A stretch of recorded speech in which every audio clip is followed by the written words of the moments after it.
Hello everyone. I remembered to unmute myself. How are we doing? Welcome in, welcome in. I am your friendly neighborhood Prax. Welcome to the channel. Welcome to the just random day stream because I was feeling a vibe. I was in a vibing kind of mood, and we're going to be doing some house building to continue what we started yesterday with building NPCs for the new TTRPG stream I will be running here on the channel. Yesterday we finished in 2 houses. Well, technically I did 1 NPC house, and then Trooper, who will be playing in this wonderful game, did his, so that's a good thing. Why is it not? Okay. What the heck? Okay. Why is not working? Anyways, I am going to be working on that. We are going to be having some chill vibes and times, and just, you know, making sure that we get just all bond together, right? Like, make more houses. The game I am writing, which these NPC houses are for, if you have not seen any of these previous game streams, is all for a Southern Gothic urban fantasy game set in Savannah that we are building. Savannah, Georgia, by the way. I should be more specific about this. And it will be focusing on each player will be playing a house, and their big house, not like a physical building. You know what I meant, right? Like lineage, it's fine. And all of which will be living in this subdivision, post-war subdivision, starting in 1945 and going through the year 2000. And it's going to be broken up into 3 2-decade seasons, and we're going to have progressions for the house, but also generational progressions for the PCs. So that'll be a fun thing. And all of this means that we will need a bunch of houses to be built and statted out. And I'm using the house building mechanics from Green Ronin's Chronicle system, which I think is really great for house building and thinking about, you know, the history of these kind of NPCs. It also works really. I like the mechanics, and of course I tweak things because I tweak things to make it fit the narrative that I want. That's what you're supposed to do with mechanics. Tweak them so they fit the narrative that you want. I am gonna go ahead, and we should have some tunes, right? Like, there should be some tunes playing with this. Not feeling the vibe, at least for not right. Oh no, I'm not actually feeling the vibe. But we are going to have this. We should get started. I need to open. Don't need that. I need this. I'm so glad you can't. I'm so glad, like, y'all can't see my desktop. Like, my actual desktop would. It's just so cluttered. Better than some, but definitely cluttered. All right, so this is going to be NPC House 2. We'll figure out, like, the fancy names for it after the fact, right? Like,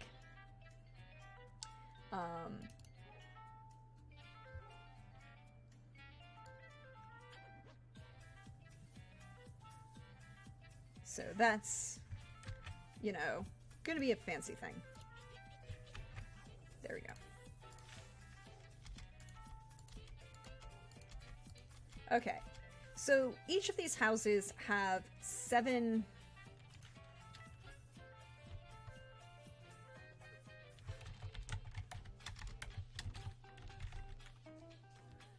7 stats, really. that are tied to HOA rating, which is like your power rating, how you know how much power you have, your influence wealth, your people, which is both the population. Hello, Vopez, welcome in. Hey, Vivica, Lucia, Hawkeye, Faye, all you wonderful people. Thank you for hanging out with me today. We get, what was I saying? Oh, so HOA rating, influence, wealth, people, land, reputation, and magic. And we start with rolling 8d6 minus 2d6 for each of these houses. And I have a dice roller for this. I could do this manually, but it's a lot of dice. So, oof, we're starting off strong here. We're starting off strong. I should zoop so that you can see this, right? Like, you can see this now. All right, so we start with a 24 for the HOA rating. Ooh, 30 for the influence. Ooh, these are some nice big numbers to get us started. 26 in wealth.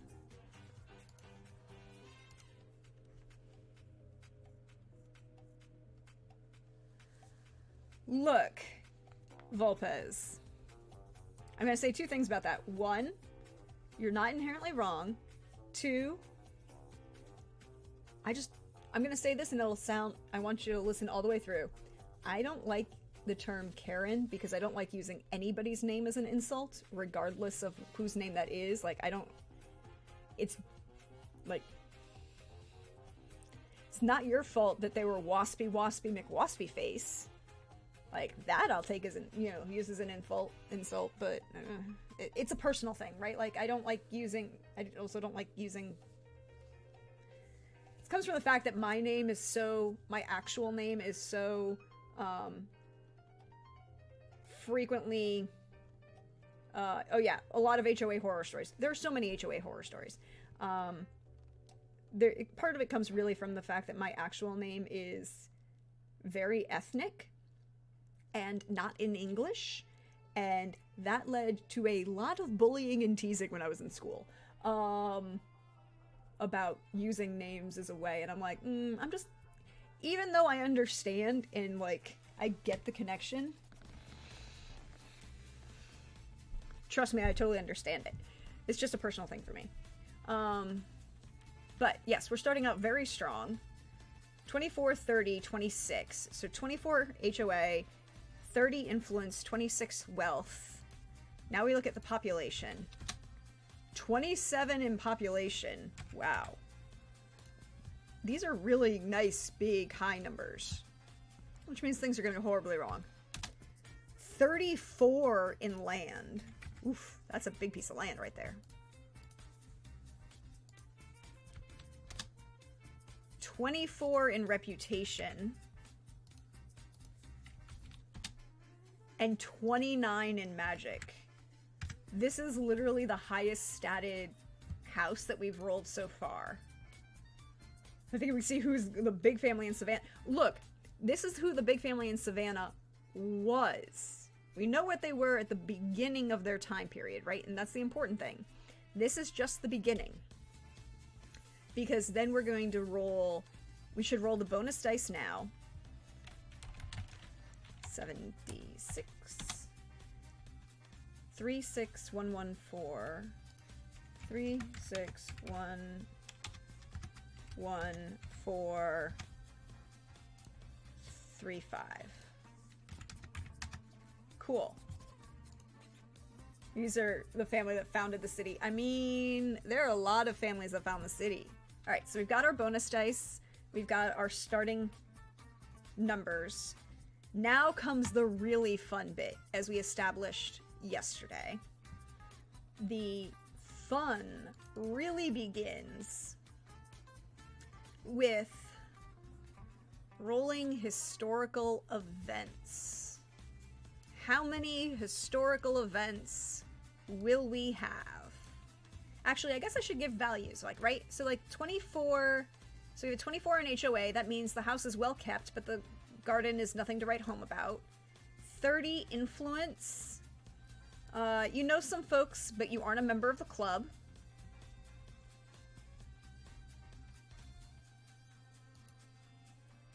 Your wealth is at 26. Lower middle class. You have a savings account, but there's even some money in it depending on the month. People, 27. You, your spouse, your 2.5 kids, your parents, in-laws, and your unwed siblings. So a nice extended family. 34 in land. You own your house, some land in the country, and a small storefront in town. Reputation, 24. Unknown. You don't have a good reputation or a bad one. And then magic at a 29. Established family with a small wellspring of magic that occasionally misses a generation. Watch us only have 2 events now. I mean, the minimum you can have is 4. Because we roll 3d6 plus 1. So the minimum number of events you can have is 4.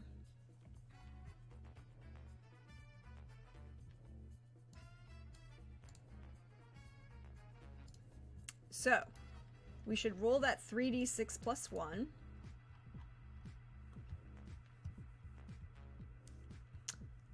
And then be prepared to start rolling the events. 3d6 plus 1. 13! Ooh.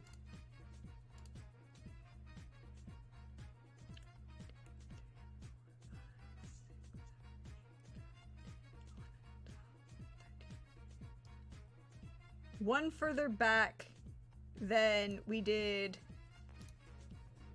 We keep going back just a little bit further. A little bit further.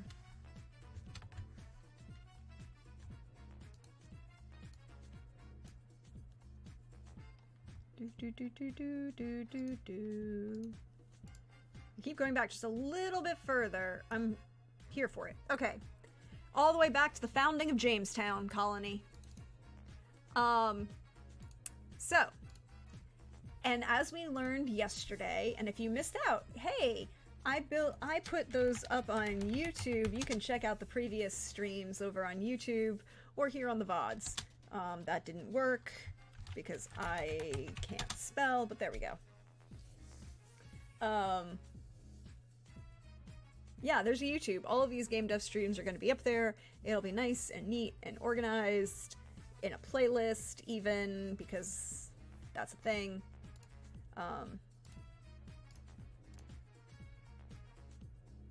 Okay. So, and as we discussed yesterday, we start... So now that we have the total number of events, and this is just our timeline points of events, and we may or may not have all been in, as we figured out yesterday, that this particular house may or may not have been in the area of Savannah throughout all of their history. But that doesn't mean that they aren't affected by those timeline points, and I pinpointed those timeline points.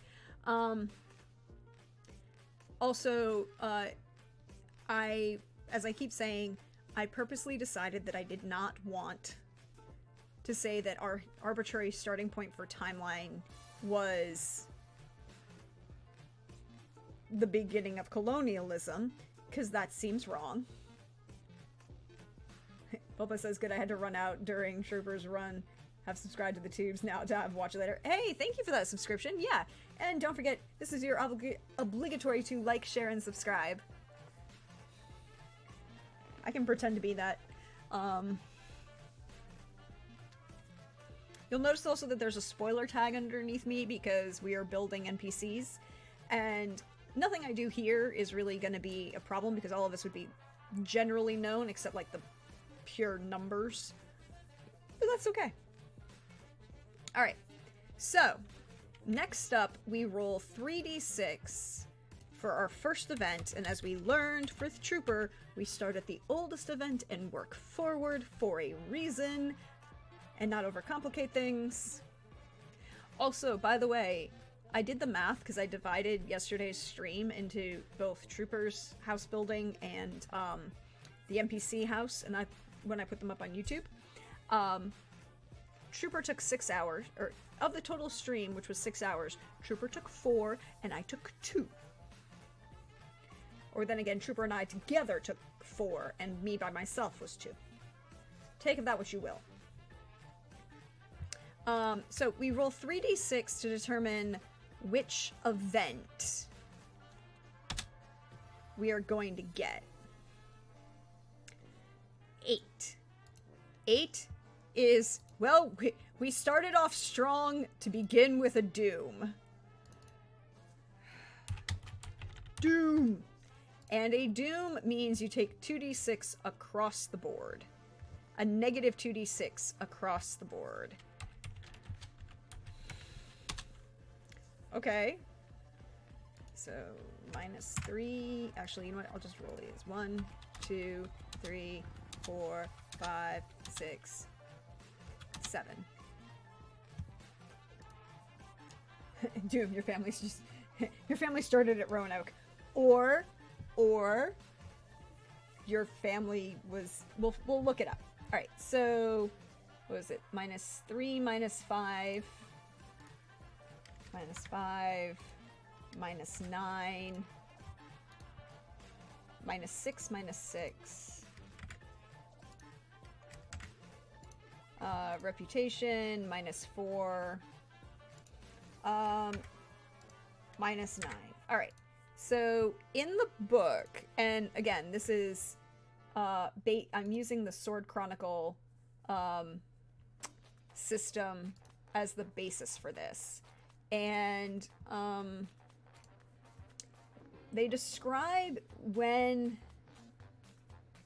for a first historical event, when you roll Doom for a first historical event, your family might have clawed their way out of the ashes of a destroyed house, maybe being loyal retainers or even just commoners that seized the old lord's holdings. So here's what I'm thinking.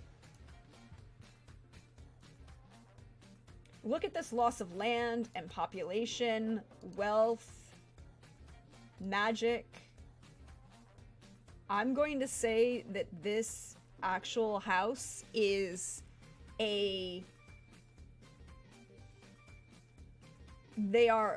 is a, we'll go back through of like the whole thing, and you know, we'll do the breakdown of what each of these roles mean afterwards, but this telling me, starting with this Doom, I'm going to say this house is a native family of some sort. Yep, a Roanoke tie could explain the high magic. I mean, possibly. But again, I'm gonna go ahead and say that this family is of a native persuasion. We'll figure out everything else. I'm gonna do all the rest of the rules and do the math first, and then go and do, like, explain, because that's always one of the best things, is like you do the rules and do the math, and then you see what the story kind of developed into. But that is immediate, like the immediate first thing that came to mind. Hi, you met white folk and it was a doom. Let me rephrase that. You met English and that was an utter doom. Alright, so 3d6 for the next event is an 8. Wow. Wow. That's 2 dooms in a row. Wow. Hawkeye. Hawkeye.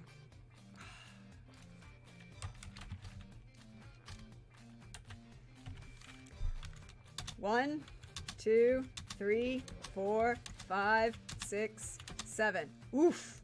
Alright, so what did we lose this time? Alright, we got -8, -8, okay, so -8, -8, -11, -4, -7, -4, -7, minus 8 minus 5. 8 minus 5. Wow, okay. Yes, you don't automatically worship my queen, bad for you. What is the new doom? The new doom is the Amity, Articles of Peace and Amity, which is a peace treaty signed between the colony of Maryland and the a number of Algonquin tribes in 1665. So we start in 1607, and then we go to 1605. 1665, yeah. Okay, okay. No, all good. So we're gonna go ahead and roll that next event. It's a 10! Yay! A 10 is not doom. A 10 is glory, which is positive numbers. Yay. Glory is the second best option you can get because the other is a windfall. But a glory is gonna be plus 1d6 to HOA, influence, land, reputation, and magic. Alright, so 5 1d6. Roll 5d6. Oof, that's good. 6 2 6.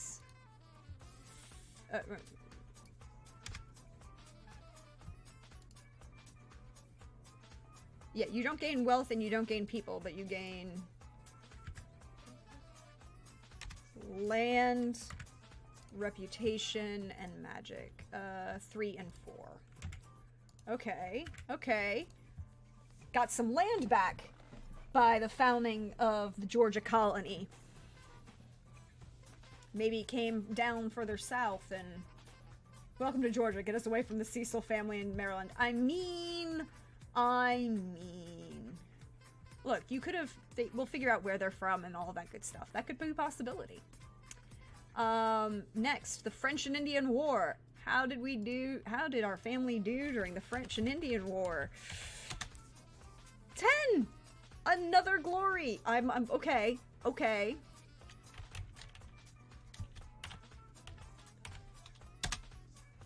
Two, 4, 6. 2, 4, 6. 1, 1. We're doing something to get all of that land back. That's a good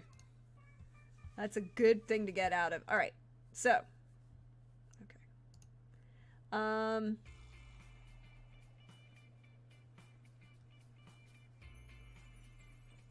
Okay, I like this song. Sorry. Where are we at? We are at the War for Independence.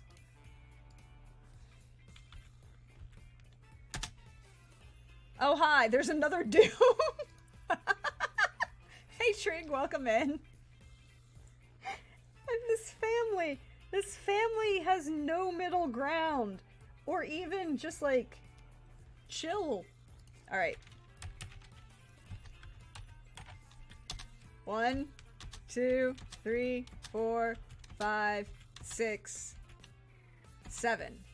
Alright, this is not as bad. Actually, this is pretty okay. This is pretty okay. So that's a -5, a -3, -5, -4, -2, which is actually the lowest you could roll, -2, and then a -4. Okay, so this Doom was not as bad as the last two. Glory. What song? Glory. Oh, what show is that from? That's gonna bother me now. One voice. Glory. Is that Jesus Christ Superstar? No. This is on the wrong side of... They've learned to learn how to deal with Doom by now? Yeah. One song... Oh, no. One Song Glory is Adam Pascal and Rent. Wow. I was so... That was... Why did I think Jesus Christ Superstar? I know it's not Jesus Christ Superstar. Wow, I was... Okay. Now, the ratification of the,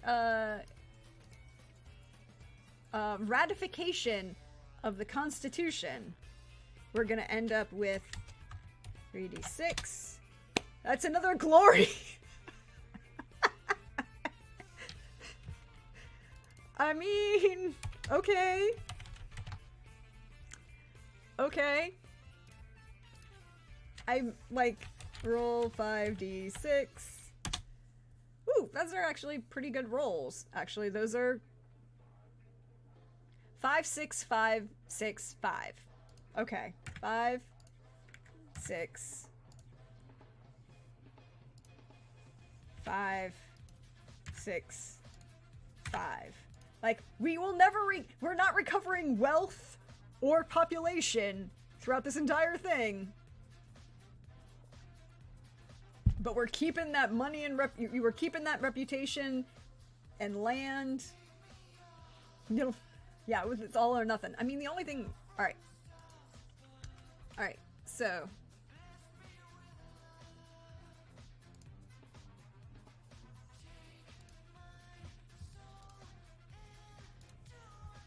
I don't like... I mean, I guess we could keep this one going.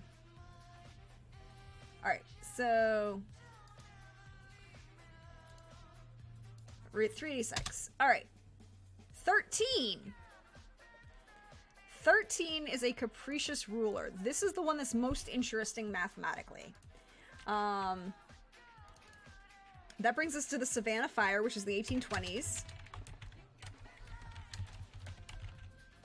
Also known as an eccentric. We'll use the term that eccentric ruler that Trooper was using. Alright, so this is where it gets interesting because it's plus 6 minus 2d6 for each roll all the way across, which has a very swingy number. 6 plus 2d6. 1, 2, 3, 4. Oh, wait. Wow, I did it wrong.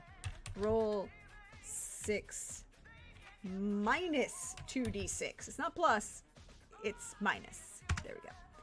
So minus 2.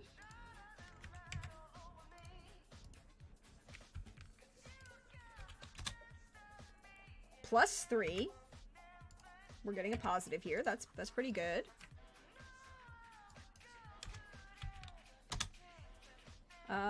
Plus 4. That's the highest you could roll on that, actually.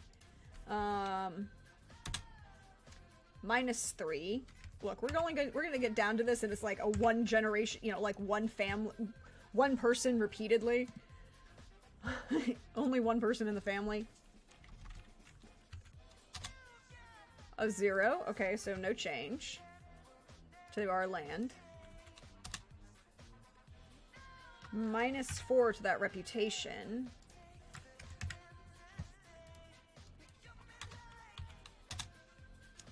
But plus 2 to magic. Okay. Alright. Not horrible. We came out of this eccentric ruler mostly positive. We lost some HOA and some reputation and people, but we had net positives everywhere else. Vampire has been the whole family since the early years. I mean, it's possible. It is an urban fantasy.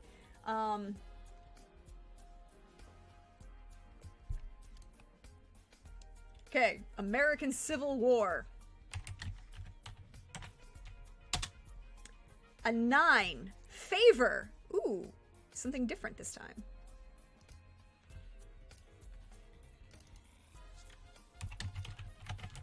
Cool. So for favor, you get plus 1d6 to HOA, influence, land, and reputation. So that's 46. Okay. 2, 2, 6, 2, 6. I'm getting all these repeating numbers. RNGesus is trying to tell me something. They seem to be getting this war thing figured out. I mean, maybe. We'll see how they do with Sherman's March to the Sea, right? Sherman likes to make things complicated. And 11, ooh, 11 is infrastructure, which means you choose 2, and so you randomly get to assign 2d6. Roll 2d6. 8. And what I'm going to say is they're both 4s.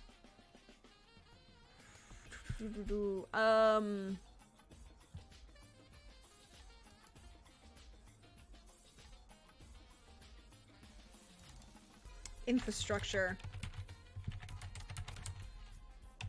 added to bonus.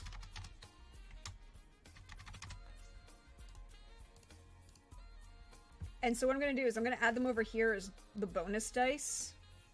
4. And then that way we will know where to put them when we do we'll figure it out later. All right, Sea Islands Hurricane. One of the, it is worst seasons for hurricane ever in since it was recorded. Started in 1893. 7 hurricanes killed a whole lot of people over that season. All right, so roll 3d6. 10. We came out of the island hurricane with a glory. I'm intrigued.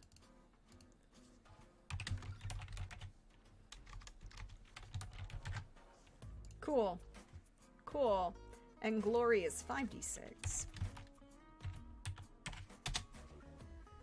Okay. 2, 6, 5, 5, 5. And then World War I. How did we do during World War I? Somehow, we'll find out, right? A 13. 13 is another eccentric ruler.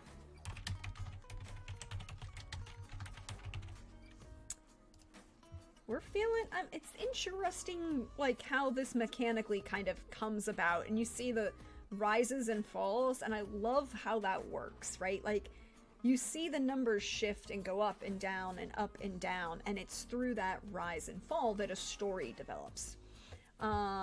So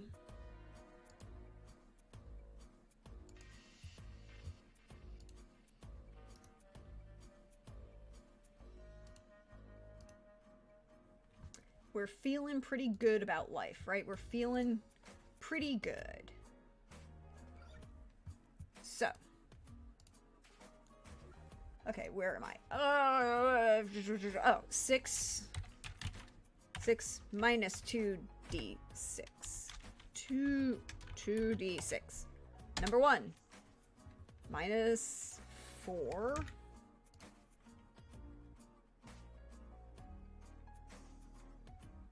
Wait, no, that's not right. What did I get? Oh, haha, I can't read. It's plus 4, not minus 4. Plus 4. Cool. Feeling all right. That one's a minus 4, though.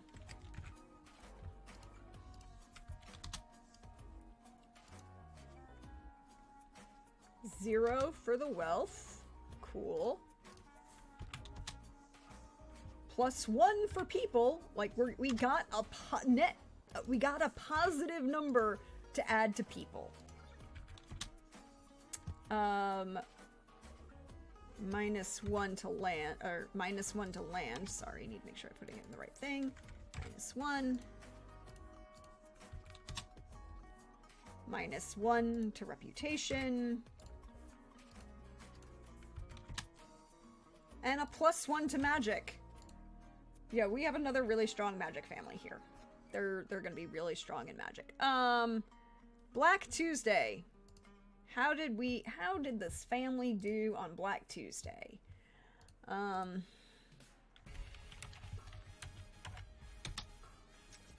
11. 11 is another infrastructure. Right. So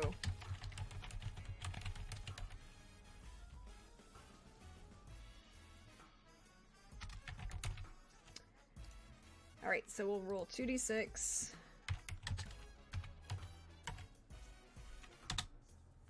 Two sixes. That's actually really going to be useful. 2 6s. There we go. Double sixes. Let's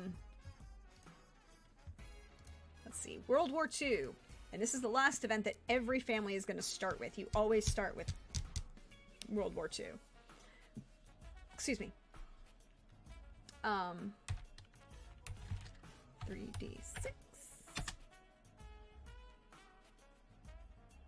Wait, what's that? Oh, it's a conquest. Conquest. That's one we haven't had yet. Good. Good. Plus 1d6 to everything but your HOA. No, excuse me. Plus 1d6 to influence, wealth, people, and land. Minus 1d6 to reputation and magic. Okay. So, roll 3d6. And then roll 2d6. Alright, so HOA gets nothing. Influence gets... What is that? Okay. Oh! 6, 6, 3, minus 1, minus 3. Alright. That's... Oh, that's in the wrong place.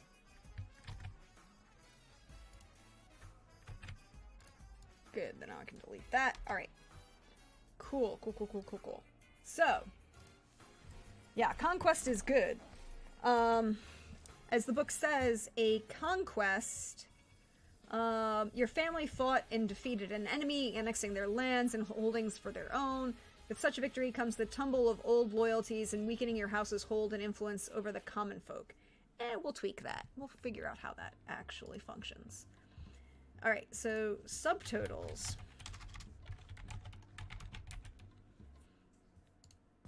And this is where I wish we could just say...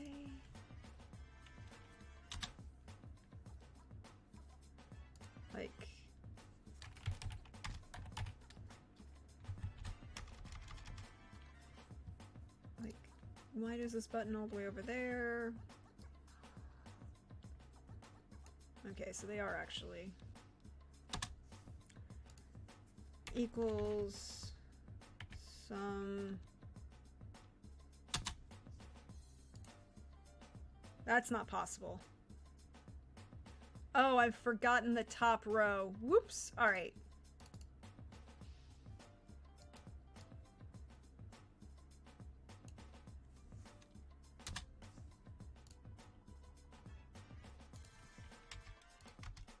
That will be much easier if I remember that it has to include the very top row.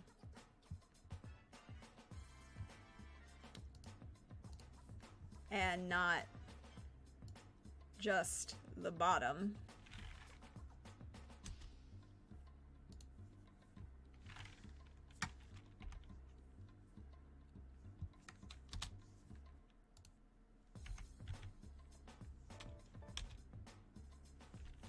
Yes.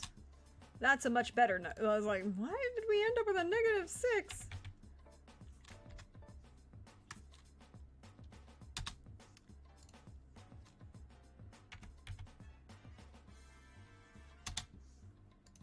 Ooh, we're doing really well, though, on some things. We're in the 40s in more than one thing. Alright. Alright. See, now we've got the bonus dice. And then your final total.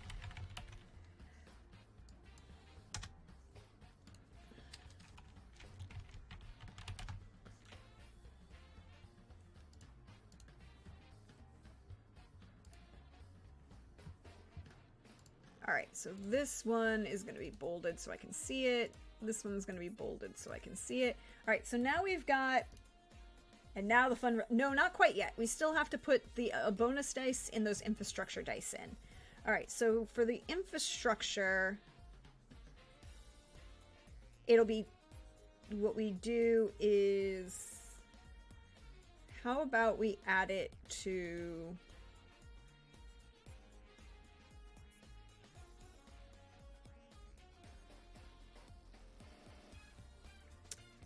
If we add one of the 6s...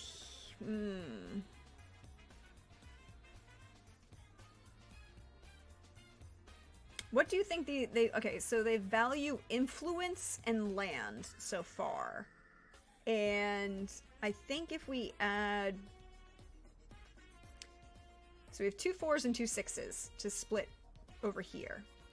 And they don't have to be used in the same thing because we're not there to the bonus die yet.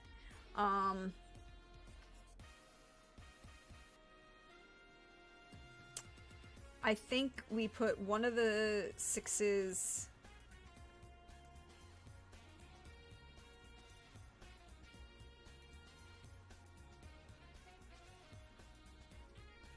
Yeah, because we have a lot more. We have a lot of dice that'll we'll play with. So if we put a 6 here, and then a 6, so that's in people, and that'll be into a 17.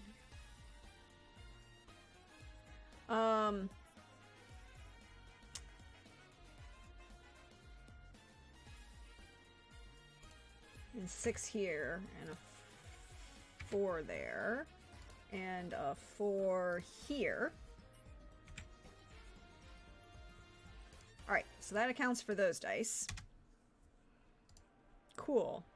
And now we have the bonus dice. And the bonus dice, we have a 3, 6, 1, 1, 4, 3, 5. 3, 6, 1, 1, 4, 3, 5. Okay, so we put a 1 here, and that boosts you to another level. Because...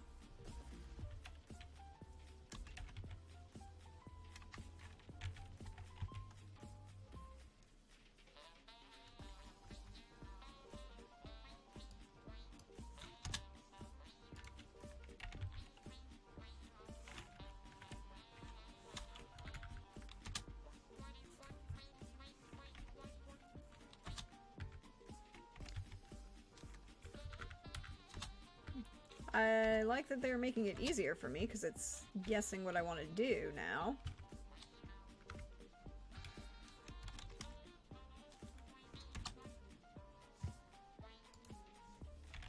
Alright. Okay, so that boosts us to 21. That gets rid of one of the ones. We have another 1, a 6, a 5, a 2, 3. Okay, we've got 2 3s, a 6, a 5, a 4.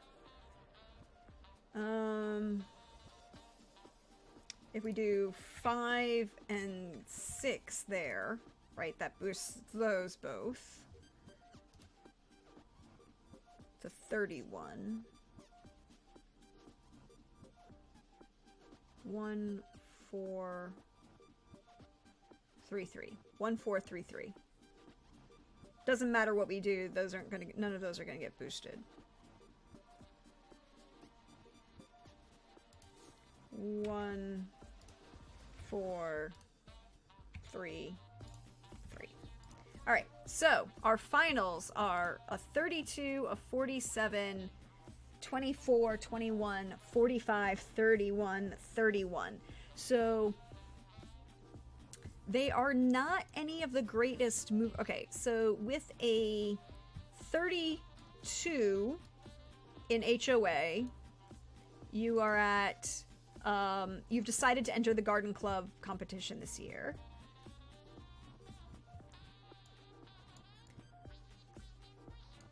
For a 47 in influence, old money, but not real political. A 24 in wealth puts you lower middle class. You have a savings account. There's even some money in it, depending on the month.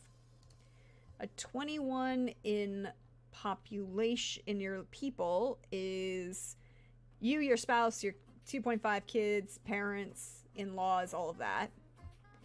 A 45 in land gets you... You own your house, some land in the country and a small office building.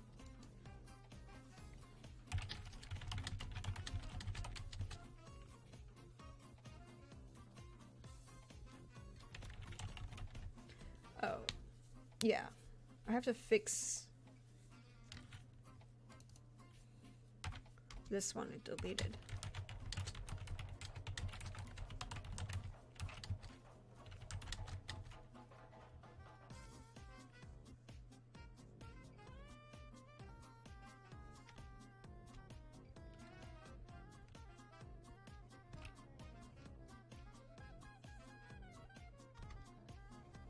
Yeah, that one's how that works. All right. So, you know, keeping your land, your money, small amount though it is. Land and influence are the two biggest things here. 31 in reputation puts you. Folks are learning your name. You even got invited to bring folks are learning your name. You even got invited to bring a dish to the potluck this year. And a 31 in magic is established family with a steady small well of magic. Okay, so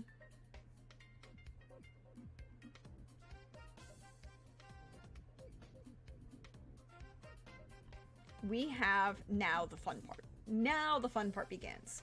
All right, so we have this family. We know they are a native population living in North America, and that they begin to come to prominence right around the founding of Jamestown. Or actually, the family will emerge out of the doom that was the founding of Jamestown. Hey Trig, I'll take that, thank you. So, okay, so we have a native family.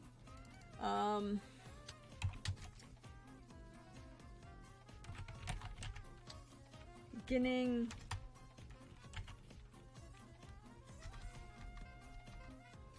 arising from the ashes of a previously powerful family among the East Coast tribes. And I'm going to do this, and then do this. There we go. We'll figure out more as we go. Ever since Aunt Pocahontas met that Smith character, things have been downhill. I mean, to be fair to her, she was 13 and he was not.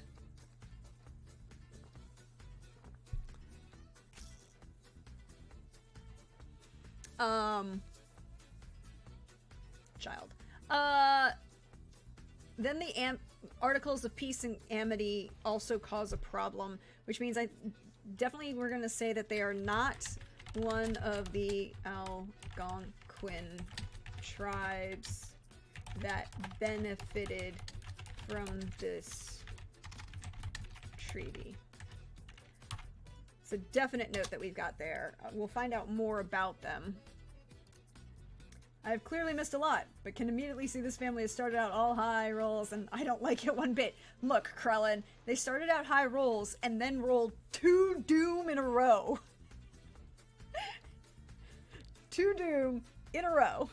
Then 2 glory, then doom, glory. It's been an interesting beginning for this family, which we are definitely saying is a Native American family. And they're not one of the tribes that benefited from the Algonquin Treaty. They're not Algonquin. Then the founding of Georgia, the founding of the Georgia colony brings glory. So I think this is the point, is when the family moves to settle in the Savannah area, right? Like, so that makes sense to me. That they were living further, I want to say they were living further north.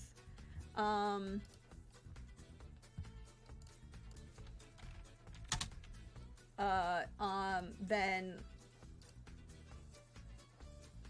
like, they were living further north, along the coast.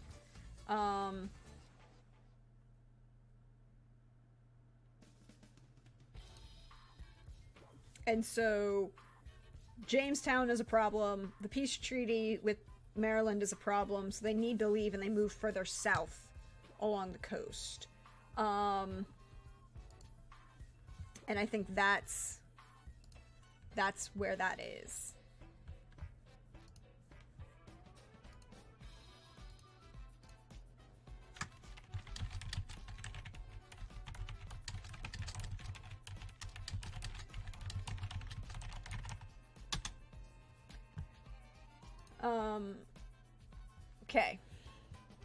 Okay. Then the French and Indian War comes, and they gain glory during the French and Indian War, and I think that's when they side with the English colonists, right? Because they gain land, their biggest land gain. See, this is what I'm thinking, right? Like, they lose so much from the the beginnings of colonization that when they get here, they side with they're going to side with the English against the French.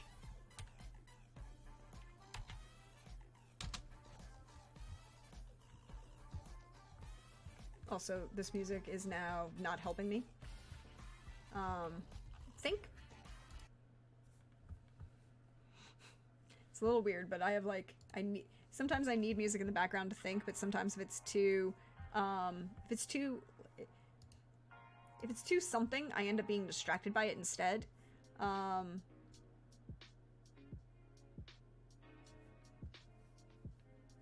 So, you know, French were probably why they fared poorly before and moved south. I mean, that's possible. Like, how much further north were they, right? Like, were they all... Because they also lost to the when the English... See, they lost when the English came, and they lost further when the English made a treaty. So, were they fighting against the English, and this is just a case of we agreed to now not fight against the English? Yeah, I think that's where that is. We're actively against English coloners.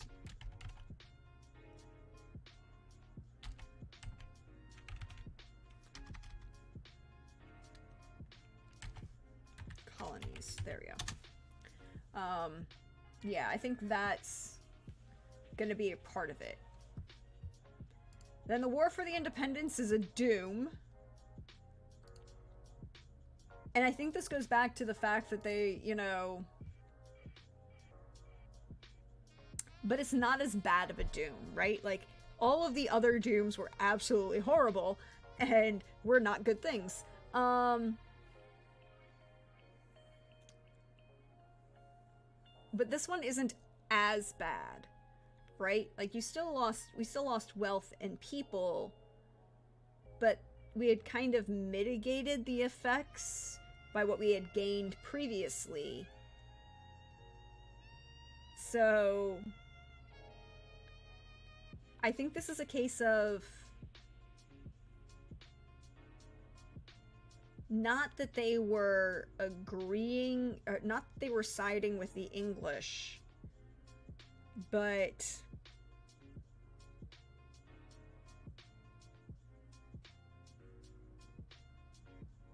right, like, the land is only a -2, the reputation is only a -2, the magic is a -4, but that could also be because you lost people and wealth at a high number. So perhaps it's just that the war was battles during the war. A battle during the war was actively, I can spell, fought on their property, which caused damage and loss of life, affecting the magics of the area. I think that's how that's what happens, right? Like, they're not actively, and I think they're pretty much would probably not be really for one side or the other, and they would think that this is like a kind of outsider perspective kind of thing. But, and then with the ratification comes another glory, which, glory in the book. A family wins glory through military victory, personal achievement, or by a great act of heroism. Glory is similar to an ascent, but it focuses on one figure in your family's past. The result of this individual's deeds advances. Okay, so like it's an. And that's another thing I need to note is like who gained the glory for the family. Like that's something we're gonna have to figure out.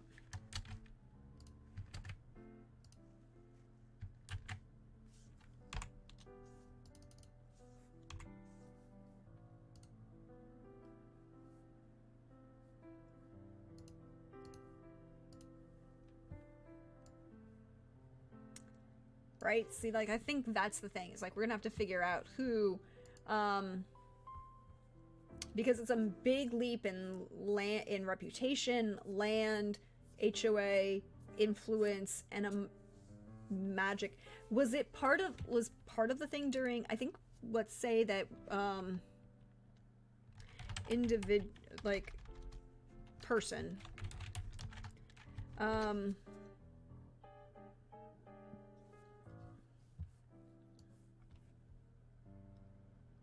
oh no! I'm sorry they crashed Twitch. That does not seem fun.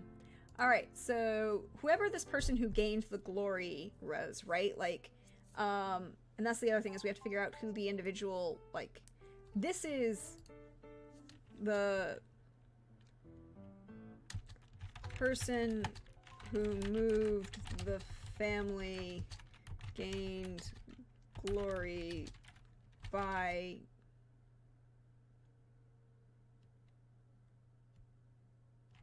you know,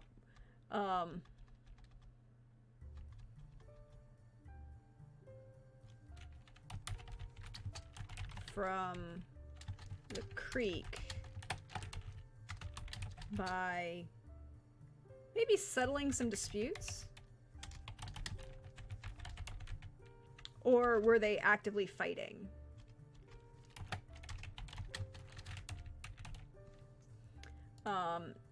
And person who gained glory by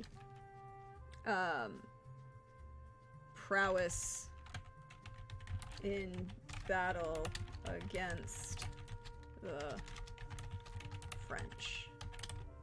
Killed a whole bunch of people. Maybe prevented a massacre? I mean,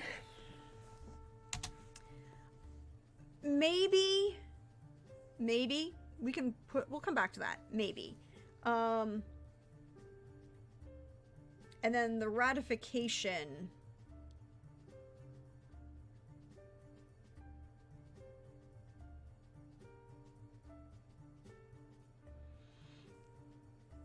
See, ratification, they gain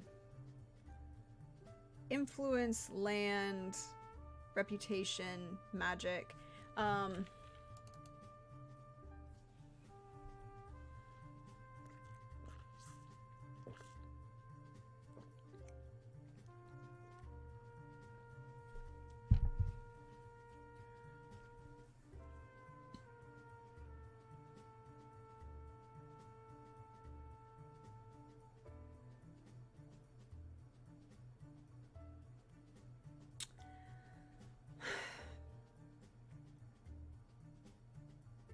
I like... See, the thing is, they definitely don't benefit from the treaty, so... And definitely gained glory by coming to Georgia, by fighting the French and Indian War. They did not... There was battles fought on the land, but they didn't necessarily fight during the war.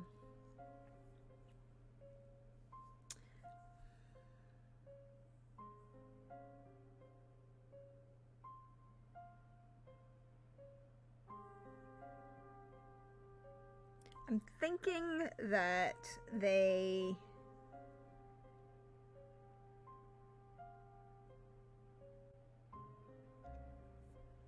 Because this is the thing, it's just the time point. It doesn't have to necessarily be about ratification itself. So perhaps it's something small and focused, like, oh,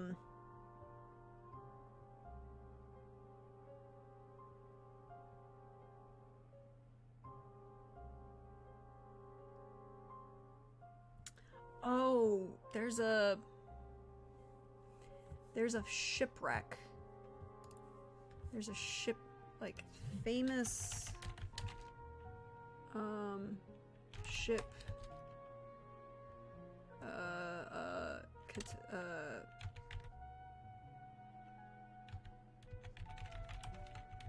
is in Savannah, Georgia. Like, there's a very famous,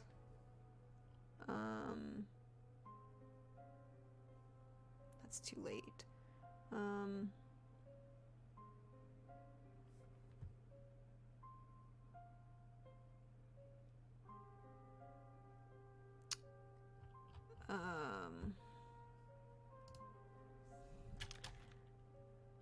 Ship sinks, or ship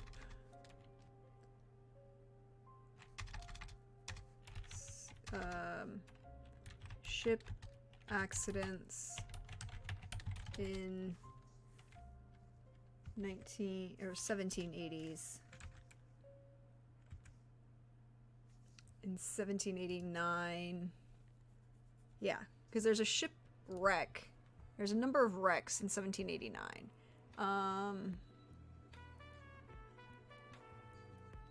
Aside from all of the ones that are part of the war.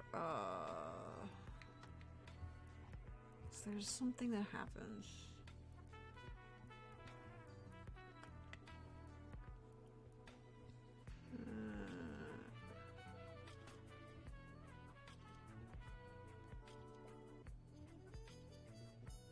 Something, I know that there's one.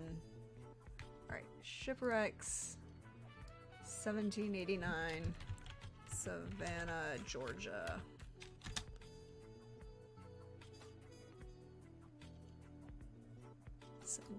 '80s, Savannah, Georgia.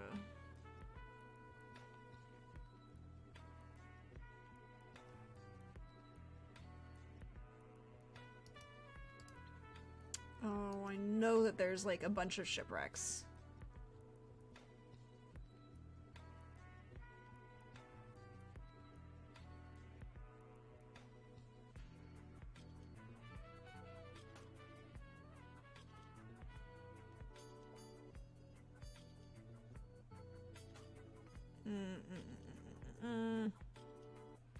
Yeah, like there are documented, there are like 1,200 shipwrecks off Georgia's coast between 1738 and 1890. But I know that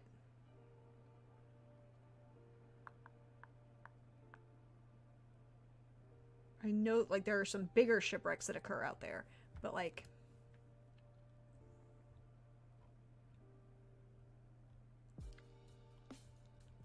thinking is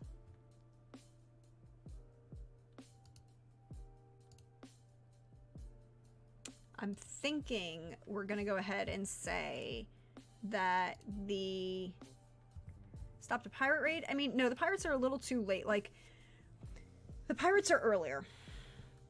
Well, I mean, like, the pirates are earlier by about 100 years. So I think it's rescues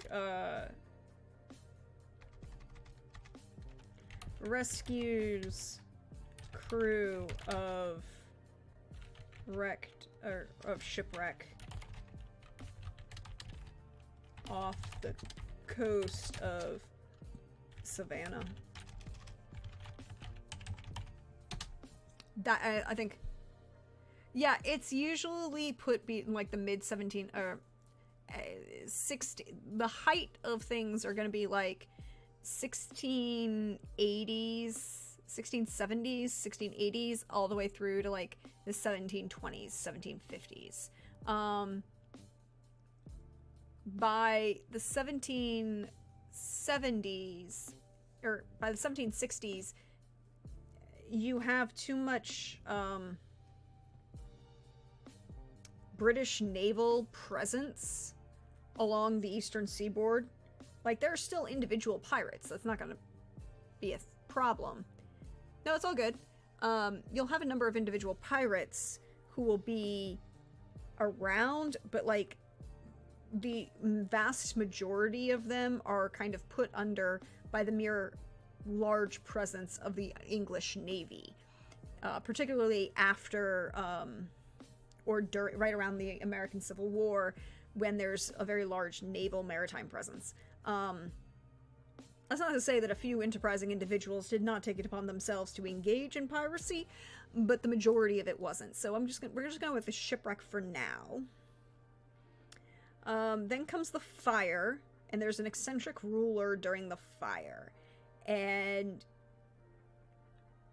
the thing is, we lose HOA rating, we lose reputation and population, but we gain wealth and influence, and we don't lose any land, we don't gain any, but we also gain magic. And I want to say this eccentric ruler is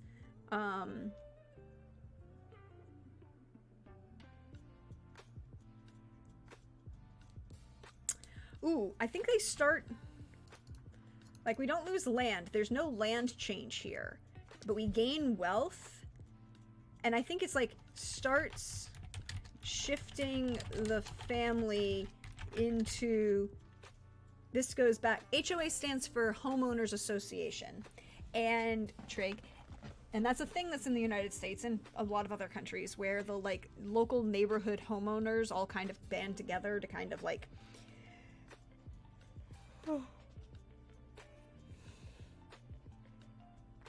do things. They also make bylaws, and it's very complicated. But in this particular instance, the HOA is standing in for the power that the family has.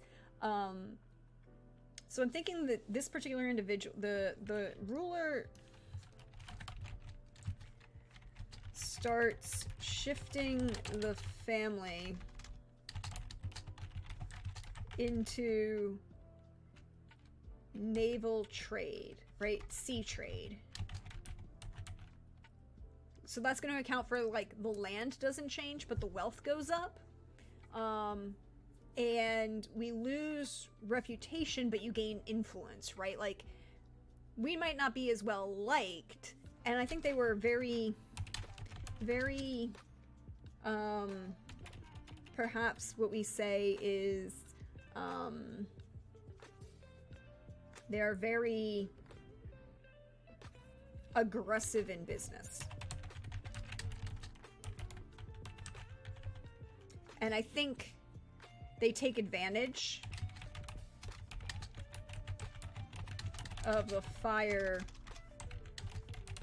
putting other warehouses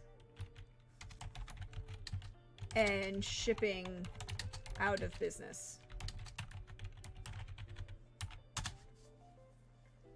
Use their magic to keep their ships and warehouses from burning, exactly, at the expense of others. I can see that, particularly because we have, like, there's also this boost in magic, and so, like, they take advantage of the fact that other houses are destroyed. They start shifting into more investments into naval sea trade. We still have a pretty decent amount of land, and I think that's And I think that's where this, you know, we're going to end up with a lot of, a good chunk of land. And I think that's their business in town is in sea trade. And all of that. And that also accounts for why we gain favor. Okay, so then we have favor, right?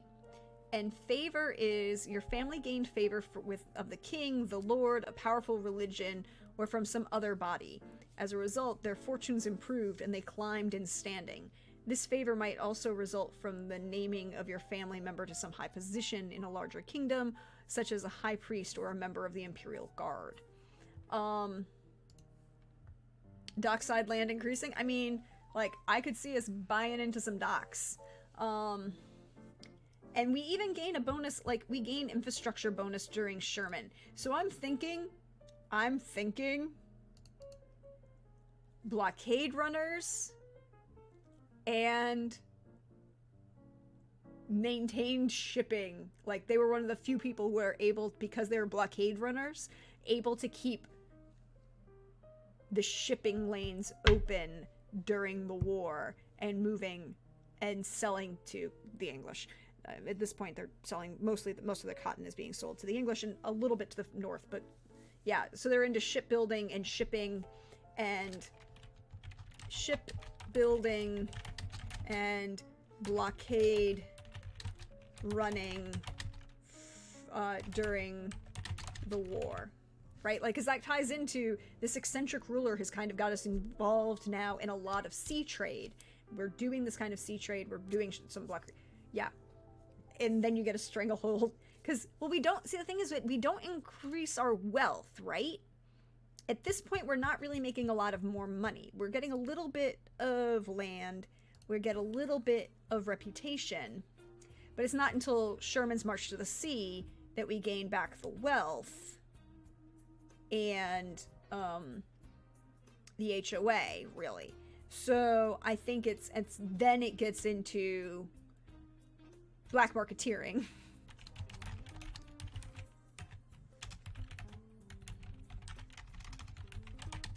And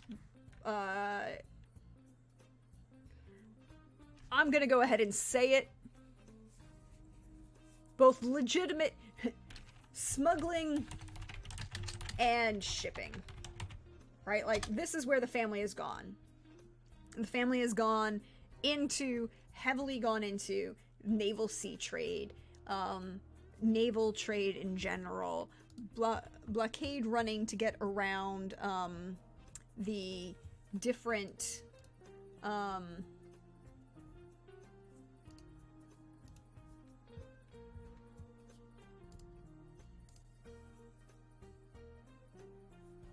you know that moment when you have to sneeze, but it's not happening?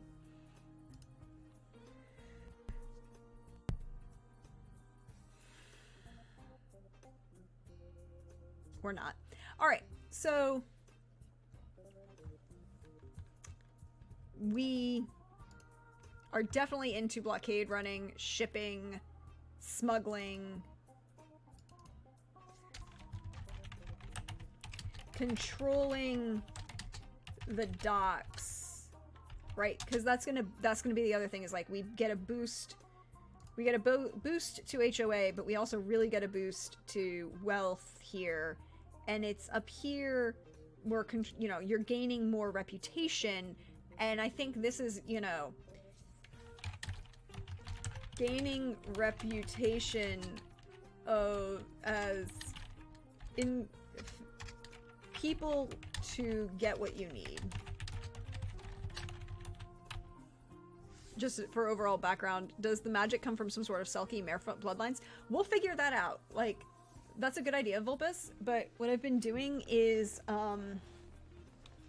so one of the things about this is, because the PC, you know, it's a supernatural game, right? They're supernatural creatures, and Selkie is one of the options that could be there, but there's also shifters like Nereids could be an option.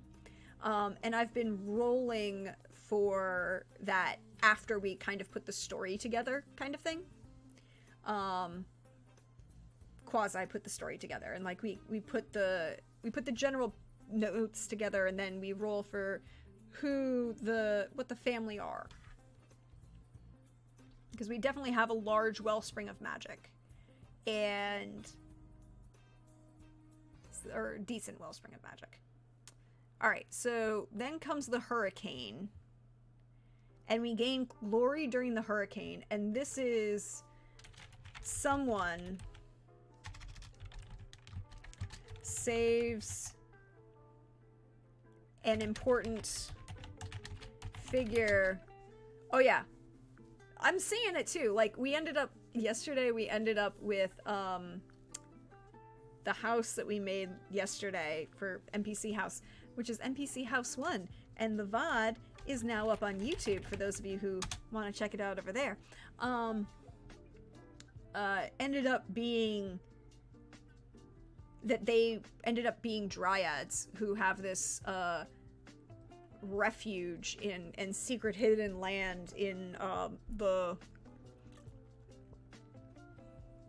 the woods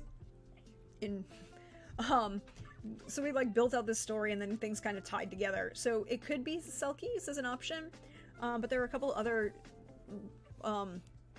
options that could also be, and I like the idea of just rolling for it to see how it works and then tying those rolls to what we've already built, because I'm one of those people. So the person saves an important figure from drowning during the hurricanes. And I think they also aid the lighthouse and revenue service in rescuing individuals. Of course, you knew I was going to get a Coasty reference in there somewhere, off of Tybee.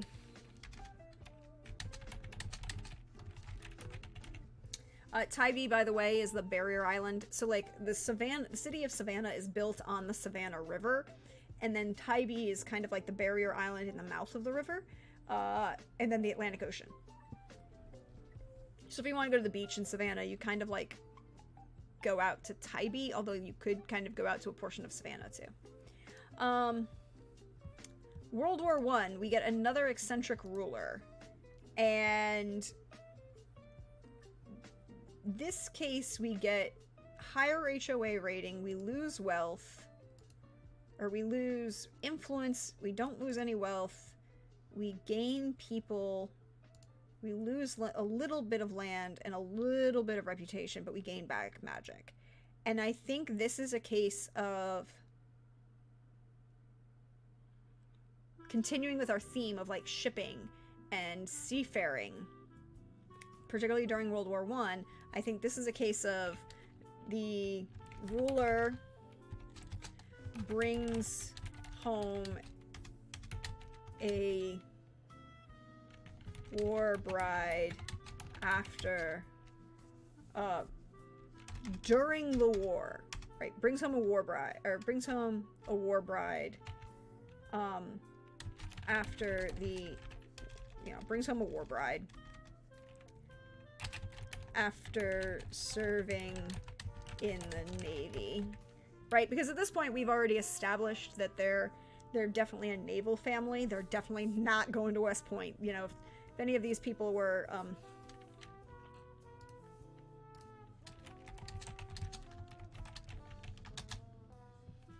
you know,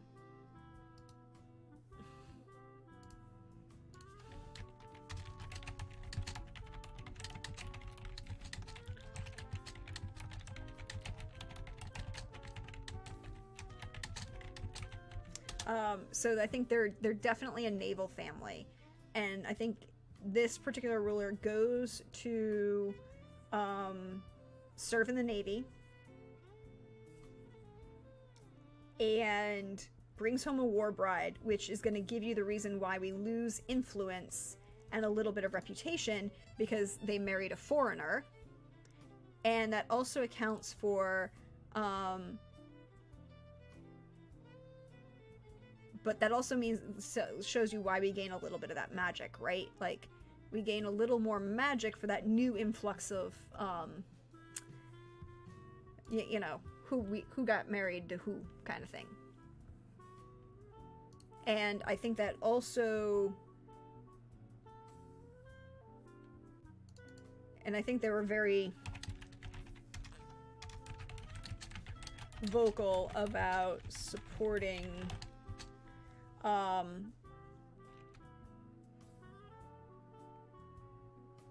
relief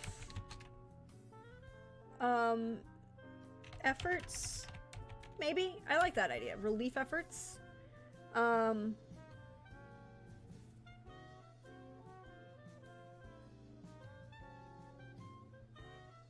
I don't think they're German. I don't think she's German.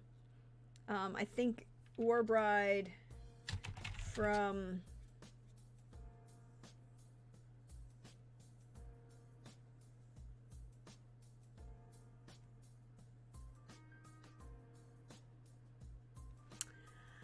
where do the American, okay, so American naval support during World War I. Operations. Yeah, because there are operations in the Mediterranean during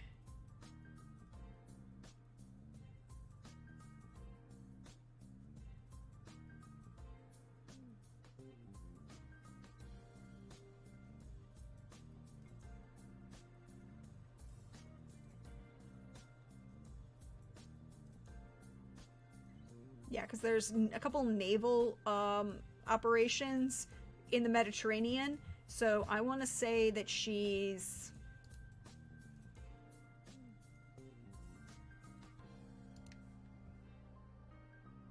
Ooh! So...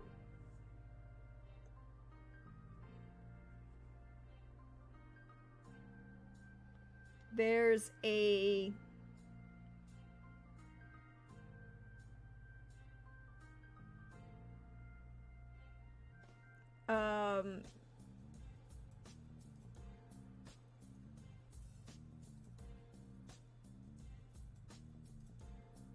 there is a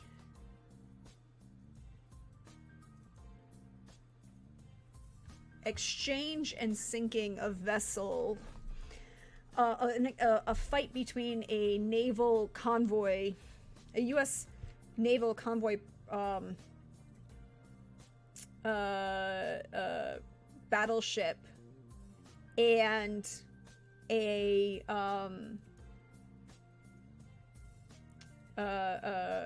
German U-boat off the coast of Algiers. So I wonder if she's Algerian.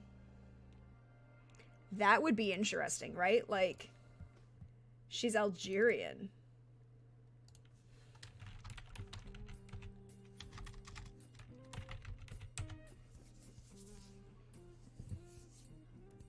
I like that idea. And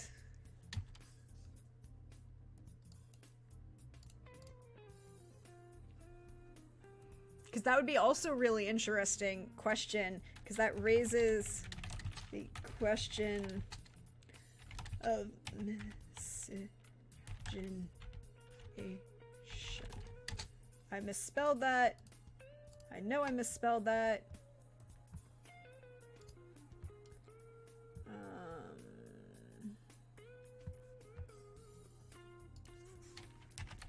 Miscegenation.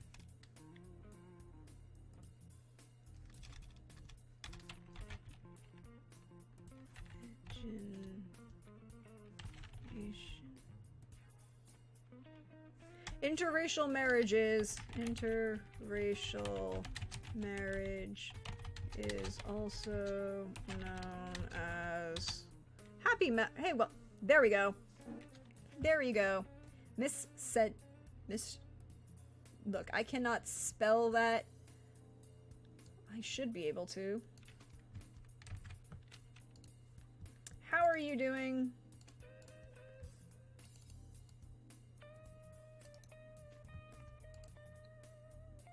Malk, we are on to house number 2. Very very, very much, and that's another reason we lose reputation, right? And influence, right? Like, so we're into house number 2, naval house, definitely into shipping, definitely a Native American. It started as Native American.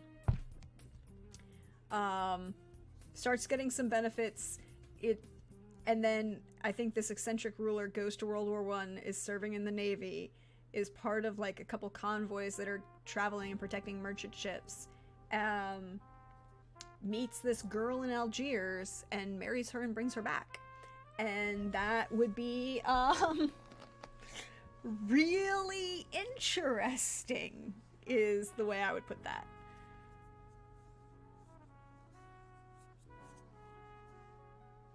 This is already your favorite house, Melk? They're not pirates, because they don't get there that soon.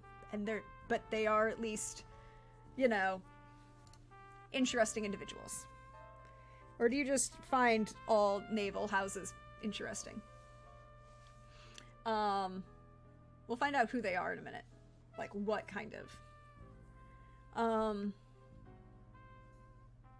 They're buccaneer adjacent. I mean, they're blockade running. Blockade running. So Black Tuesday, they get a bonus to infrastructure, which means they weren't hit by the... They get a bonus to wealth and people. Look, you know what's happening here. I'm sorry, guys. I'm sorry. You know what's happening here. Rum runners. There goes the house. Out of contention. No pirates, no buy-in from me. Yeah, they're not pirates. They're blockade runners and smugglers, and I think during the Depression they are rum runners. Because we get... smugglers are back in. Because we get that boost to both wealth and people at this, you know, this point. And I think that's the point. I think they are rum runners, and I think that they are,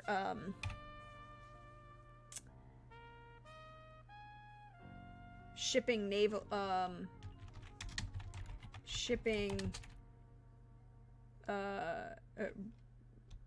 smuggling alcohol from Canada via sea trade. You know, that's how that works. And they're just, you know, they're making money off of that. That's what gets them out of poverty. Actually, that's what might actually legitimately get them out of poverty, is this smuggling that's happening.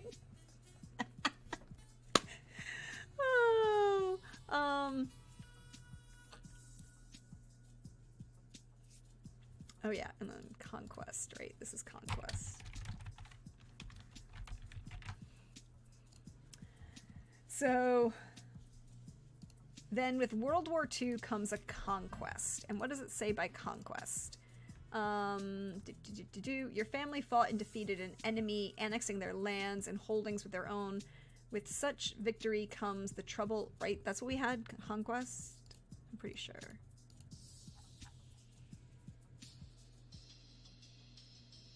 Yeah, because there's 2 minuses. Yeah, because it's a conquest. Yep. All right, good. So they fight. With such victory comes the trouble of old loyalties, weakening your house's hold and influence over the common folk.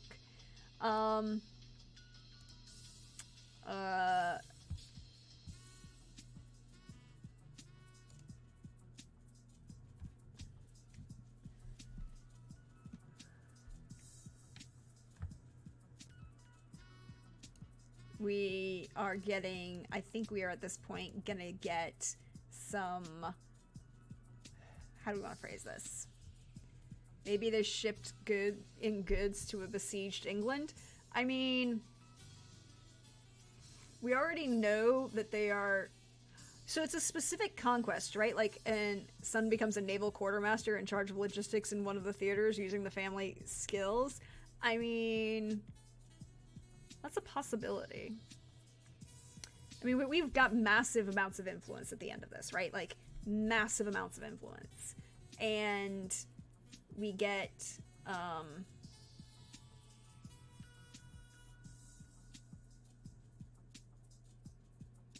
we lose a little magic, and we lose a little reputation, but not a lot. Not enough to worry about. Yeah, I think skills like Klinger, I think that they are definitely going for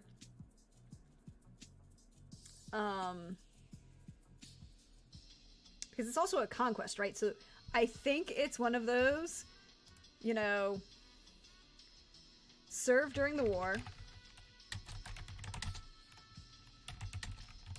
in the Navy, and I want to say maybe a Navy officer within the family thwarts a Nazi submarine operation off the coast of Georgia.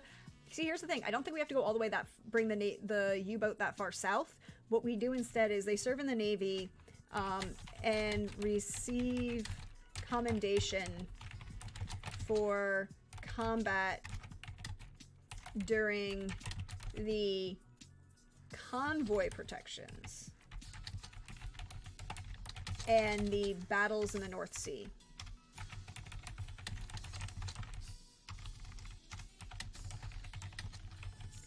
But they also, at this point, because again, smugglers who have control of the docks and you know, really into controlling, and that's how you get this like little bit of conquest. And I think they're also going to be like also remove a couple of competitors during this time who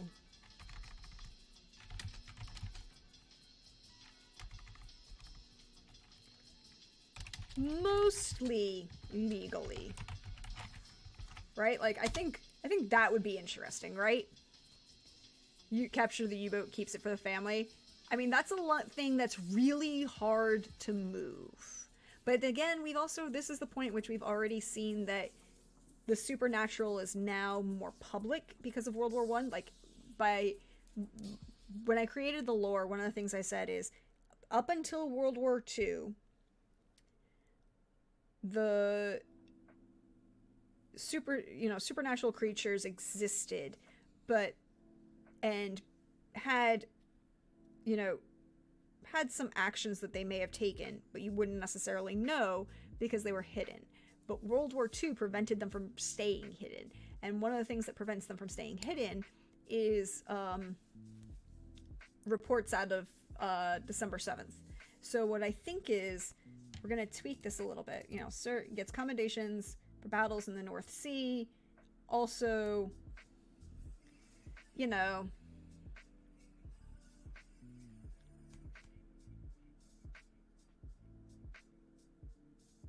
yeah, also removes a couple of competitors. Yeah, because I don't think they would fight with other smugglers. I think instead, I think they are, like I'm thinking about this and I'm thinking that they are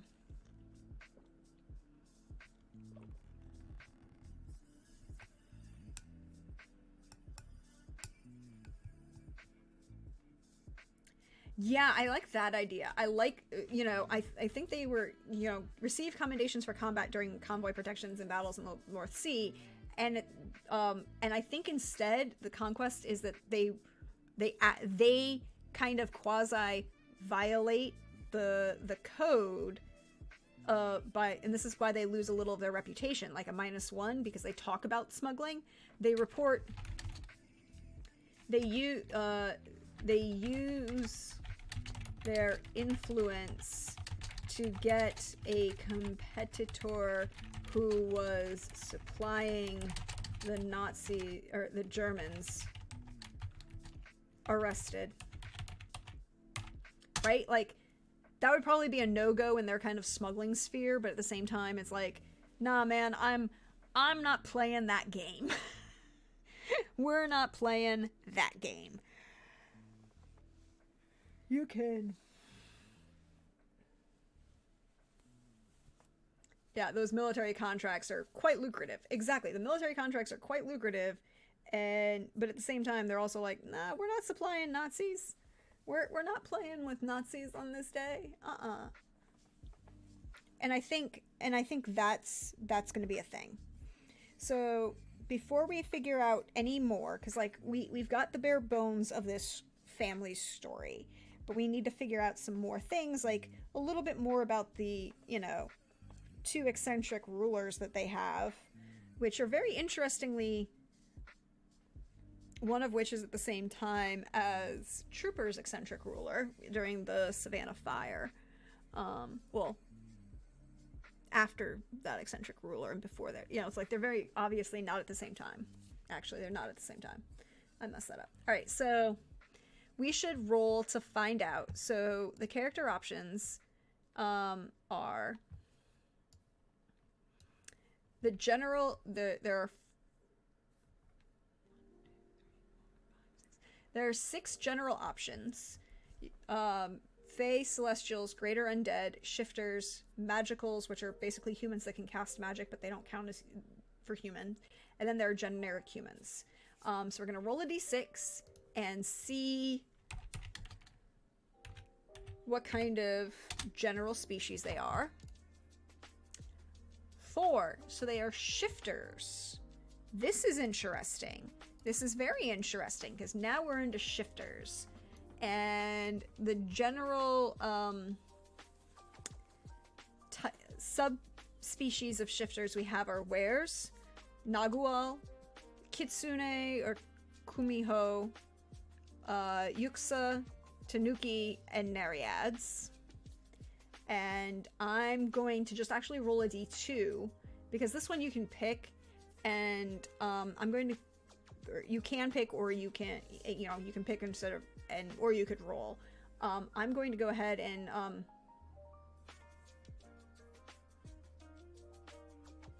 roll a d2 between wares, some sort of ware, and the nariads. And they're a were tribe of some sort, so they are a native. Well, in this case, it is not stereotyping because it just happened that way. Were sharks? I mean,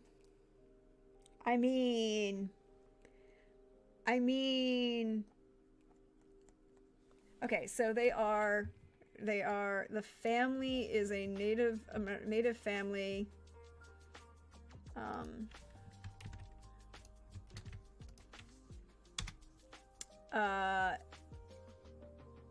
They are, okay, so I'm gonna add a sheet here now because this is where I get character notes. All right, so family, species, wares. They're a were shifter of some sort. Native American. And I think that kind of ties into like this mid-Atlantic. I always felt were sharks would be more a Pacific thing. No. Remember, the biggest shark movie of the world is set in Massachusetts. Well, technically Block Island, but Massachusetts. Jaws is all about a great white in the Atlantic. Yeah, and Krellin is correct. There are definitely sharks in the Atlantic. Definitely. And the Caribbean too. But, oh wait, there's a species of shark. There's a species of shark, of Atlantic sharks.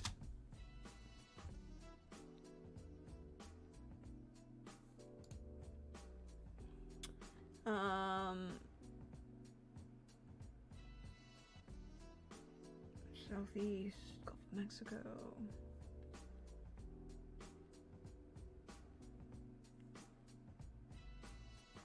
So in the mid-Atlantic region, you have sandbar, sand tiger, and smooth dogfish sharks. Are the most commonly seen in the near-shore waters, especially during summer. And great white sharks and spiny dogfish are up in New England. So I think because we start this, and we've said that they kind of come from, sharks are everywhere. Sharks are one of the planet's most successful animal groups. Yep. Yes, they are. Okay, so what about sand tiger sharks? Sand tiger or sandbar sharks? Sand tiger shark. Okay, that's an option. Sandbar sharks. They're little. They're cute.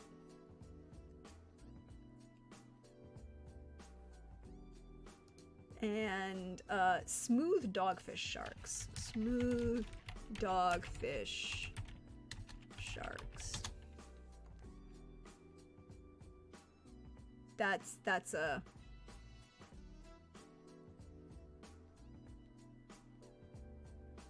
a face.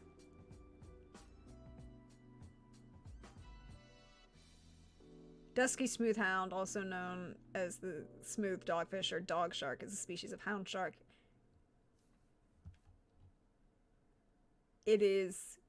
I'm leaning towards either the sandbar or the sand tiger.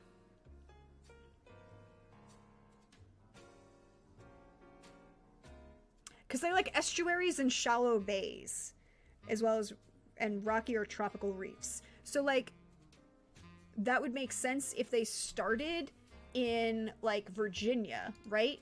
And where crab could be a thing. Look, I'm okay with that no. I'm liking the shark idea. And they wonder why I stay off the beach along with all the jellyfish. I mean, it's fair. I'm liking the sand tiger sharks. Because they are they're very much they're one of my favorite kind of shark in general. And they look all threatening and look so like, yeah, they started in the Chesapeake and then moved down the coast. So you started in the estuary of the Chesapeake.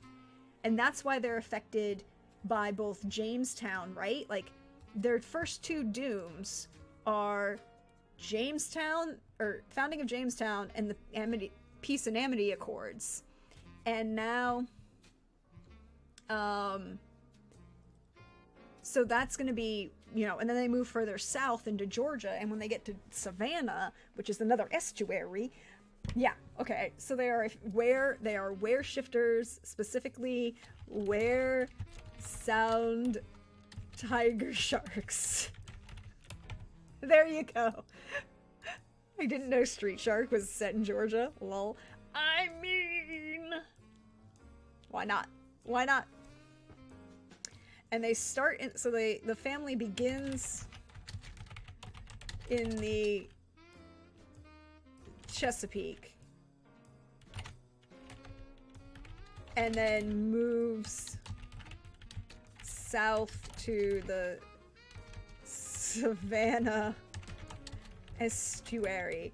Look, I love when the dice agree, because see, you know, Vulpes was suggesting a Selkie, but where sharks is just, dude.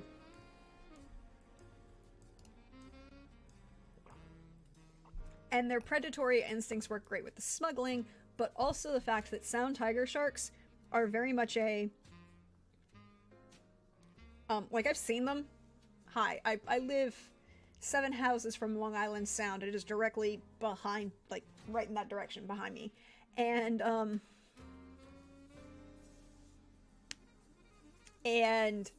part of that comes into a lot of things, and but I've seen sound tiger sharks. They're very much a, you know, in the Atlantic and in Long Island Sound you will see them, and they are look so dangerous, but as long as you leave them alone, they don't care about you.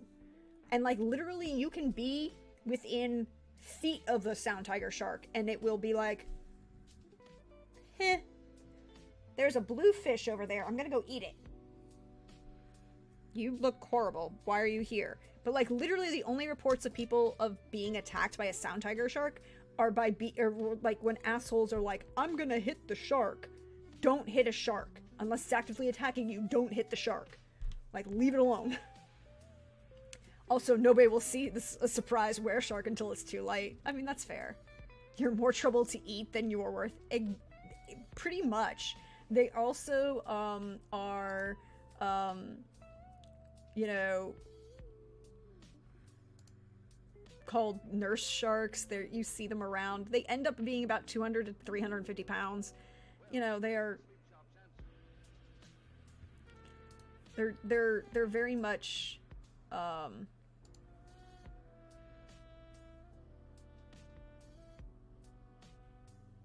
and they're technically on the conservation chart now. They're critically endangered. I did not know that. But yeah, you can find them all up and down the eastern seaboard.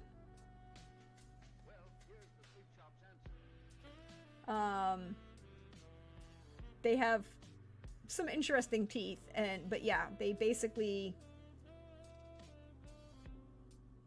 are, you know, they are all, you know, frequently called vicious, but they're not.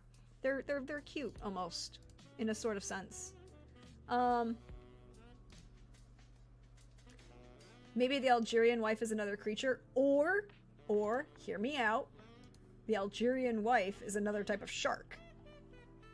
Because well, no, because they also sound tigers are also along the coasts of Africa and the northern coasts of Africa, and basically sand tiger sharks are one of the most prolific sharks. About the only place you really can't find them is the Pacific coast of the Western Hemisphere. Like, they're all Atlantic, Mediterranean, South Atlantic, and then China Sea, but nothing in the Pacific. It's the weirdest thing. You're fitting, man. Knock it off. Play it cool. Frequently said to another were shark when aggression is getting too obvious. It's like, go eat something. You're not you when you don't have a Snickers. So I like, because that's the thing, is like she could be another sand tiger shark, or even just another Algerian wife, you know, whatever. But I like this.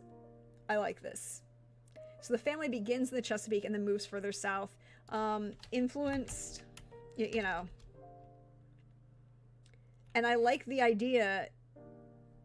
So what are Chesapeake Bay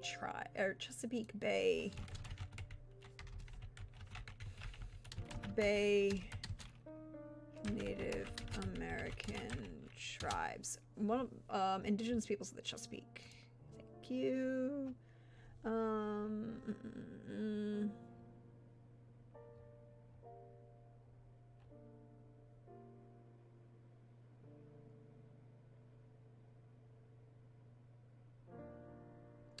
Because the Algonquins are the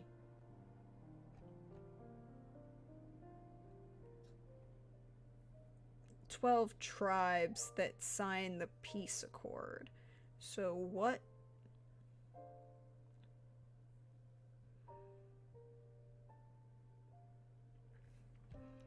We need a tribe that's gonna be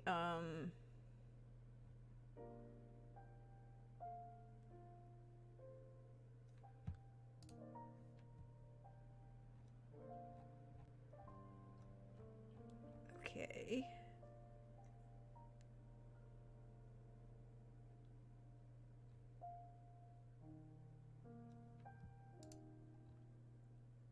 Oh yeah, and they were all matrilineal societies. There we go.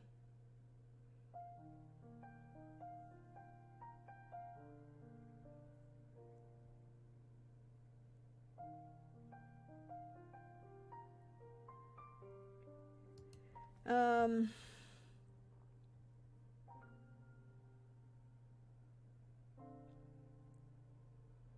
yeah, we don't want to go that far north, I think. I don't think we want to go all the way up to Delaware. I think we want to stay further, you know, in the Chesapeake.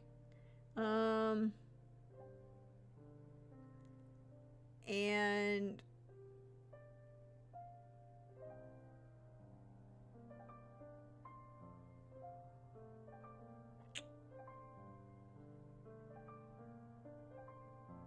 yeah, piece of cord was to stop eating the paleskins. I mean, I don't, because I like the idea. It's the werekrakens. Something else in the Pacific doesn't want them in their bloodlines. Look, possibly true. That was the doom. Like, I like the idea that as part of the peace accord, part of the peace.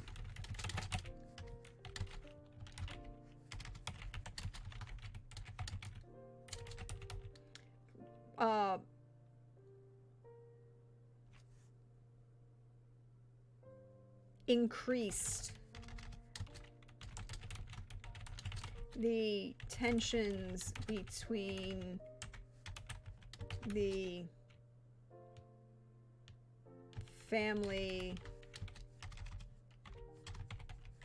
and other native tribes as well as the English. Because that would be a reason why, I think that furthers the reason that we get with, like, they end up siding with, whoops, wrong house. Here we go.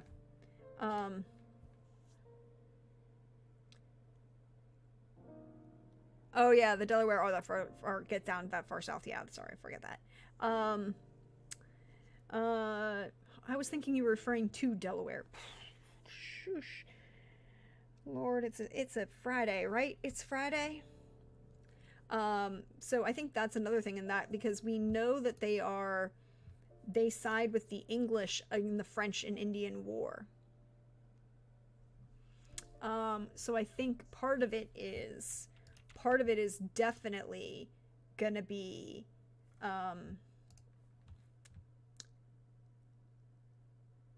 this because of this peace accord puts them more slightly against other tribes in the area, non-Algonquin tribes.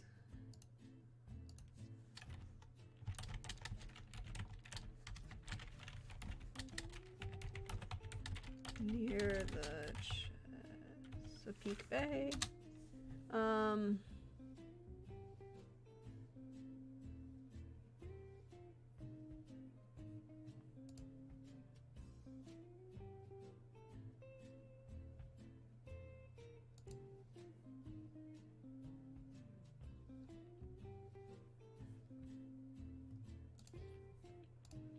Yeah, because I think people are...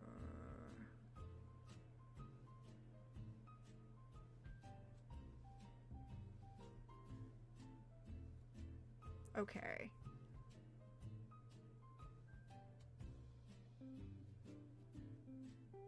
So yeah, due to tribal wars and colonial incursions, a large portion of the Maryland Algonquin population had emigrated by the end of the 17th century. Some Algonquin, however, chose to stay, including the Nausai Waiwash Band of Dorchester.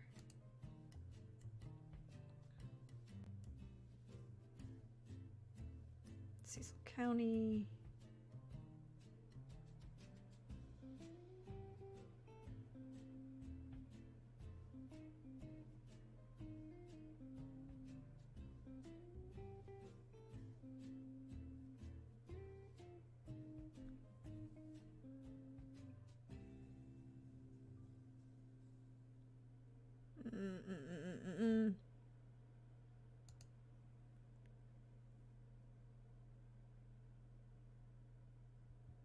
Algonquin River, no.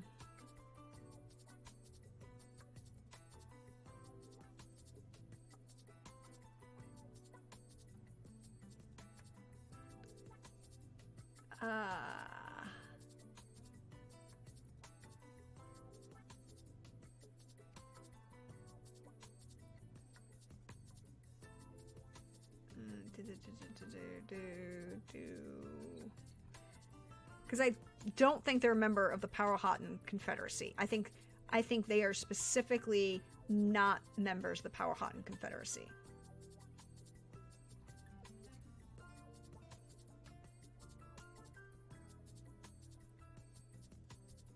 And I know they're not Iroquois. And so when is the Peace Accords? The Peace Accords is so 1607 and then 1660. So they could be anybody who's been there before 1607. And I think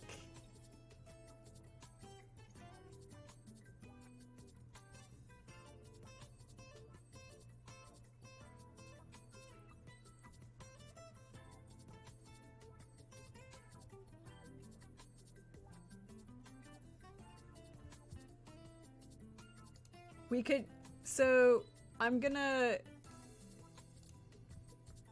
they're more inland, you always have the Cherokee. Yeah, I don't think they're gonna be inland. I think they're gonna be among, you know, among the tribes that don't sign the Algonquin peace, the peace treaty of the Algonquins. And I think there are a number of tribes that kind of leave early late 1600s. Where's Kent Island again? Kent Island, Maryland. Yeah, so Kent Island is between Annapolis and Easton.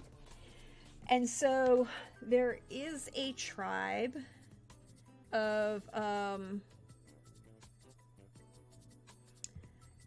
the Matsapik.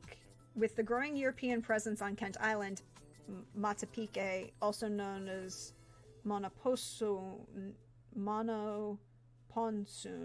emigrated during the late 1600s and early 1700s. They found new homes with neighboring Algonquin tribes, or went further south. There's an option. I'm gonna hold this one because they leave and go south. Are the family that we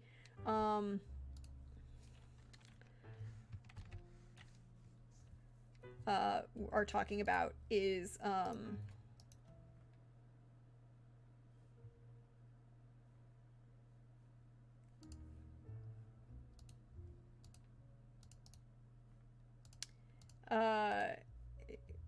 are definitely, and what I'm gonna do is link to this wonderful site. Insert link.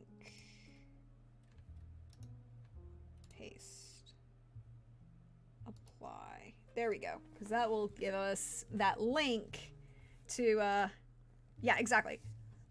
There was this really, really, really great soft-shell crab restaurant on Kent Island that we used to go to, but that was decades ago, and so it's probably not there anymore.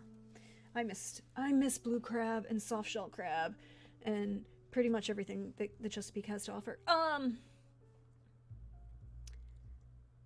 So I like that idea that they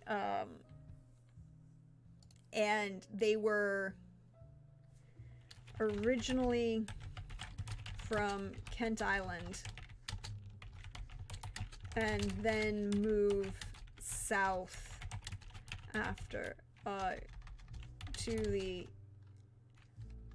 oh, how about they move south to Tybee? That's even better. They go from Kent Island, so one estuary island, to another estuary island in Tybee. Which makes a whole lot of sense, right? For were sharks that are shifters, shark shifters. This is cool. This is fun.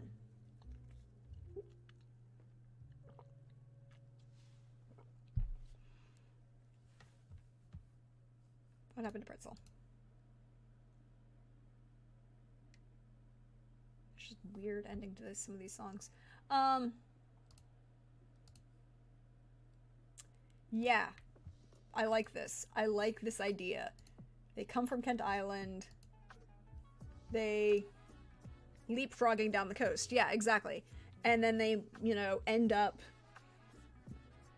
on Tybee, which is a great place to be. It has some really nice beaches.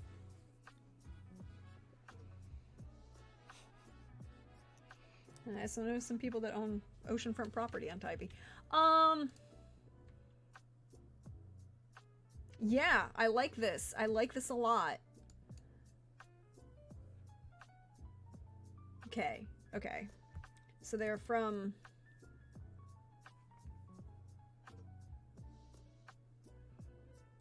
They are... Family leaves the Chesapeake. Hi, I can spell. Bay and Kent Island for Tybee, for further heading south,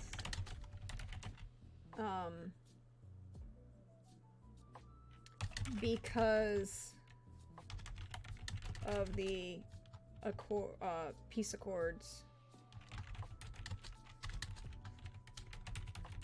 with the Algonquins.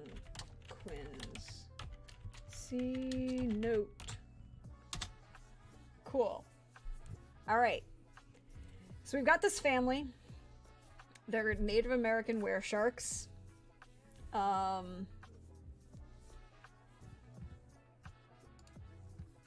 That are definitely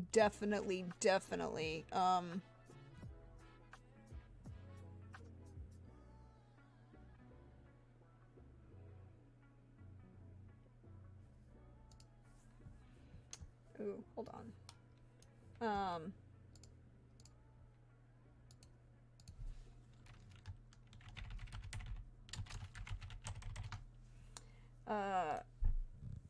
We are definitely going to see them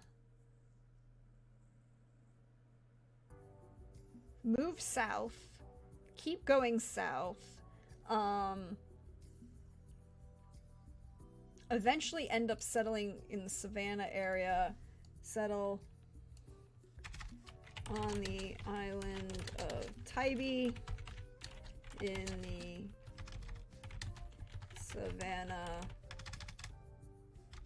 off of coast of Savannah.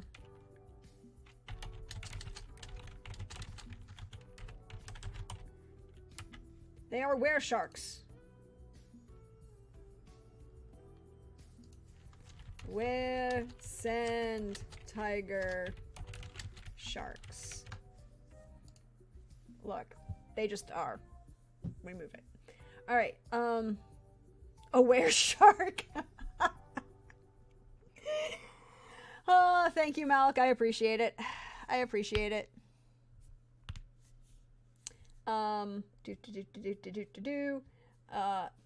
Then we get this, we need to figure out who this person who has glory during the French and Indian War. Can't stand still, stagnation is death.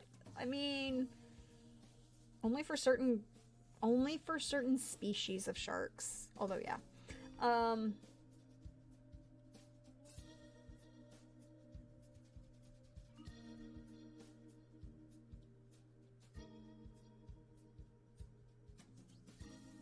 And actually, this makes sense with the War of Independence if they're on Tybee, because there are actually, like, battles fought along the rivers. And, in the, like, if you're trying to avoid being outed as were tiger sharks, maybe don't, have the British Navy all up in your business. And that's why that's a doom for them. Versus the glory... and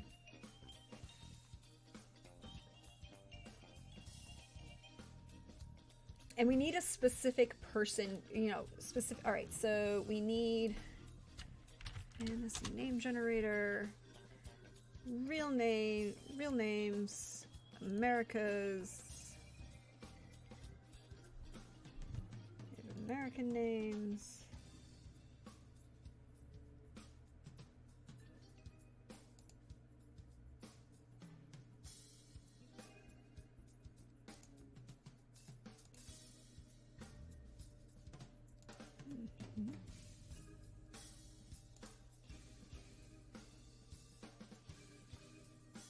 And since because they're also matrilineal, I think the person here who gains the glory, and that's going to be the matriarch. They're matrilineal. All right.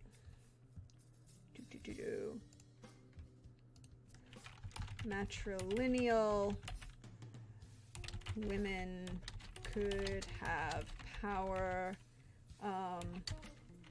Polygynous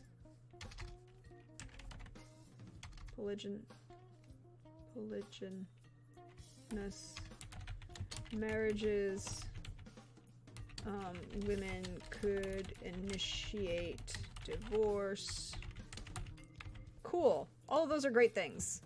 And so with that, we're going to say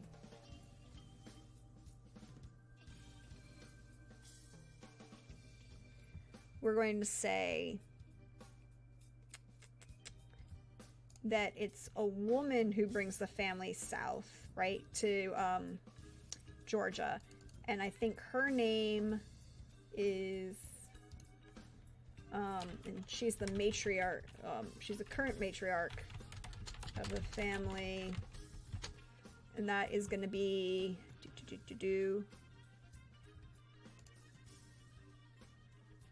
All right, so what I'm going to do is actually see if I can get this poll thing to work. Like, I've never really tried this before, but we're going to try it and see how it goes. Okay, create a new poll.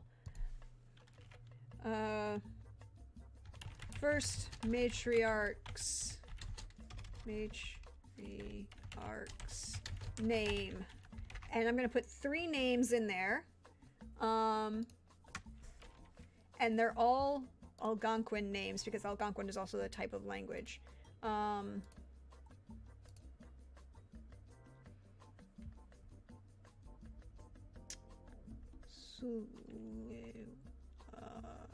Numes.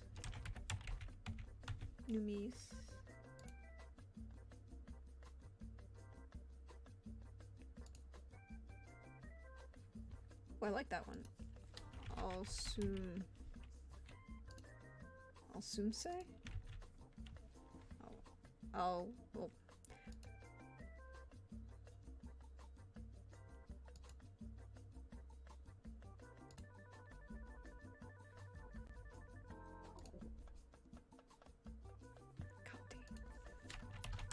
I'm gonna put four of them up here for you in the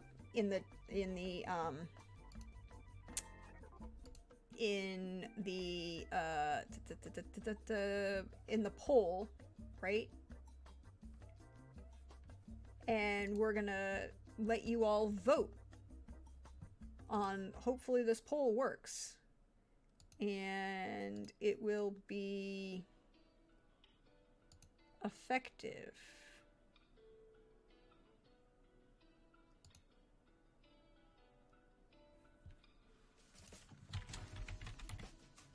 All right, so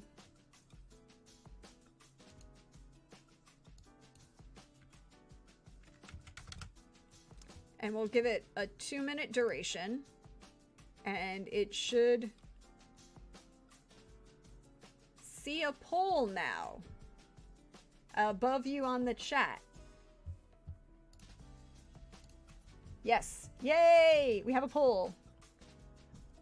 And the poll is working. People are voting. And you should be able to even have multiple votes if you choose to spend some of your channel points. You can see this house having a ton of reverence for the moon, were-sharks, matriarchal, strong naval tradition, criminal activity being favored under cover of light. I mean, maybe. Maybe. We'll find out. We're definitely going to have to figure out some other things. Like, that's sad. That's... Oh.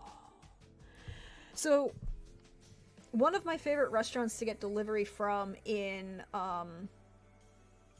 Atlanta I guess I'm still on their mailing list because I just got a pop-up that they're like, hi, we're having this special sale through Monday. And I'm like, but I'm not in Atlanta. If I was in Atlanta, I'd definitely be ordering because... So this particular restaurant that this is a, it's Ponko is the name, and it's a... I voted extra because I like the name so much. Go right ahead. If you've got the channel points to spend for it, spend them. I'm not voting. There is a lighthouse on Tybee. Maybe. There is a lighthouse on Tybee. But I believe it's currently owned, or, all the lighthouses, are owned by the Revenue Cutter, the Lighthouse Keeper and Revenue Cutter Service at this point in history. And we have a winner! Yay! We have a winner! The winner is Conti. So her name is Conti.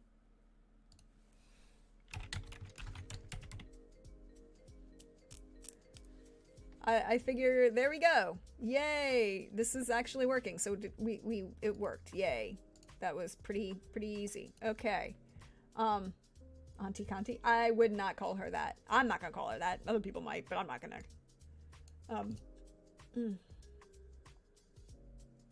Glory from the Creek. Probably by saving someone important from drowning. You know, classic.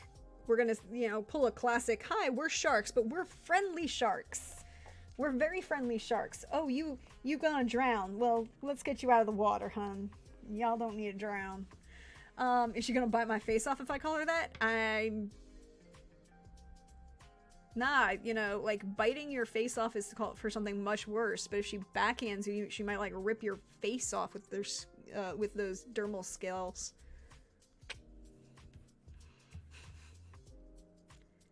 Two words, chomp chomp. I mean, chomping is a free action. Chomping is a free action. Okay, so that makes sense, right? Like, in the 1730s, they come south, they, you know, there is an island, you know, there's an, I think eventually, like, there's a lighthouse that's part of their property, but, or will eventually be part of the property, or was part of the property, but there's a point at which they lose some land, right? World War I. World War I, I'm gonna say during World War I that's when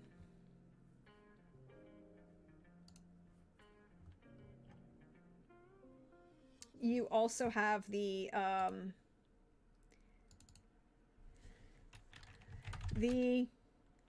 Revenue Cutter Service takes possession of the lighthouse on Tybee. I think that's how that works, right? And that's the like, all of the rest of their land and what they control on Tybee is still theirs, but the government is now in control of the lighthouses and the lighthouse keeper service. And because in the, when does it happen? Merging of the lighthouse keeper service with the revenue cutter service.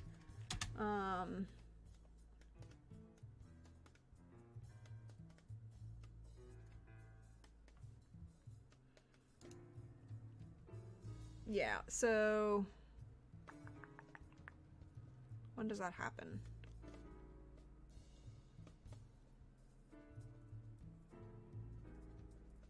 The U.S. Lighthouse Establishment Service is yeah, the U.S. Lighthouse Establishment Board was created in 1852 to kind of like moderate the lighthouses along every American waterway.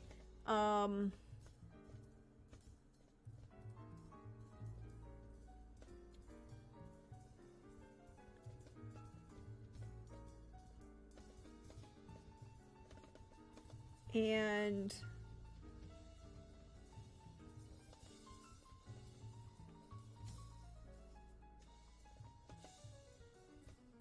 yeah, the life-saving services merged with Sumner Kimball merges the life-saving service with the revenue cutter service to form the U.S. Coast Guard, and then Roosevelt will put the Lighthouse Establishment Service under the Power of the Coast Guard in 1939. So at this point, it's not the revenue cutter service will be taking it; it is the lighthouse. You know, so the lighthouse services runs the lighthouse. The government take the government takes the lighthouse is what this point. The government takes possession of the lighthouse on Tybee. Cool. I think that makes sense. So now that's that. Okay. Okay. I'm feeling it. I'm feeling it. We need to figure out... Okay, so...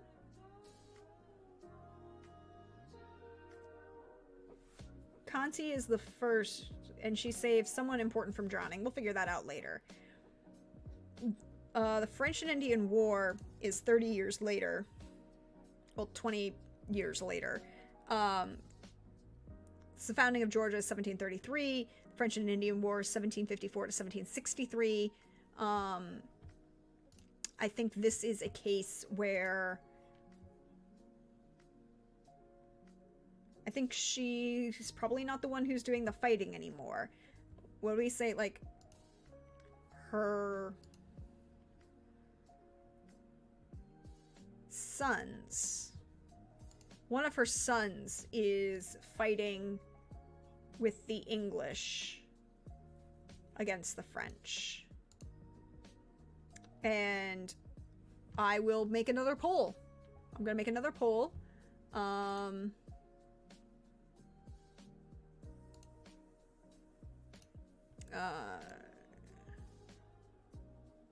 Okay, new poll. Question. Name for the first son, or name of for son who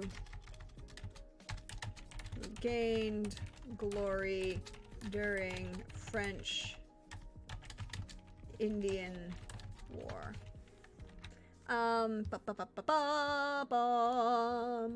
La da da da da. La da da da da. La da da da da.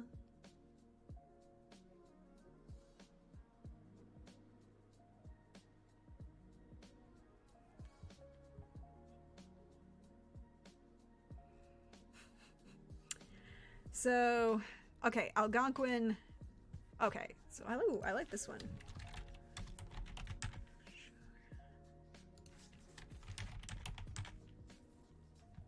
I'm gonna put 4 names on here again. I'm gonna also allow you to multiple vote.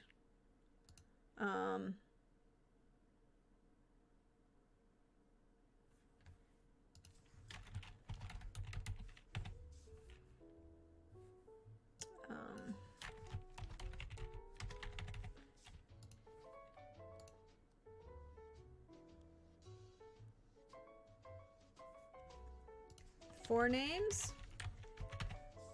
2 minutes on the vote clock. You can multiple vote if you choose to spend your commendation points. There you go. It is live. Had to make the busyness call. Who are we voting for?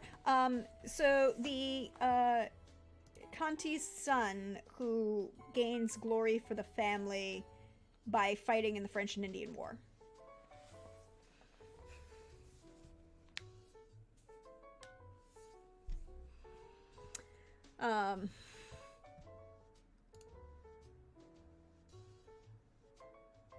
Well, somebody has a strong preference. I see that strong preference for that number of votes.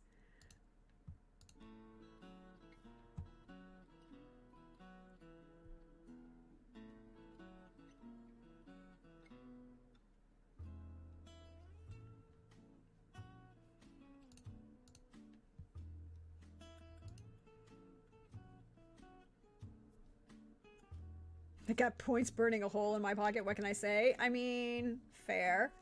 Fair.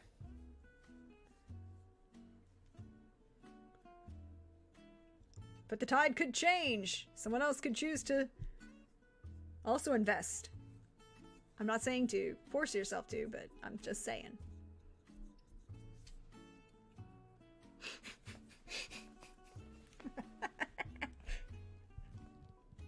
Like, I'm just looking at the numbers now. This is actually hilarious to me, and I love it. I love it for all the right reasons. Look, it's not just Chicago.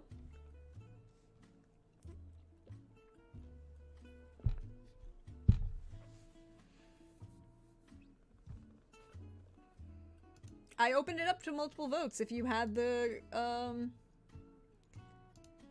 if you had the channel points and you wanted to spend them. There was the option. You could vote multiple times. And we have a winner! And our winner is Chogun. Chogun. Where are we? French and Indian War.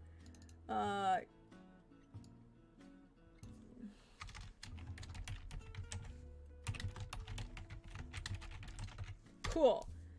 There we go. Huzzah, I stuffed the ballot box so much. Look, channel points have to be there for something, right? You have to be able to spend them on something. And, like, there are the luck rolls you could buy for me.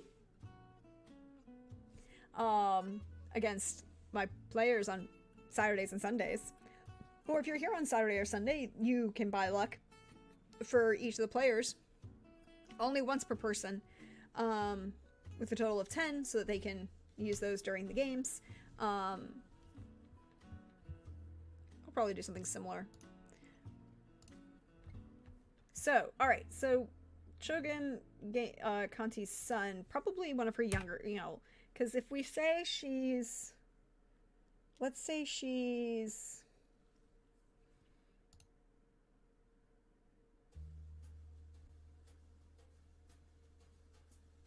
oh, no, no worries, Malk. I mean, if you spend them now and you buy that luck point now, it goes to me. As some people may have already done earlier today.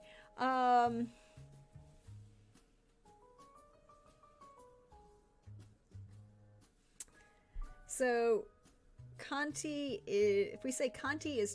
Thank you, Malk. If we say that Kanti is, say, 20... Let's say 30. Thank you, Krellin.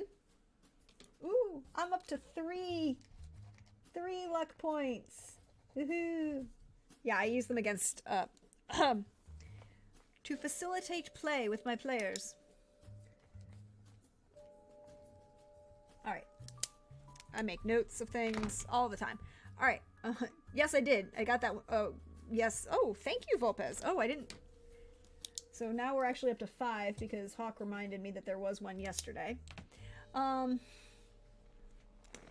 So, so if we say that Kanti is 30 in 1730, then 20 years later she's 50, or, you know, 50 during 1754, and her son is like 20. Yeah, that makes sense. That makes sense. All right, so Kanti is 30 in 1733.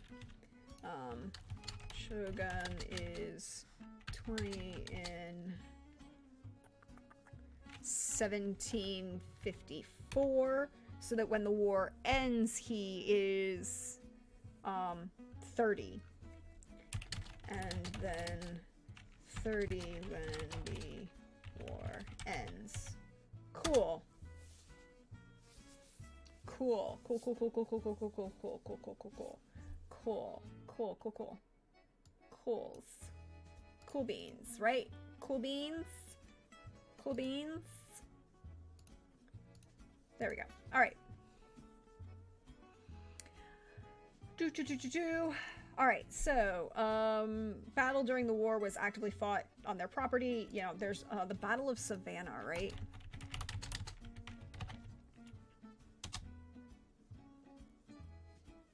Yeah, December 29th, 1778.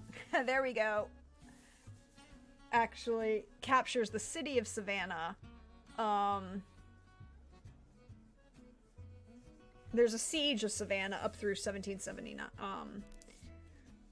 In 1779. So the siege of Savannah and the blockade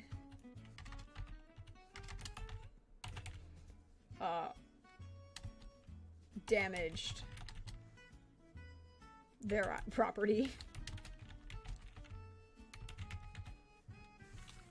You know, like, that's just straight up, you're on the island of Tybee, there's some British Navy people coming to bug you. That will be a problem that you will have to deal with at some point.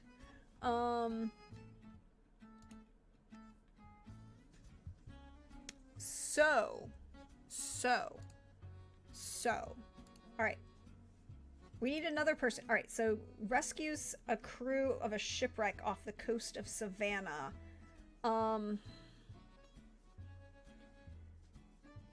So 1789, sorry, 1789. And as we all know, no good ever came from dealing with the British. Yes! I agree wholeheartedly with that statement, Krellin. So if Shogun is 20 in 1754, by 1789, he's 55. I don't think he's, like, his son. We need Shogun's daughter? Maybe Shogun's daughter is the one who rescues the crew from off the shipwreck, right? Like, that would be good, because, again, they're still matrilineal, and, I think by 1789, I think the family has started quasi-assimilating, but not really, right? Like, they're assimilating as much as you do, but I think at this point they are really more...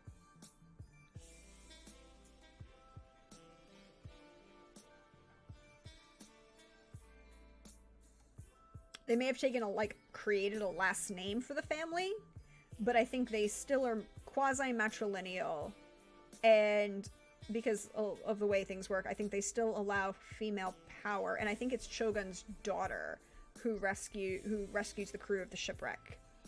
And I think, to make this would be even better, because it's her rescuing people and shipwrecks, this perpetuates the story that there are mermaids in the estuary of the Savannah River.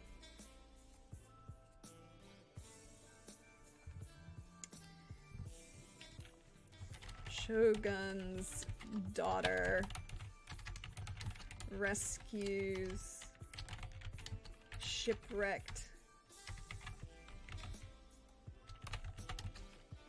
sailors, perpetuates story that there are mermaids in the estuary, or in the bay.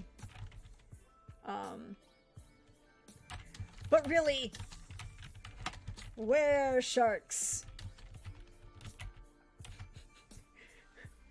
Krellin votes that the daughter's name be Cheppy. I like that. I think we're gonna take that vote. I think we're gonna go ahead and vote that. That is Cheppy, daughter of Shogun. Yeah, perpetuates mermaid story in, yeah, River Maiden saves sunken crew. Yeah, there you go. All right there.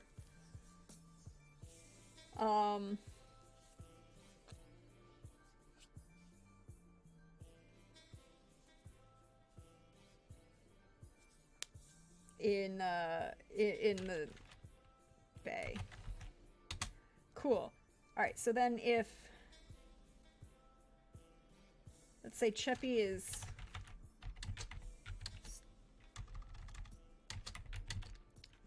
'22 in 1789, then when we get the eccentric ruler in the Savannah Fire, which is 1820, she could be, but I don't think she is.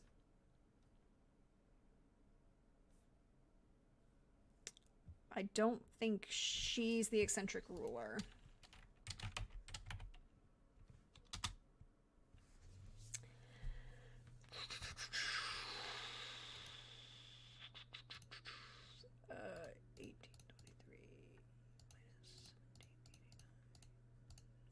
Because she would have been 54. Right, no, she's 50, should be 56. She would have been 56. Sorry, 56 in 1789. But I don't think she's the ruler of the family.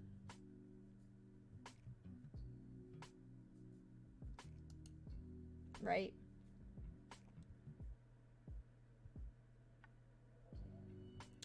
I think it's actually her older brother.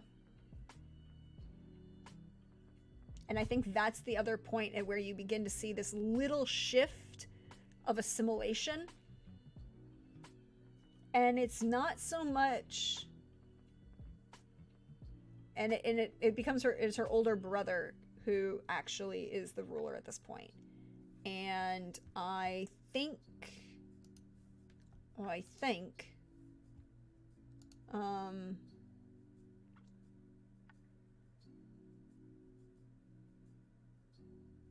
his name is going to be Mingen.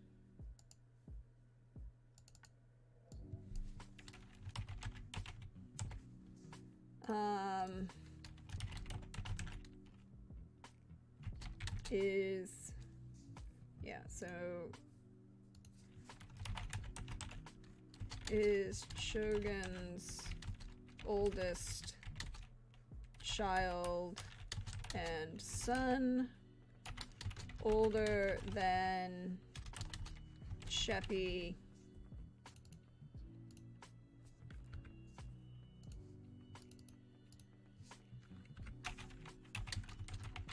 how much older than his sister is he? And because I think I want to play with the fact that he has always been, you know, well, he supports his sister, and he's like, yeah, good on you for getting that glory for the family. The myth about mermaids isn't really helping us, right? Like, he has problems with that, perpetuating that myth about mermaids. Steps in to be the public face of leading the family. Exactly. I think that's it. And I think, well, I mean, because they're matrilineal, not matriarchal, which means that the descent follows the mother's line. So it should have been Shogun. It should have gone to, like, maybe he's more of a pragmatist and trying to help blend into the more mundane culture of Savannah. Yeah, I think I don't think they want to, you know, I think he sees some, you know, this is where we get that first, you know, point of the fire, right? The fire happens, and this is where we start going aggressively in business. Hi, they're sharks. They're literally sharks. They're literally business sharks.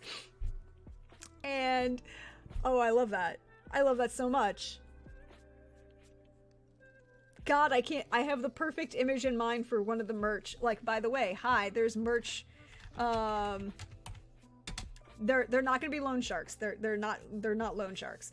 They're just business sharks, right? Like, aggressively in business. And this is when, start shifting to sea trade and very aggressive in business, taking advantage of the fire, putting other warehouses and shipping companies out of business.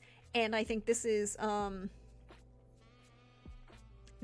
gonna be no, they are family sharks, exactly. I think this is where there's a lot of shift publicly into being, on paper, much more anglicized, right? Like, Mingen isn't gonna... I bet you he also has an English name. Or I bet you he has an English nickname. He has an English nickname. And I need...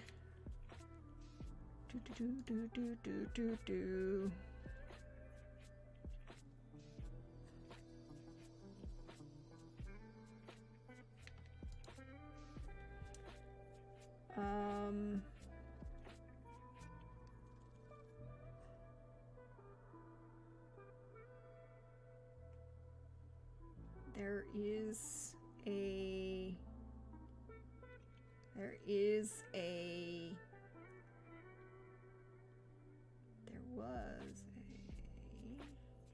Victorian names. Here we go. He has an English nickname that people call him by. And so the question is oh, here's the vote. New poll. Mingen's English nickname. Very bland, like Tom. Or very Victorian, like Clovis. This one we're not going to have additional votes. Only single votes on this one. No additional votes.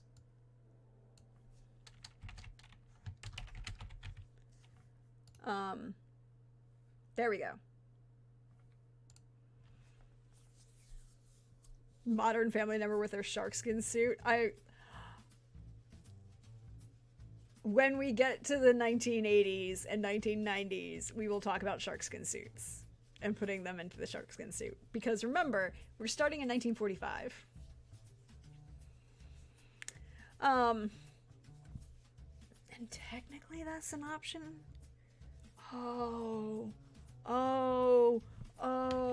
now I need a 1940s sharkskin suit. Yeah, 40s sharkskin was a thing that did exist. Thank you very much.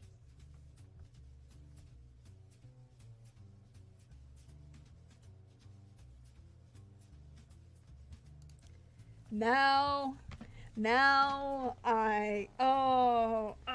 we gonna have to find the right image.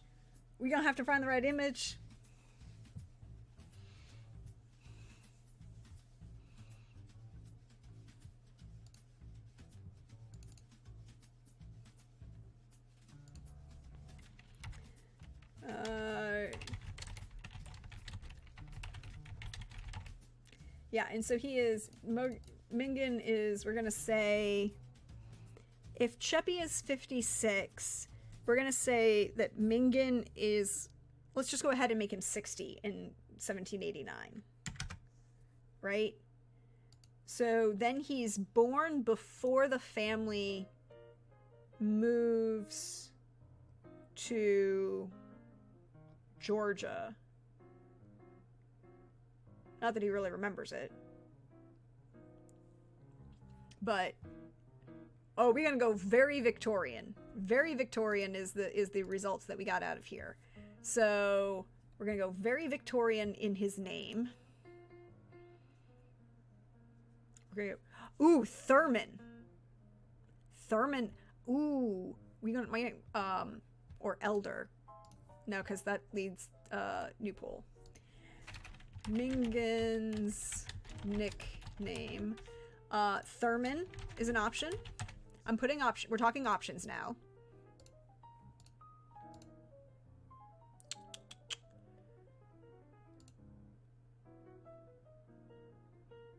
Hillard. Garland. Garland is a good one. I like Garland.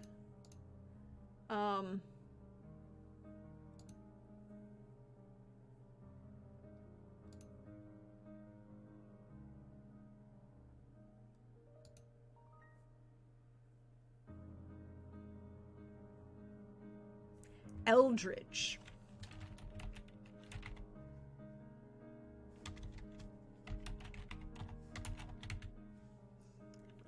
And one more.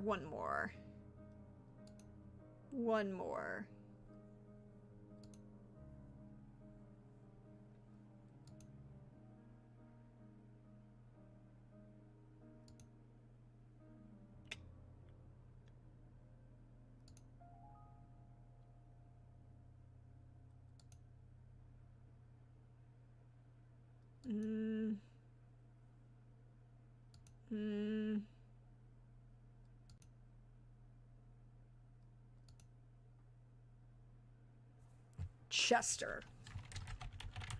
Look, I will allow additional votes this time. And we're gonna make it... No, we're not gonna... Yeah, let's make it 200 for additional votes. Just got the poll. We have... Oh, yo. We have to... You... Volpez, you know me and NPCs. There's going to be an image of him, and there's going to be a sharkskin scoot that goes with whoever's in charge of the family at this point. There's going to be a sharkskin scoot that goes with it. Y'all, we are voting on Mingan's English nickname, or the name he uses with the English, I should say.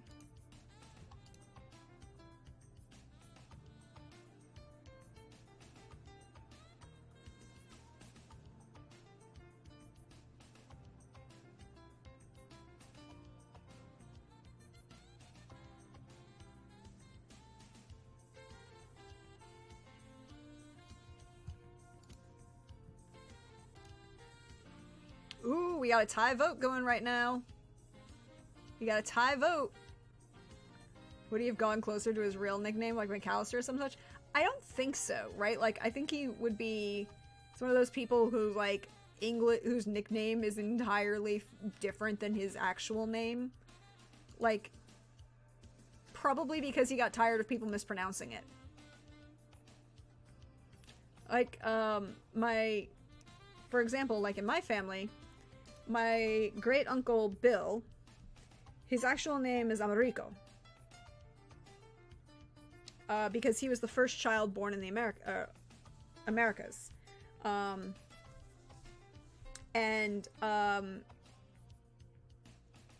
He had two older brothers, and his parents didn't speak English, and so when he went to go to school, like in kindergarten, his older brother took him to school. And his teacher asked his brother, so what's his name? Amerigo. What? Amerigo. Huh? Bill. Because it was literally like, you know, he got so tired of people not being able to say his name or spell his name that when but all through school, like everybody who spoke English, his name was Bill. Only with a family was his name Amerigo. And then he legally changed it to Bill. Not William. Not... nothing like that. Bill. When he graduated, when he turned 18. Eldridge. Mingan's nickname is Eldridge. I love this.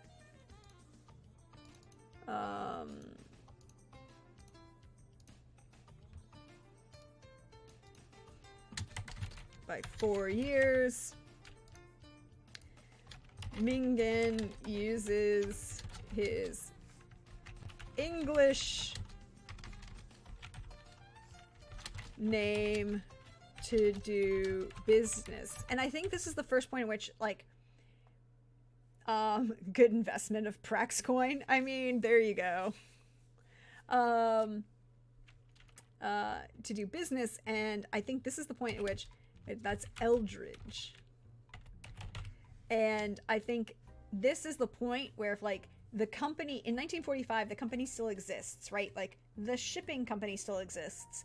And I think he used the name, the initial, like, the name, it's like M. Eldridge and Sons. Or M. Eldridge Shipping. No, because we need a last name, right?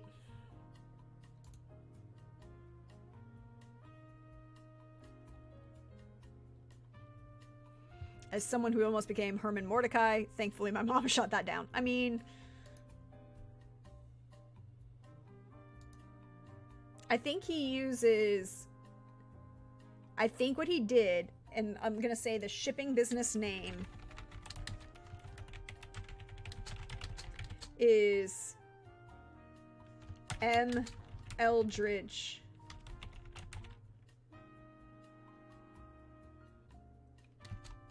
and Co. Shipping. I think that's what he did.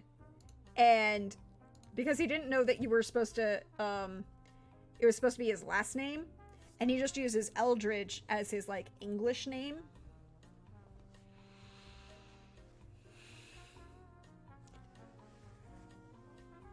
Oh, excuse me. Excuse me, everybody. Sorry for yawning in your face. I am not actually tired. I just need some more water.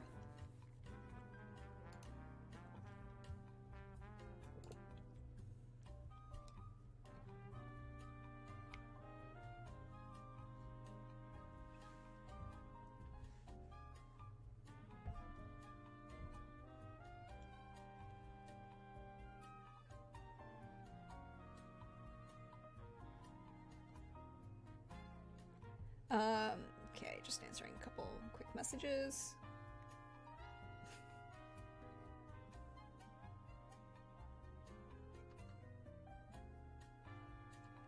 Alright, and also keep the family name slightly distanced because of the underground ties. Exactly, right? Like, they definitely house sheet. Cool. Cool. Is 60 in 1820 when the fire occurs. So he's in his, no, that's not what I wanted. There we go. If this is a point at which they go English, maybe Eldridge ends up becoming a surname. I think that is, like, right? Like, I think he just he's one of those people who will probably, because he only thought of, like, for, like, a single name, he only called himself Eldridge, and everybody calls them Eldridge, and that ends up becoming the family name, right? For a variety of reasons.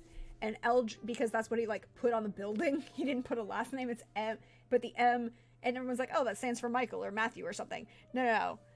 It stands for Mingen.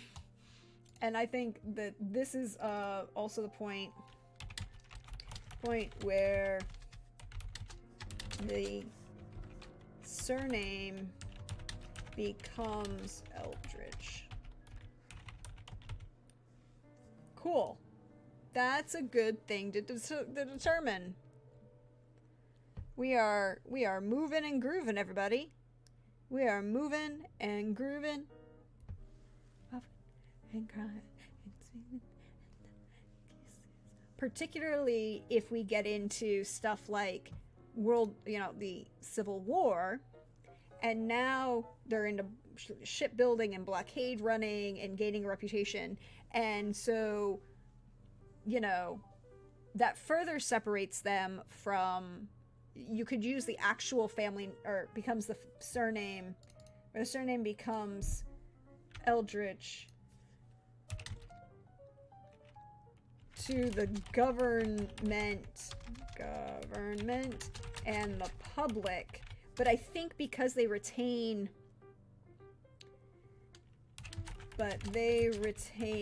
their traditions behind in private, right? Like, I think that's a thing. That's legitimately a thing for them. They change the name, like the family name becomes Eldridge on all the pieces of paper that are important, and it doesn't become,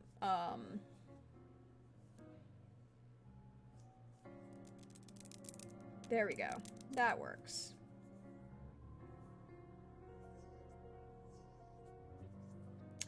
Okay, so then we get the next important person is the Sea Islands hurricane, which is in the 1893. So Mingan is probably well dead by this point. Although we are saying that shifters live longer than humans, much longer lived than humans, but they still, you know, if he's 60 in 1820, by the time we get to, you know, 70 years later, that'd be 130. I think he's, well, he's very publicly dead. No, I don't think the family splits at all, right? Like, I don't think the family splits at all.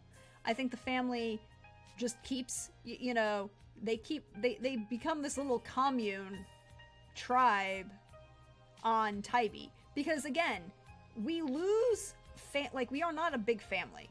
We don't even get, you know, until we get to here, and,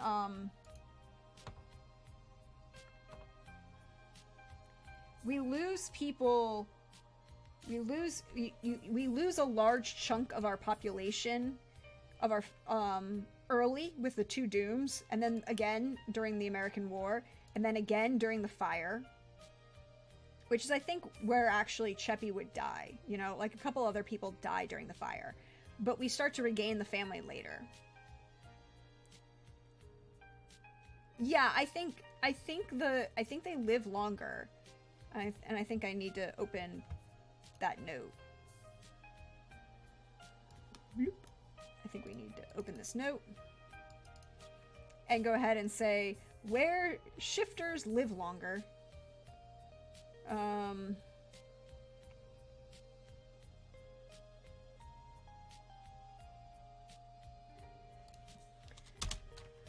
Where shifters live longer than humans with an average lifespan of, let's say, 150, right? Let's say 150 years. Yeah, and sharks are potentially immortal. So why don't we say, where shifters in general live an average lifespan of 150 years, where sharks live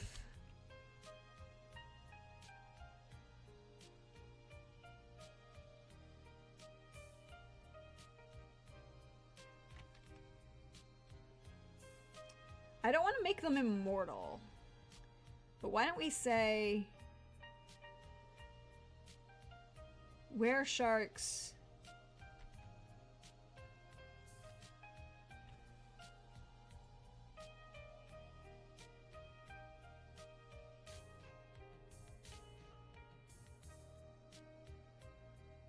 Yeah, I like that, Krellin. No one knows how long where sharks live because they've all died of external causes, right? Because I don't want to say violently, because I think like they're not immortal, right? Like they're not like mythos level immortals. They're external causes, like, you know, being fished because people used to fish sharks, or, you know, getting caught in propellers, or, you know, tragic accidents, or war, or murder. Like, they've all died of external causes. I think that some of those, where I don't think so. Like, I think because at this point the family starts growing and having so much land, like, we have a lot of land. We have some pretty good land here. Count all those as violently, but yeah, like, they'll usually, Krell and I say, when people say violently, I think like murder or something, so I want to be a little bit more open for, like, you know, they could have just gotten hit by lightning. Uncommon, I know. What are the odds of a shark getting hit by lightning? I need to know this now. What are the odds of a shark being hit by lightning?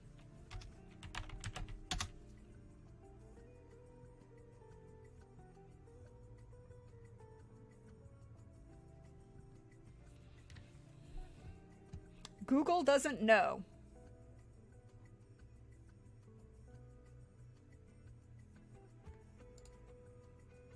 Most lightning strikes are on open fields, and in large bodies of water, yeah. But the thing is, a lightning strike on the ocean will dissipate along the surface level, and a shark that is not surfacing would not get hit, because it'll all radiate outward. And if you're far enough in underwater, it won't affect you. Because of salt water. Notice I said salt water. This is an important distinction. I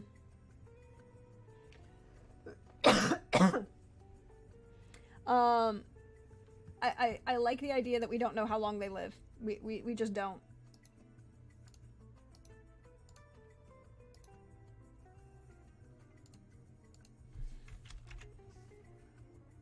They've all died. Cool. I like this. I like this. I do. This is building up more lore. I love to build more lore.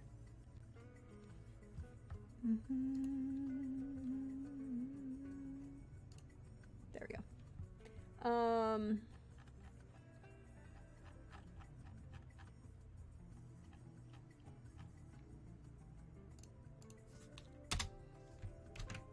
Cool. Cool. I love building lore like this. I think this works. Alright, so... Probably pretty rare because most of the electricity is being... Yeah, exactly. It could be that they lose the human sense when they get old enough and spend more time as a shark, just knowing that base memories of spending so much time around humans, they don't avoid them as easily, so they're easily prey for fishermen. I mean... Maybe. I don't think... I think because they are that long-lived, I think they don't... you know, I don't... Because they're wares and naturally shifters and not, say, selkies or nereids, I would say instead that that is a quality, like losing the ability to transform between one or the other, I think is more something I would ascribe to like nereids or selkies. They don't go to the farm, they go to the aquarium. Ooh. When did the Georgia Aquarium open? Georgia Aquarium.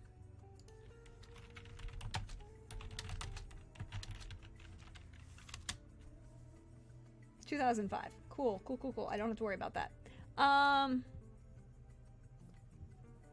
think that's it.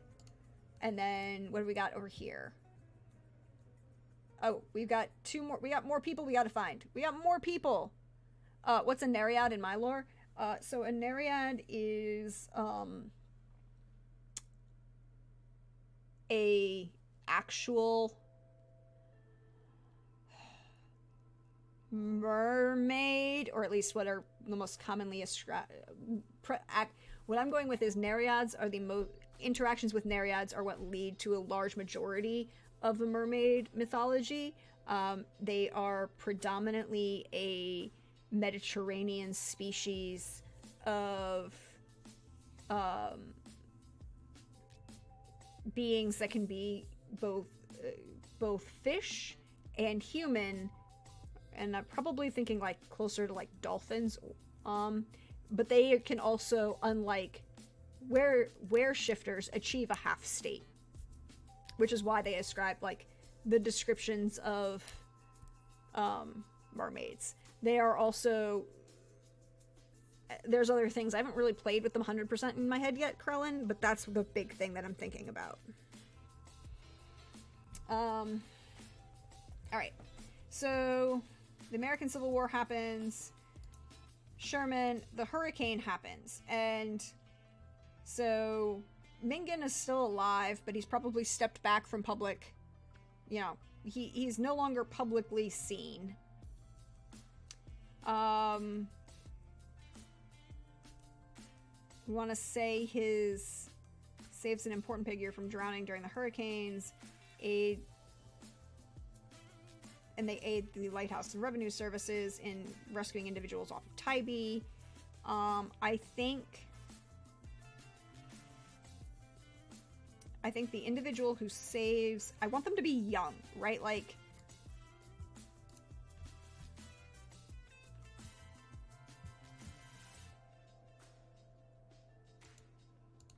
I want them to be young. I think that's a thing that needs to be, they need to be young, and I think the person that they save also needs to be young.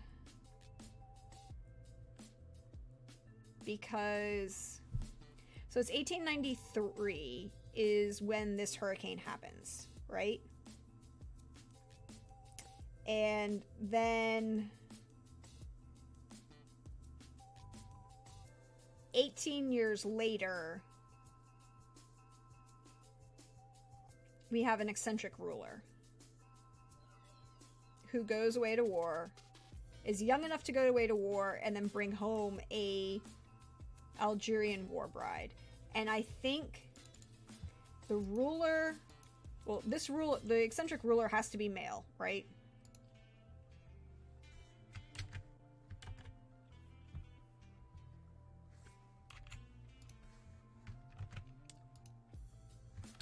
Ah, crap. Well, I can fix that.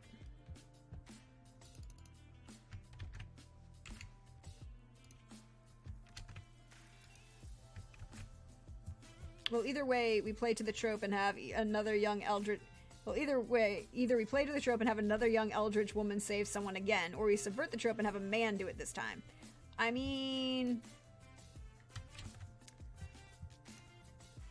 Because there's the thing. I was thinking, what if we do it... What if the person who does the saving, like, is...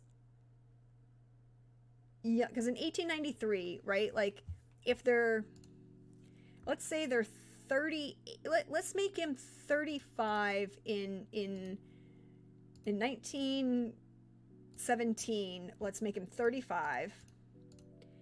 That means he would have been born in 1882. So if we make this ruler who would have been like 9 or 10, the person who does the rescuing, of like,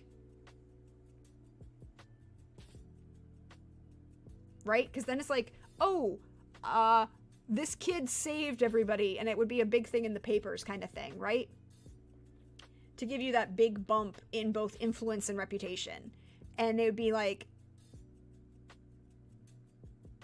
yeah, and I think that gives them the same kind of like, you needed another reason for the you know, the normies, the human population, to accept this level of miscegenation marriage, right? Like, so I think these two people need to be the same. And I think this person is going to be, so is it Mingan's son or his grandson? I think it has to be his grandson, right? Like, or his great-grand, like, because Mingan is 60 in 1820. And then the hurricanes are 70 years later. 73. So he'd be 133.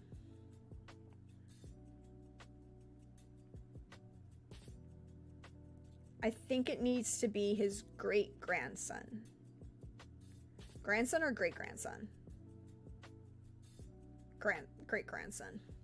Alright, so... And they are... And I think they have an English name, right? Like, they've got a very English name. And...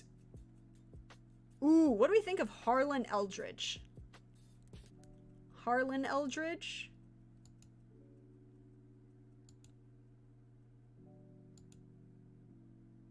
I'm liking it. I'm liking it. Harlan Eldridge. Harlan Eldridge. Age 10. Or let's make him, just go ahead and make him 9. Age 9. Saves. And I like it. Yeah. I agree with Vulpes here. He's the grandson of Mingan because the family is known to be healthy and long-lived, but not the trueling. Alright, I like that idea. Harlan Eldridge is Mingan's grandson. Family is known for being long-lived, but not, you know, family is known for being long-lived, but not the true length.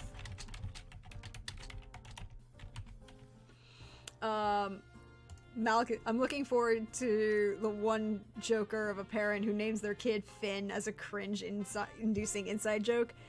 Saves a coastie crew? Ooh! Ooh! That's an option. That's an option. Maybe not a cruise ship, because, like, again, 10-year-old, that would be a little much. But they're working... What if... Here's the thing, I don't think it's the coastie crew. I don't think it's the revenue cutter service crew. And here's my reasoning why. I like the idea of Vulpes, and here's my reasoning why. I want them to have, because they get such a boost to both reputation and influence, I want to give him... Oh no, because he's going to go join the Navy. He's not joining the Coast Guard, he's joining the Navy. I want to give him...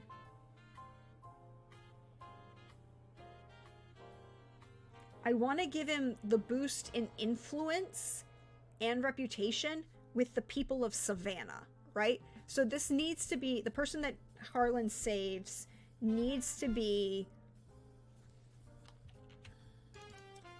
a local, you know, like a local politician, or like a local, a politician's child or something, enough so that 15 years later, right? Am I right in my math there? Or no? So, if, okay, so plus 10, 1892. Yeah, so he's 9, and then...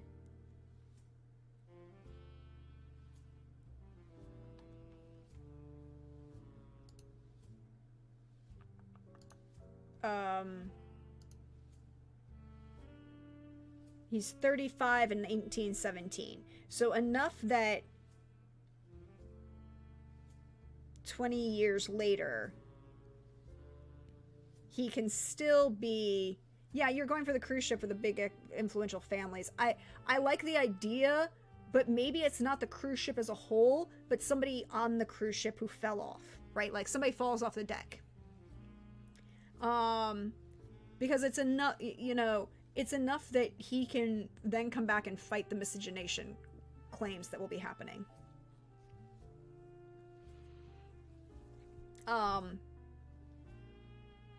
I think it... why don't we take the two ideas from Krellin and Hawkeye, and ooh, why don't we make it a state senator? Georgia state senators in 1893. List of former members of the Georgia State Senate from 18...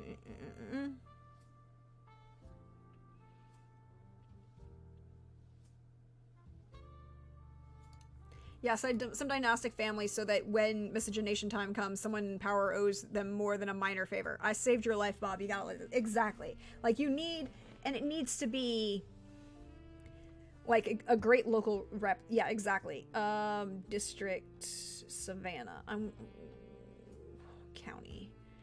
County. What county is Savannah in again? Dang it.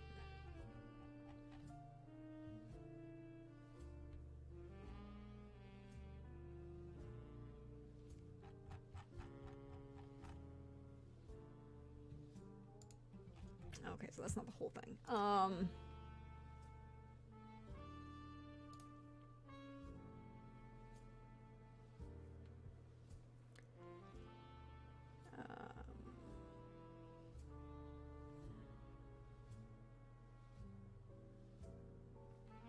So, like, do we want the state senator or the U.S. senator? I think it's the U.S. senator, right?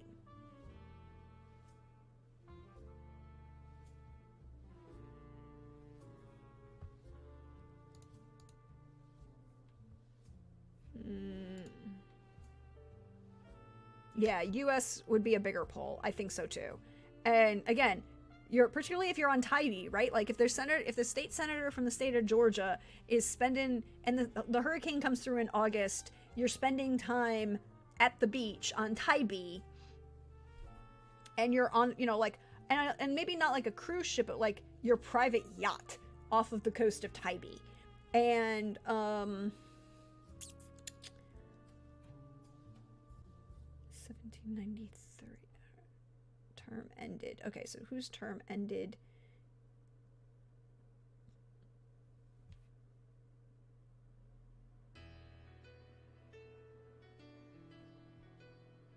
Okay, so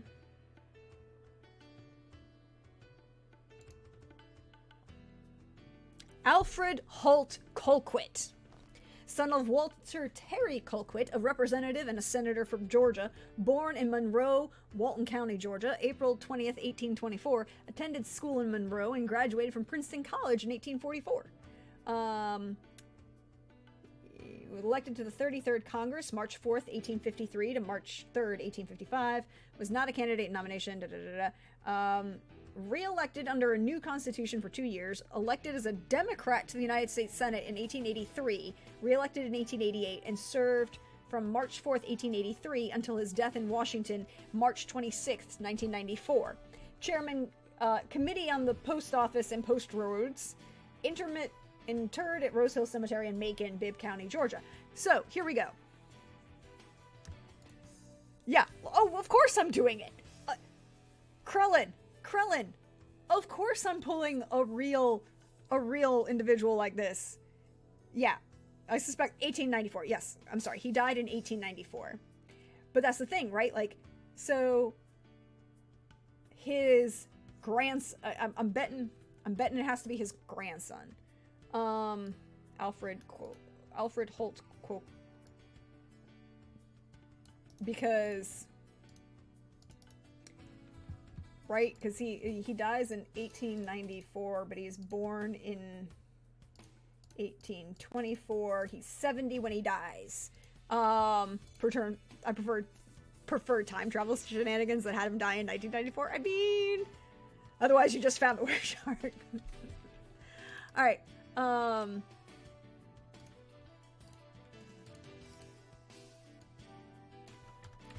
Like, this is, and particularly in Georgia, okay, so he's, all right, so how many family, family, resting place, political member, family life. Oh, he was married twice. First to the former Dorothy Elizabeth Taver, who died in 1855, and after her death to his brother's widow. Look. Oh, actually, no, that actually made sense. His brother died at Chickamauga, so that actually makes sense. Who dies in 1898. He was the father of 3 children with his first wife and 7 children with his brother's wife. Look.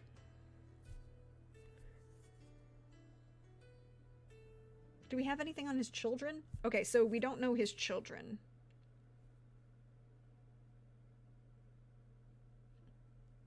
She was more fertile. Also, lived longer? True. Exactly. Particularly because his brother dies at Chickamauga. You know, and his wife was dead, you know, in 1855 before the war. So, like, they start consoling each other over the death of the, you know, it was not uncommon, particularly for inheritance purposes. So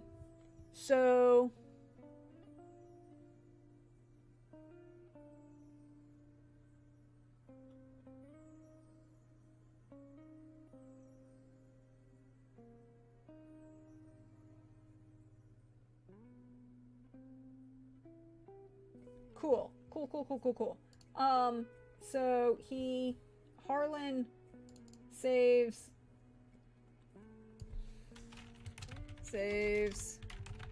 the grandson of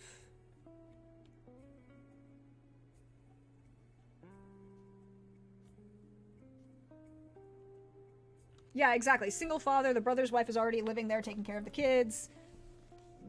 I mean, there are lots of reasons.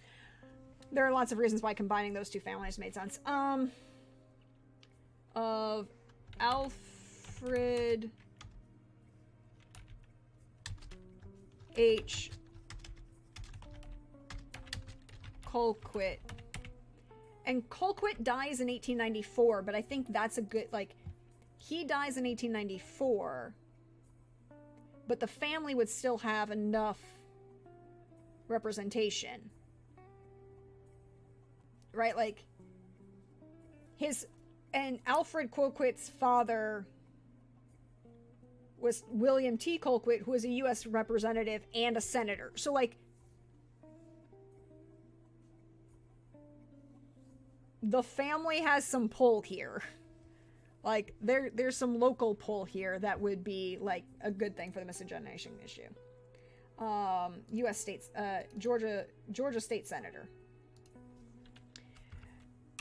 U.S. senator from Georgia. Cool. So that way, when Harlan comes back, Harlan returned at age, what did we say, 30 or 35? 35. Brings a war bride home from Algiers. There we go. And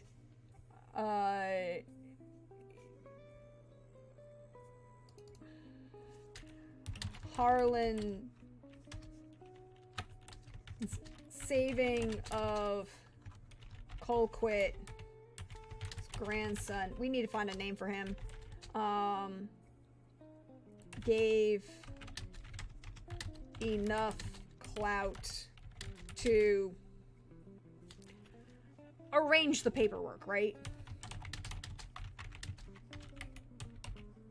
Because you could definitely say that she's North African and be like, oh no, she's French from Algiers, right? Because Algeria, well, no, not really, because Algiers is not Algeria. Well, no, it is. Algiers is the city capital of Algeria, and you know, France technically at this point was a French colony, and during World War I was definitely still a French colony, and so there's still a lot of French you know, she's French, right? Like, she's not African, she's French, is what would be the way we get around that miscegenation clause. It's Bob, I already told you. Only Harlan gets to call him Bob. Everybody else is forced to call him Robert. Right? Robert.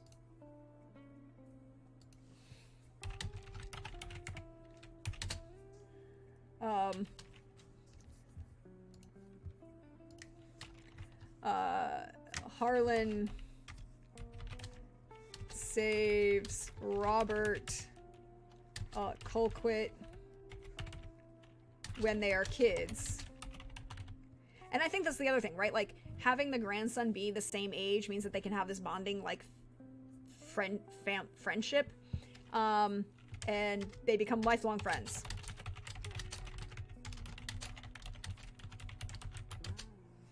Bob is a child. Bobby is the child. I'm a man now. Call me Robert. Nah, Bob. You're fine.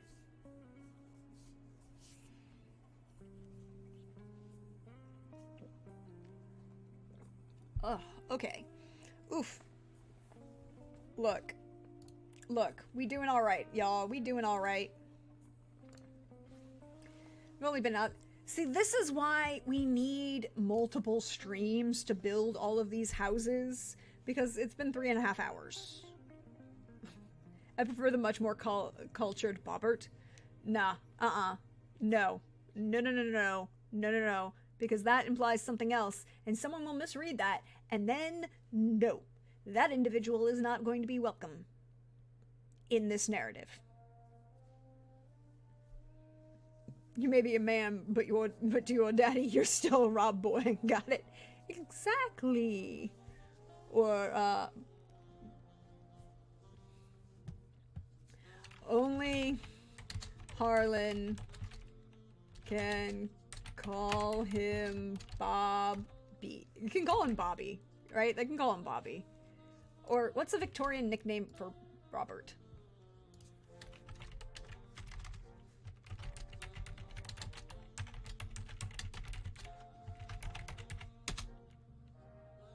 Bob. Just Bob.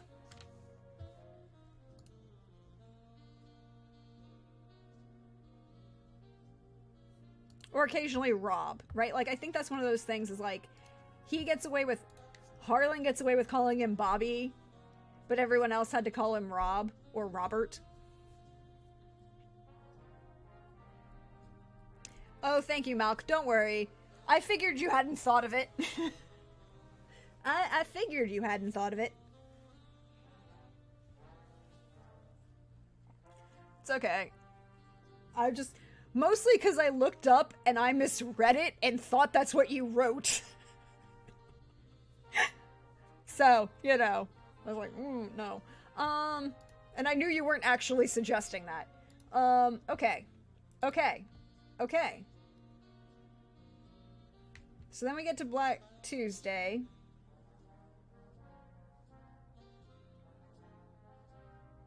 And I think Harlan...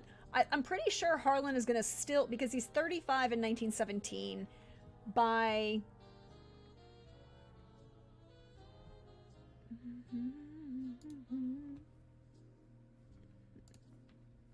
So if he's 37... You know... We know he's born in 1882. So in 1941, he is... He's 59 in 1941. So he's still head of the family in 1941 when the war starts. When World War II starts. How big is the family by the end? Family is... People. 21. 21 is...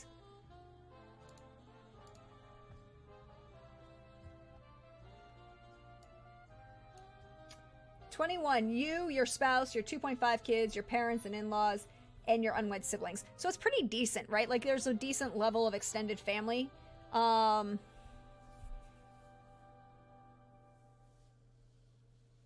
So each of the charts is actually levels of 10 starting at 0. So 0 is one level, 1 to 10 is a level, 11 to 20, 21 to 30, 31 to 40, 41 to 50, 51 to 60, 61 to 70.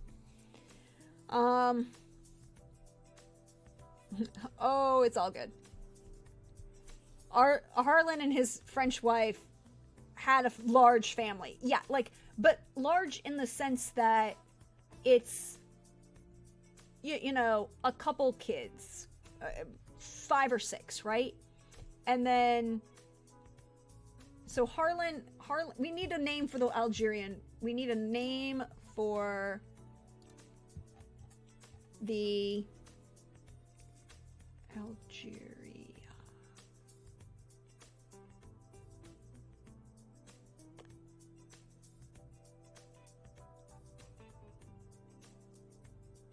Algerian.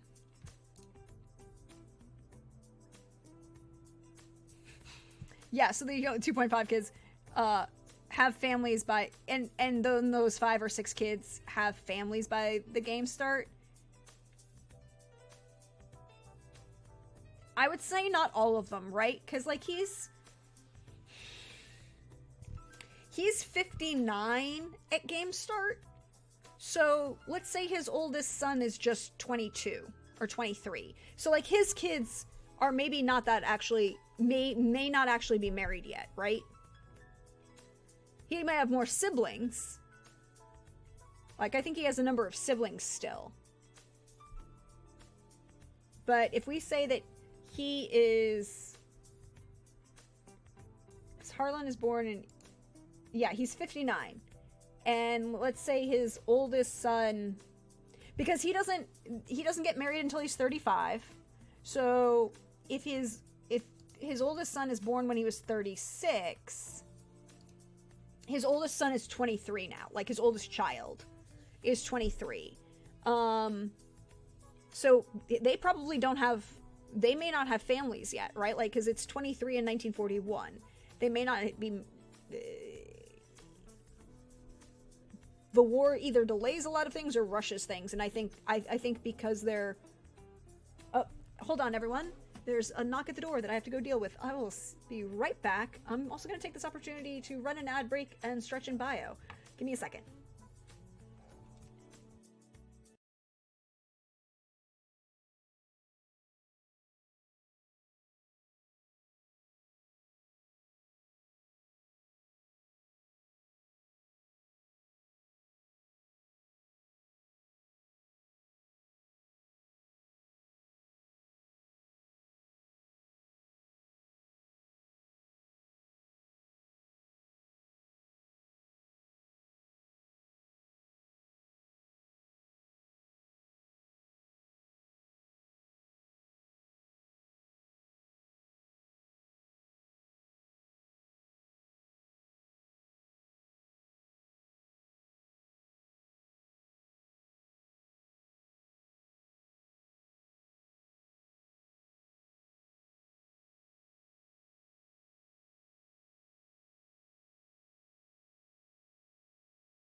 Hello everybody, welcome back. Sorry about that, there was a person at the door. I needed to go let the delivery man in. And now I am back. And now we are coming. Hey Susie, come in, welcome in, Raiders. I am so sorry you did that while I was gone. How are you doing? If you don't know the wonderful Susanna Grace and the fabulous work that they do, you should go follow them and give them some wonderful. What were you playing today? What was today?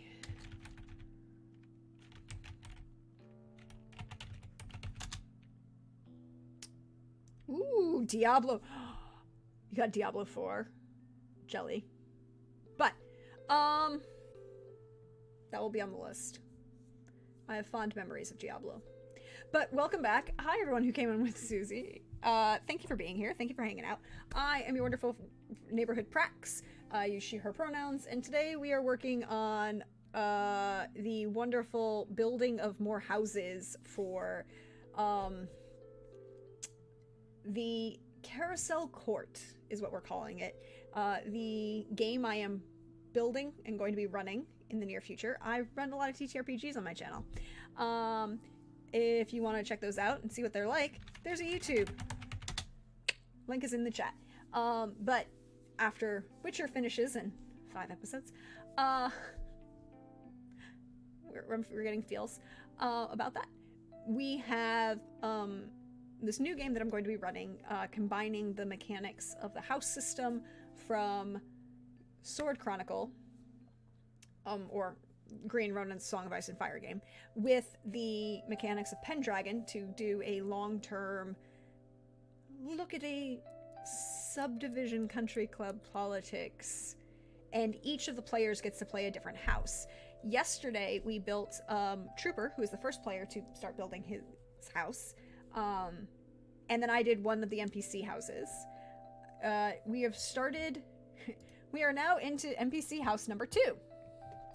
Hi, welcome to the Eldridges. This is the Eldridge house.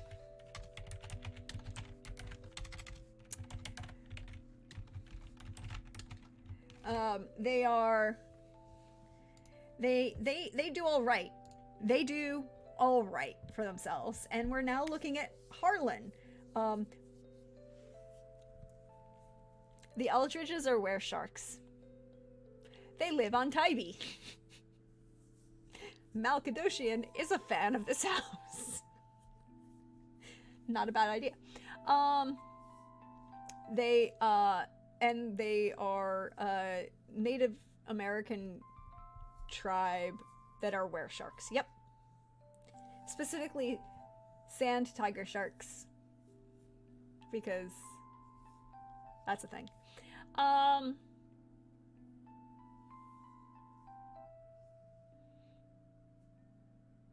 So I was thinking about it. I don't, because we were talking about a couple things before I had to take a quick break to go answer the door. And I was thinking about it, and I think it would play better if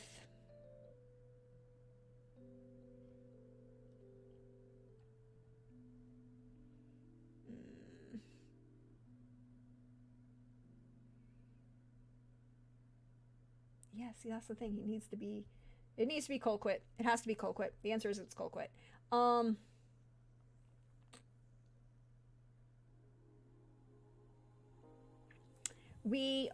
We're doing this. Harlan is the current head of our family. He's a little eccentric. He serves in the Navy when he and comes back with a war bride from Algeria. And because he is when he was a child, he saved the life of a Georgia senator, or the Georgia senator's grandson. He has some clout that he was able to spend to be like, nah, my wife is French. She ain't African, she's French. And then because they're blockade runners and sailors and smugglers, they are, during World War II,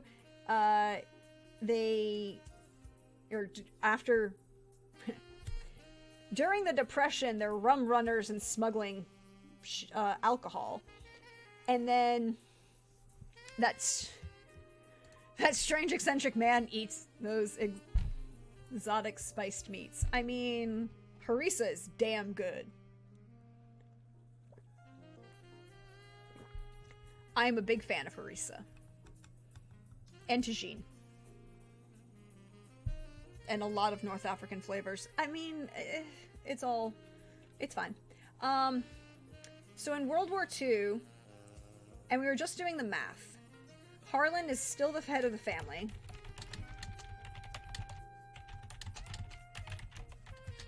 But his...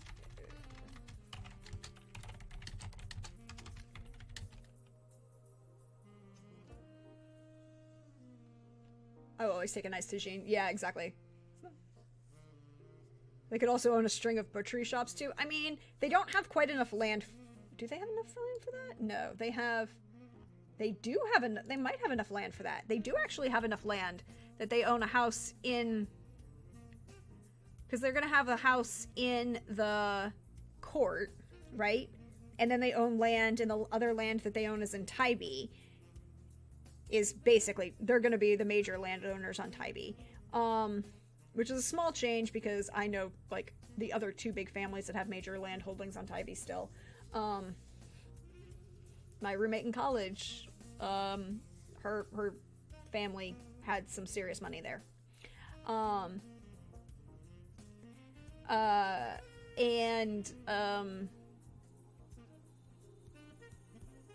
think, because they have 45, you own your house, some land in the country, and a small office building. So yeah, I think they own, like, well, no, because I think they've got they own the shipping, right? Like we said that they took over the docklands in the harbor in Savannah. So that's where they are. And I think the person who lives on, so in 1941, Harlan is 59, his oldest child is 23. And then in 1945, his oldest child is 27. And I think he keeps up the family tradition. I think this oldest son keeps up the family tradition of bringing home a war bride. I think that's a thing. We need to make Harlan's son... And he gets accommodation, like, Harlan has accommodation from the Navy, and I think... I think Harlan's son attended Annapolis. Like, he attends Annapolis. The Naval Academy.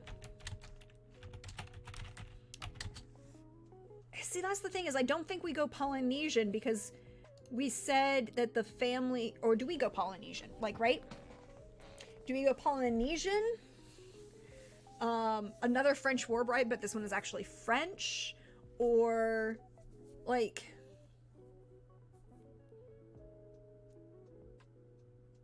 here's the thing. I don't think we go Polynesian, and here's why. Because the one place, fun fact, the one coastal line that is not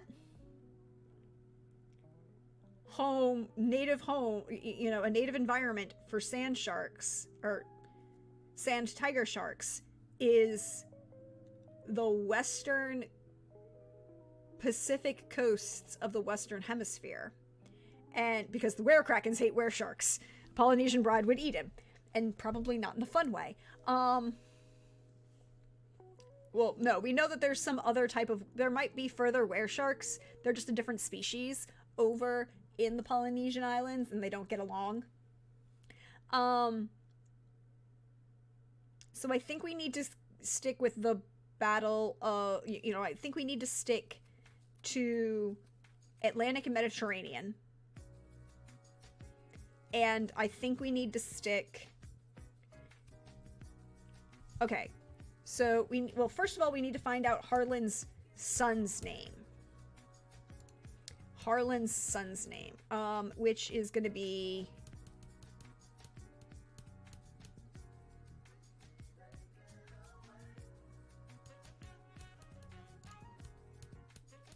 Yeah, that's the other thing. Oh, that's what we were doing. We were looking up the Algerian wife's name.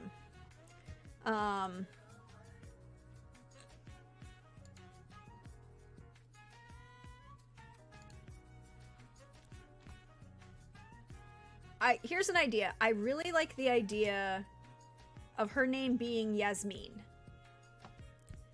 Because then a bunch of folks in South Georgia. Here, Harlan can both be really, really romantic, and at the same time, a bunch of folks in South Georgia can get away with saying her name wrong, but it won't be quite as offensive, because Harlan plants jasmine flowers around Tybee for his new wife, Yasmin. And you can smell them coming off the island. Like, just the scent of jasmine overwhelming. Like, yeah.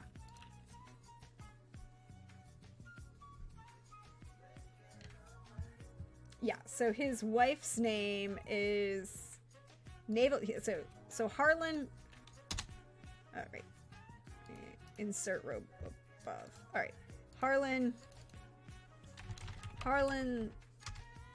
comes back from World War I with Algerian wife Yasmin and plants jasmine all around Tybee for her, right? Like,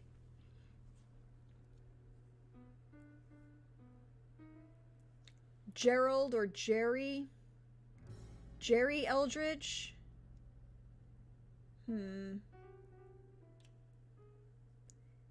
Intriguing. I don't hate it. So I think we'll add it to the list of possible options. We're doing a poll for Harlan's son's name. New poll. Harlan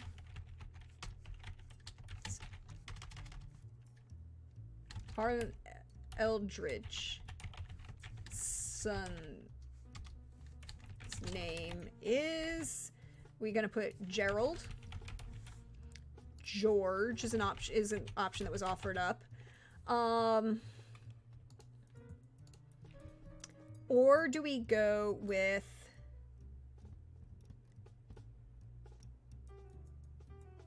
like a Jacob? Because that would be an you could anglicize that from Yakub. Erasmus, Percival. The sun finds Bradley to Malta. That's a possibility. I believe the Allied landing at Marseille because the eccentric cafe owner who turned up at the beach doling out glasses of champagne was the Champagne campaign. My source is the Granada series. I believe that is actually true. Time. I believe that is actually true.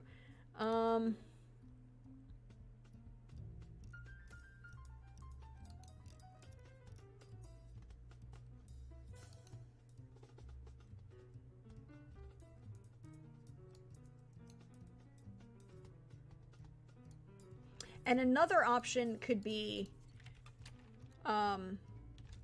Myron. And alright, we'll allow additional votes. We have 4 options. We're starting the poll now, everybody. If you have channel points, you can spend channel points to get additional votes. Yes, a sliding scale of how Arabic the name could have, or Algerian the name could be. Feel free to vote. And vote more than once if you have the channel points to do so.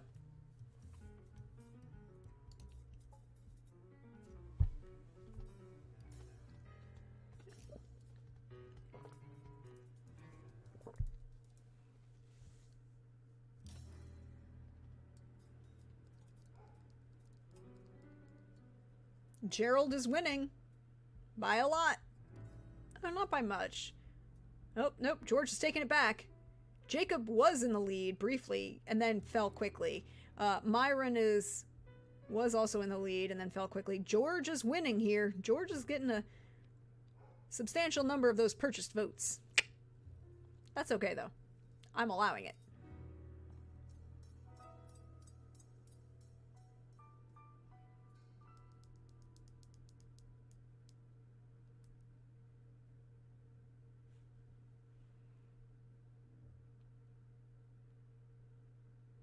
That is fair, Krellin. I had forgotten about that.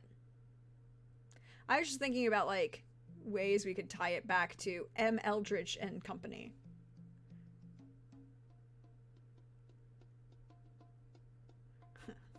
You rigged the one you wanted. That's fair.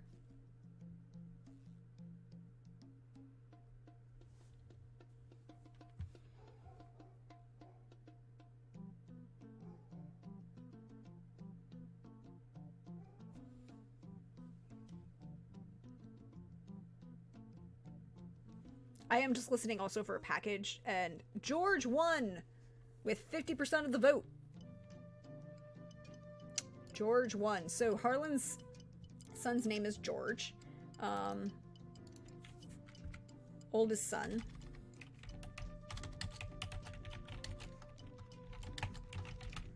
Attends the Naval Academy. All right. And I think we say George is 23 when the war begins, or George is 23 in 1941. So if he's 23, George's boring. No good nicknames for George. I mean, but that's the thing is, like, I think that's his English name, right? Like, we've established that these are, particularly because we've already established, like, the were-sharks are long-lived. Exactly. I think the his nickname, his family name and his middle name is either in Arabic or a tribal name, and I'm leaning towards them keeping tribal names and keeping them, like, subtly hidden, right? Because Mingan did the same thing. And I think Harlan oh, I know Harlan's tribal name, though. I need to pull that up. And then I think, okay, so George, and it's also period appropriate, right? Period appropriate for George. George goes to the Naval Academy. He's 23 in 1941. So in 1945, he's 27. When was he 18?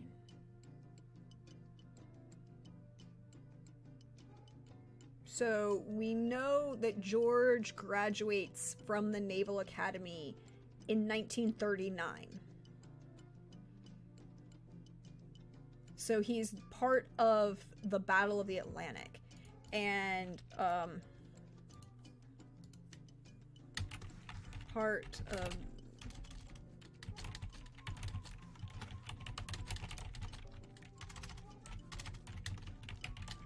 Atlantic. And he brings home, it's like Jacob. I saw it as a much more easily anglicized from the Arabic name for his mother. I mean, that's the thing is, like, I think George, like, that's the thing is they went boring, right? Like, they kind of went boring, at least for the time period. And I think I like George. They have other children, like the youngest son could be Jacob. There are like 4 kids. But I like this idea that George, and then we should get George's,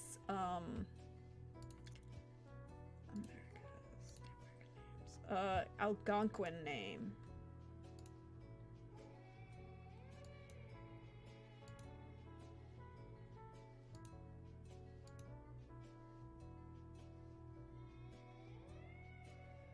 George Kitschy. Yeah, I like that. George Kitschy Eldridge. There we go. And Kitschy is just, you know, a nickname, right? Returns from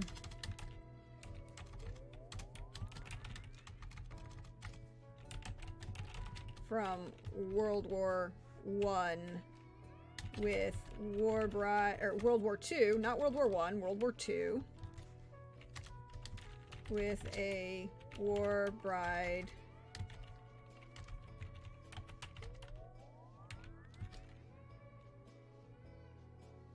from, yeah, and his family call him Kit.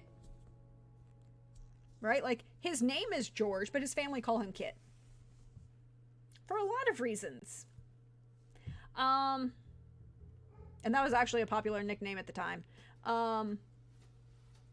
Where is, like, his mother is from North Africa. And he's in the Navy during World War II. He probably speaks English and French and Arabic, at least a little bit.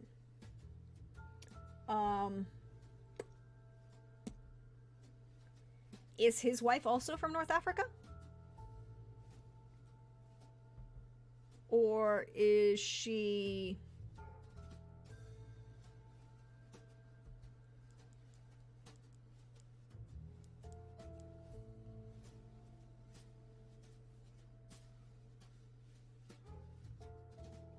Yes, exactly.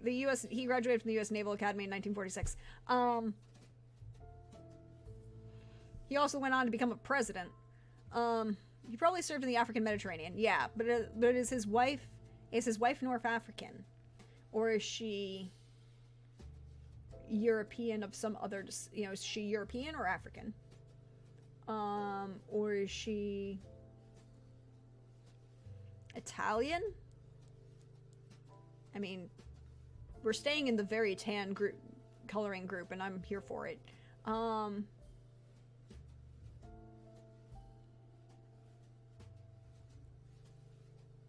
Portuguese. Ooh, is she though Portuguese?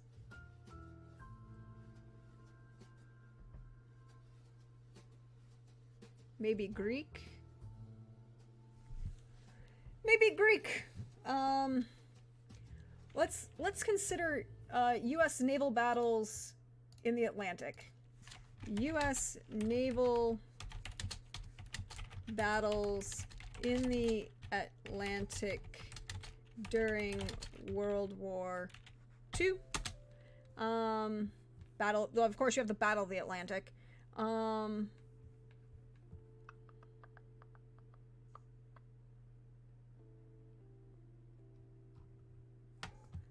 What about Greek with ties to the shipping? Ooh. I mean, because the Battle of the Atlantic is the longest running continuous military campaign in World War II. It literally goes through the entire war.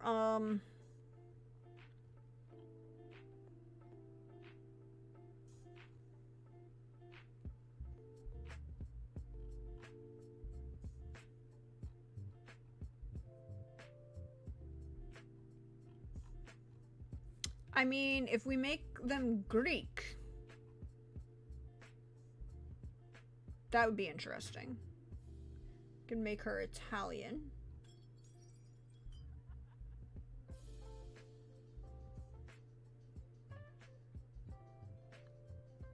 What if she's German? Ooh, Cyprus. Like, I don't...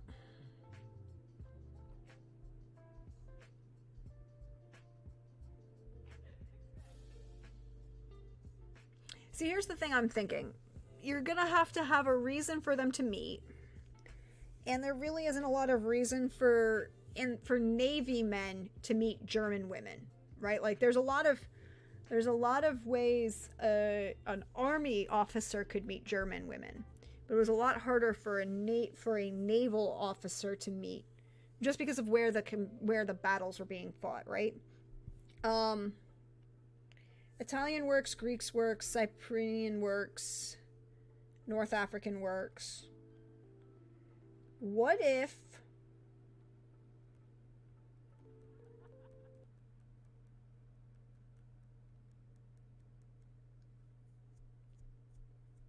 with North African, you also get into the ties with the Egyptian and Palestine at that era. You also get into the ties with the Jewish community back home.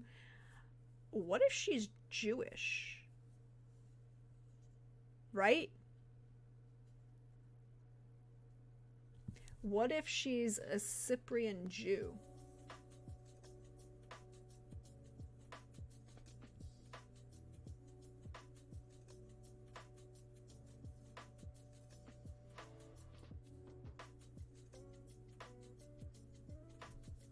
Either a Cyprian Jew or an Italian Jew would be my thought.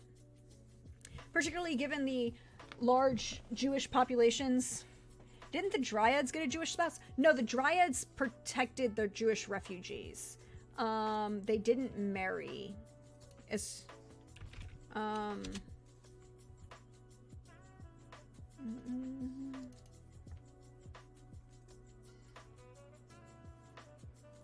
Yeah, some of the refugees are Jewish are just Jewish. But that's not, they didn't marry anybody. Okay, the sharks can have a Jewish spouse. Yeah, yeah.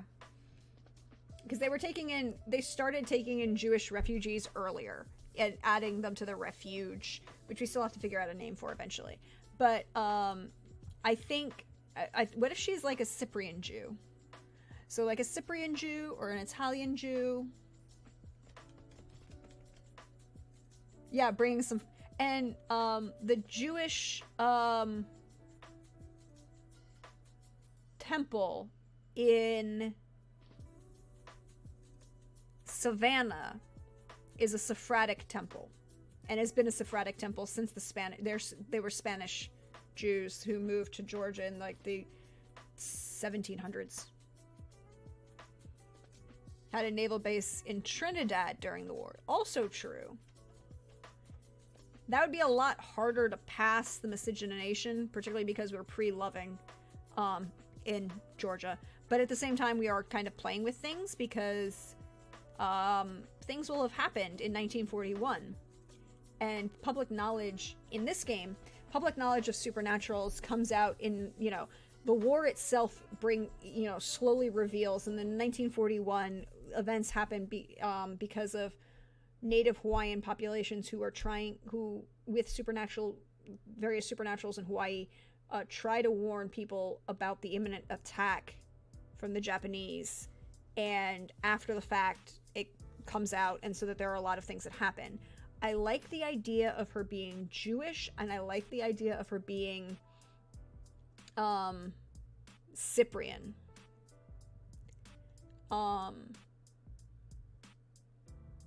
Because there will be a lot of things we will have to address about Cyprus in the coming little bit. Fun fact, the longest continuous UN peacekeeping mission in the history of the world is on Cyprus. Well, who's more likely to flout racial segregation laws than a native bunch of smugglers? Who already are kind of flouting segregation laws, and, you know, there is also flouting of segregation in, but I like the idea. Look, I'm not gonna lie. I like the idea of his mother being Arabic Muslim, sort of, and he bringing home a Jewish wife. And maybe that's the reason George and his wife live in Carousel Court in the subdivision and not on Tybee with the rest of the family. Maybe to give some family distance. Just a little bit.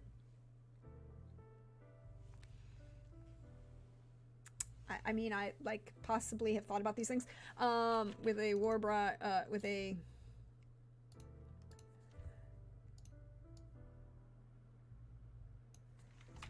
Cyprian Jewish war bride who is also a tiger shark, you know, were shark, also were shark. And that's the thing, is like, I think that's how Yasmin, right, like, also were shark. Because, like, I think, I want to go ahead and say that the sound tiger sharks are, like, legitimately probably the most prolific, because you can find them pretty much anywhere on the world. Oh, the dirty looks at Sunday dinner. Neither side wanting to admit not much difference between halal and kosher.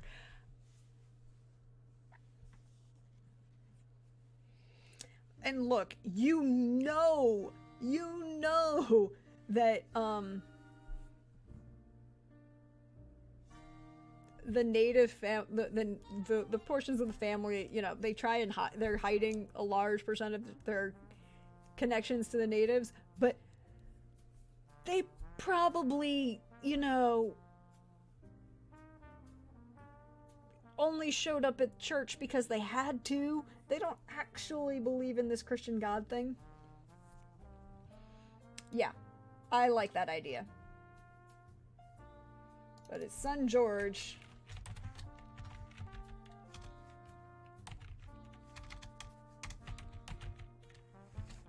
Kit,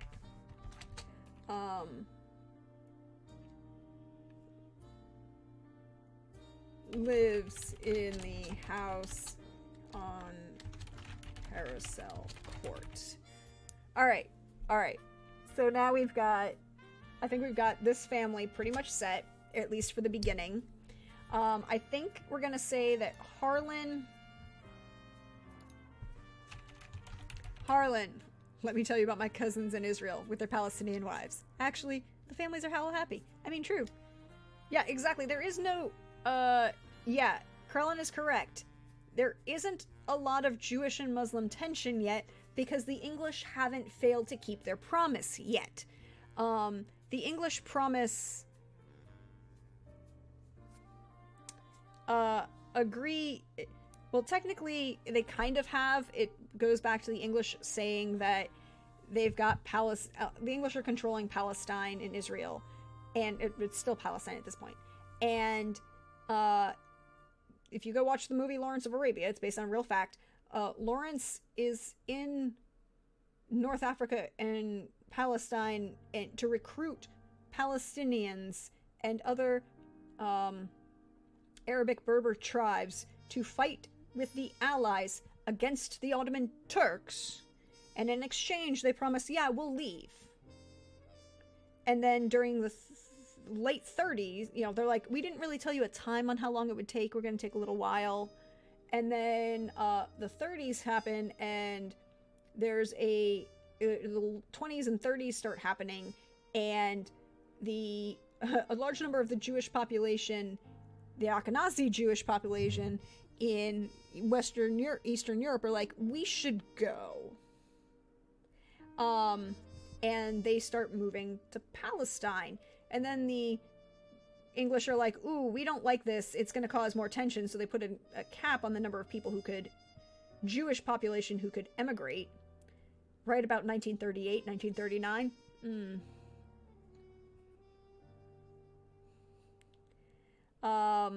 And then, you get, everything that happens after that. Yeah, tensions start rising later. Volpez is correct. No, the issues in Cyprus are more the Turks think they should own everything. I mean, not wrong. So Harlan is the oldest of, let's roll a d6 to see how many siblings Harlan has. How many siblings does Harlan have? He's the oldest of 4. He's the oldest of 4 siblings. How many of them are still alive? How many of Harlan's siblings are still alive? Yeah, we're just preparing you for self-government. Oh, it'll take a few decades, didn't we say? Yeah, hi, England. How many of Harlan's siblings are still alive? 2? Okay, so we'll say oldest of 4 siblings, 2 of whom are still alive. And then Harlan and Yasmin have 1d6 children, plus, you know, whatever this number is, plus George. So we'll just say 6. Harlan have 6 children. George is the oldest.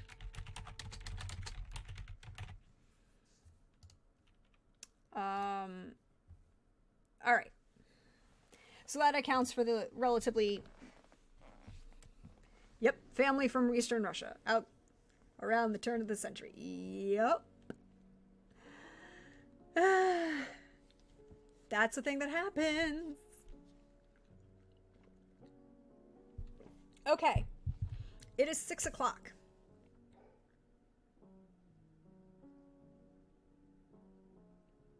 Yeah, exactly. Up until about a few years after this, when the British decide to really, 1947, screw the pooch, and make the withdrawal from Israel and Palestine a mess, the same way they do in making it a mess in their withdrawal from India, and then inciting both of those people that should probably be agreeing that the problem is really England to fight each other rather than argue with England. Because the English...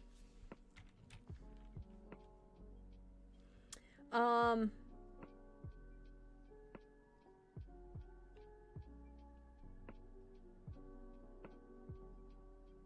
no, I'm not ending yet. I'm not ending yet. I will be ending shortly though. My plan is to go until like 7 o'clock and then raid into Trooper. Yeah. What? The British make exactly. But the British, what? The British making a mess, but the king or queen is never wrong. I don't know. All right, so now we've got, I'm actually just going to go ahead and do this and then copy this because it'll make my life, actually copy this because it'll make my life easier. Okay, cool.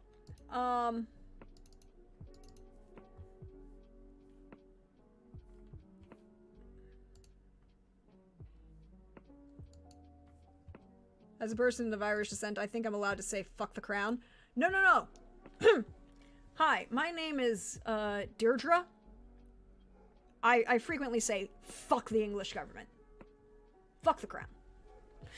No, no. You can say it as many times as you want, Krellin. Fuck them. You can even add hand gestures. I'm okay with that. Oh, that's not what I want to do. Please feel free to say frequently and loudly exactly what your opinion of the English government is.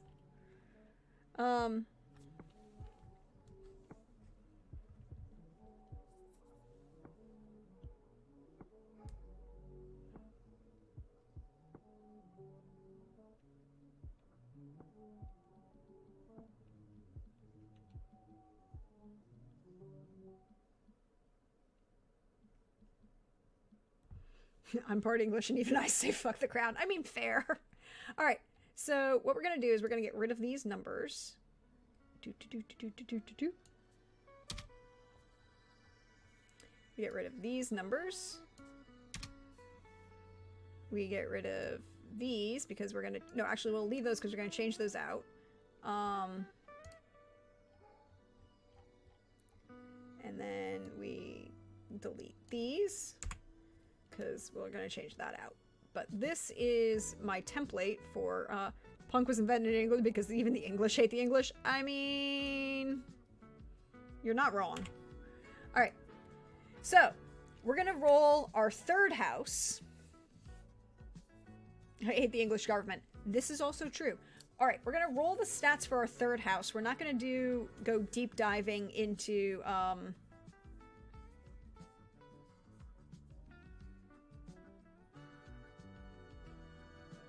royal blood were shark. No, no, no, no, no, no, no, no, no, no, no, no, no, no. She's also like, there are people I'm willing to like mess around with. It's like I don't. I don't need to bring in. Plus, the family is kind of like the Eldridge family is historically anti-English, because it's the English presence that kind of screws everything for them.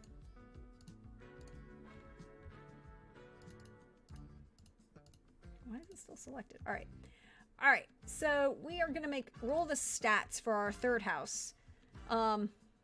Aristocracy. I mean... Alright, we're going to start with rolling the stats. Roll 8d6 minus 2d6. And then we're going to roll our bonus die.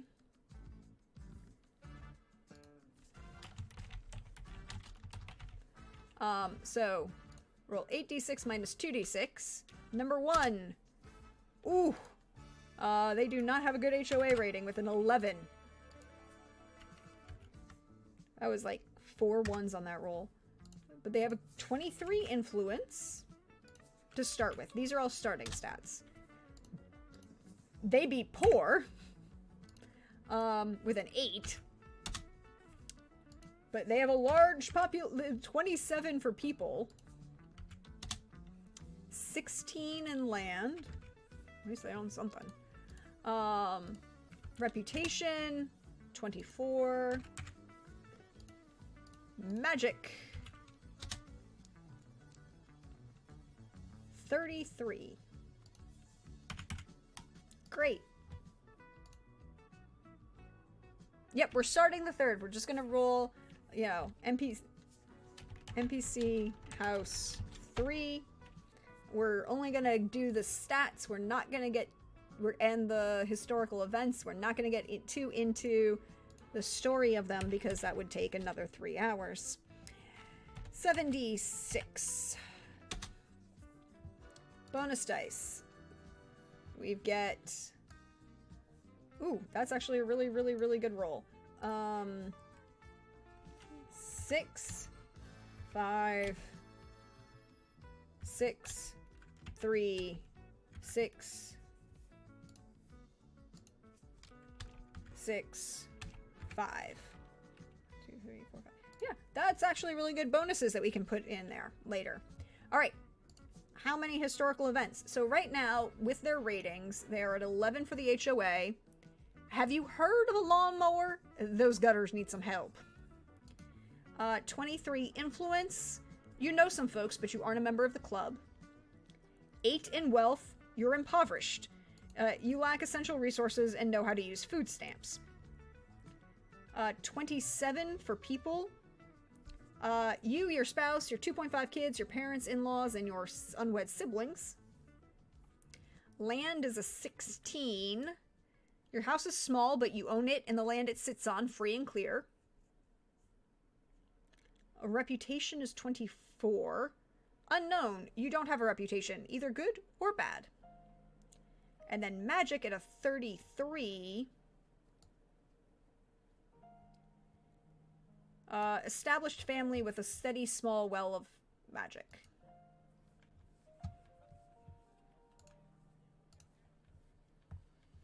So now, alright, so now let's see how many 3d6 plus 1 historical events we get.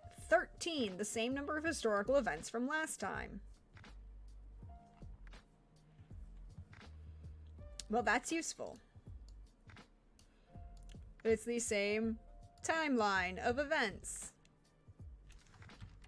Cool. I love it when things are easy.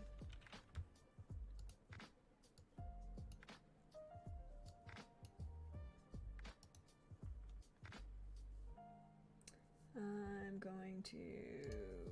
Boop. Boop. There we go.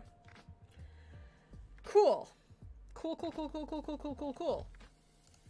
And now we're going to roll these events, right? We're going to roll the events to see what events we get. Well, tied to the land you live on, I mean, probably true. We'll see where they end up, right? Like, this is where they started, but we'll see where they end up. And we start with, hold on, let me move this so I can see everybody a little bit better. Ha! All right. We're rolling 3d6. Rolling 3d6 to find out what the event is. A 10. Glory! We like, apparently we keep rolling glory around here. And that is 1d6 bonus to everything but people and wealth. So roll star 5d6. Okay, so we get a plus, wow, 3, 5, 6, oh no, whoops, 6, 6, 6. Good for them.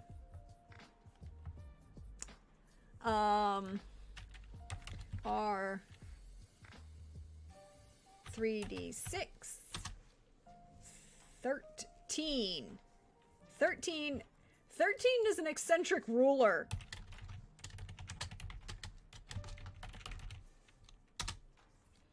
Which gives you, which is one of the more interesting ones, because it gives you 6 minus 2d6 across the board.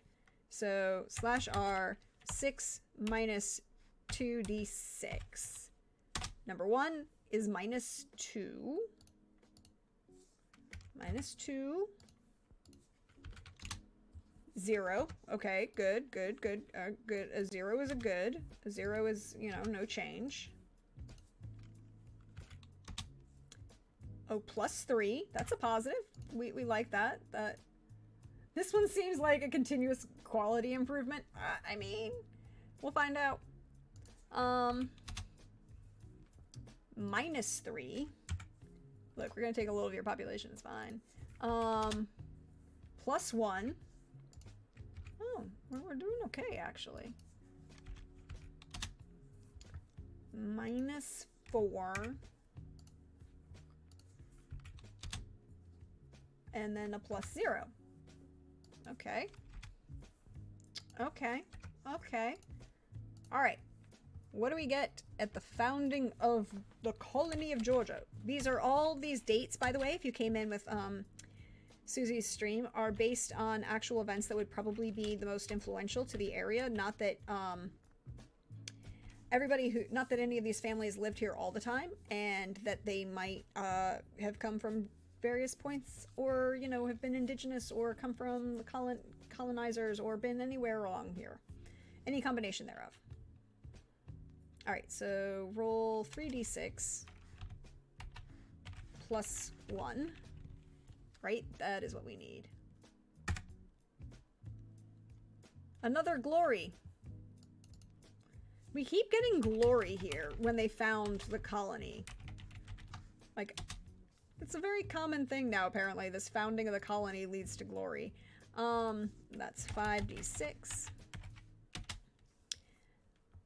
So 3, 2, 2, 4, 3.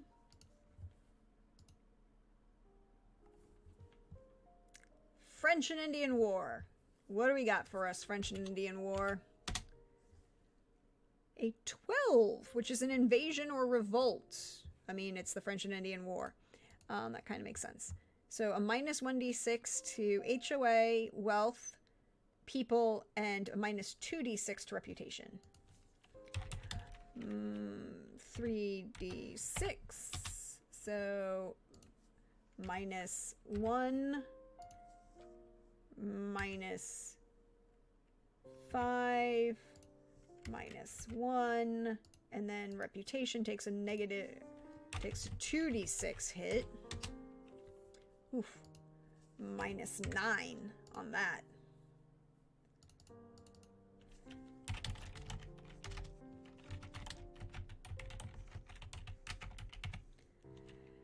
Okay. War for Independence. How are we doing on that one?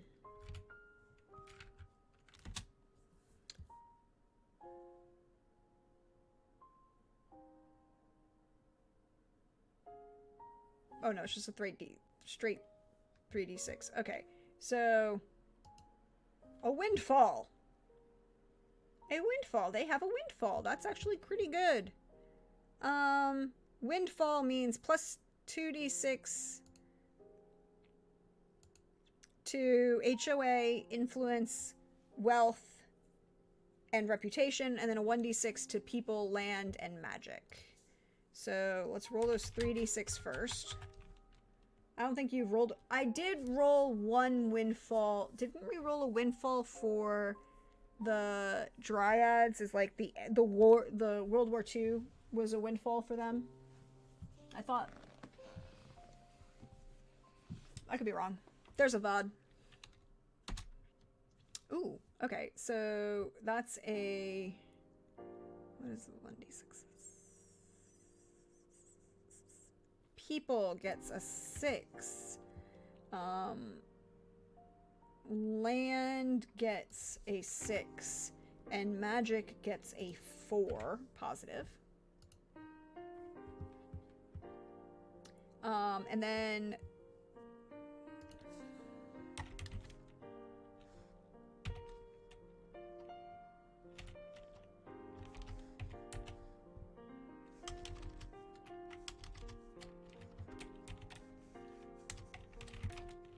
2d6. 1, 2, 3, 4. Oh, okay. That's actually really, really good. So that's a plus 9, 11, 12, and an 11.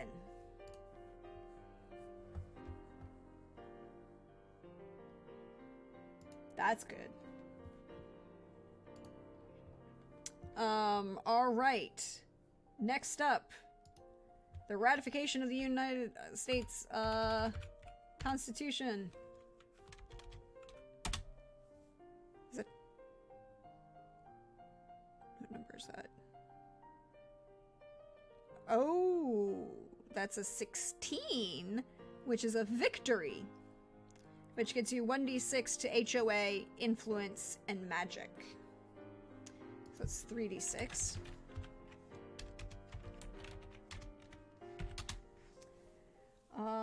So that is HOA. What is it? Victory is HOA, influence, and magic. So 4, 5, 1. Okay, so this was a windfall. This is a victory. And the Savannah Fire, which happens in 1820, is going to be 9. That is a favor, which apparently was a big thing for Trooper's character yesterday. Rolled a few favors.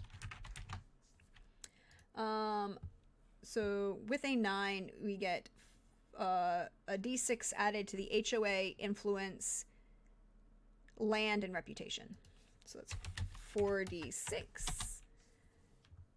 Oh, okay. 4 4s.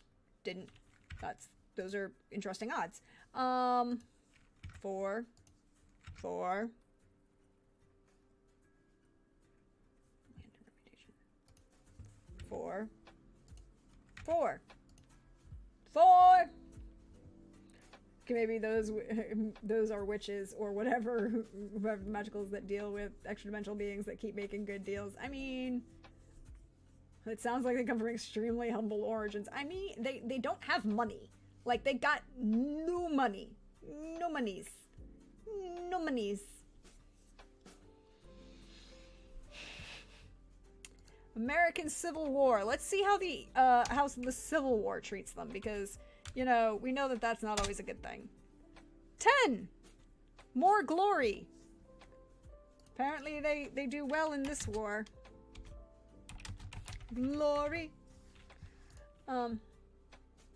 Which is 5. 6. Okay, so 1, 4, 5. 1, 4.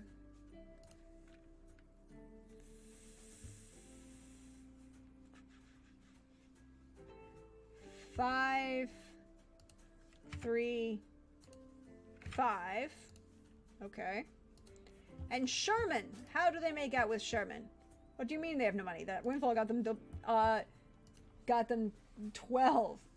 Yeah, but they started with an 8, right? Like 8 and 3 is 11. Okay, so they moved 1 box. Now they're -1. Okay, so then maybe they'll move up. They're up 2 boxes. They're up 2 boxes. Fine. They're in lower middle class.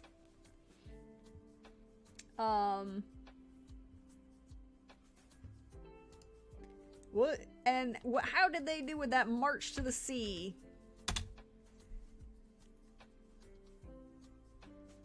Well, there's an invasion or revolt. I mean, Sherman was not their friend.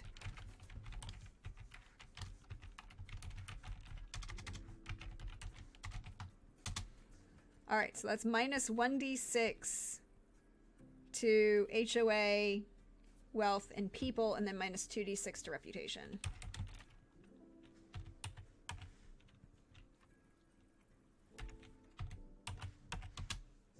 Okay, so...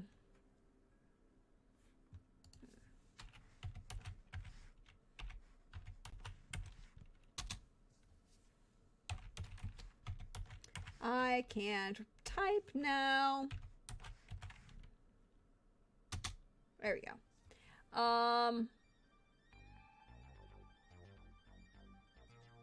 Yeah, to reputation. So -2 to HOA. Wait, hold on. Did I do something wrong here? Okay, so that should be invasion or revolt. Oh, this is the wrong order. So this... Oh, this, I put this in the wrong place. This goes over here. Yeah. That one goes over there. I put them in the wrong order. There we go. Alright, so this is -2, -4. Oh. -2, -4, -5, -2. Sea Islands Hurricane, everybody. Tecumseh Sherman, famous witch hunter. Look, William Tecumseh Sherman, it would not surprise me in the slightest if that man was actually a witch hunter, considering where he came from.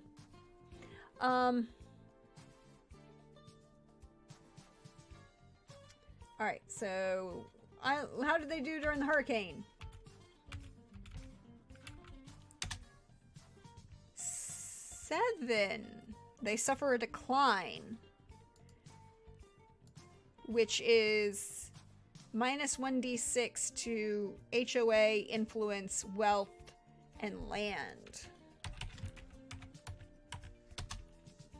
Oh, okay. HOA, influence, wealth, and land. -1, -2, -3, and then -3. Cool. Farms washed out. Probably. Like, that would not be a surprise here. Why you lost money.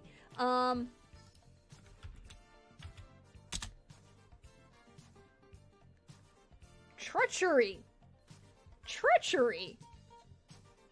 Oh, you'll love this one. So a treachery is +1d6 to HOA rating, -1d6 to influence, and -1d6 to reputation.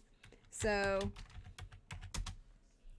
my +5 in World War I, they have a treachery, right?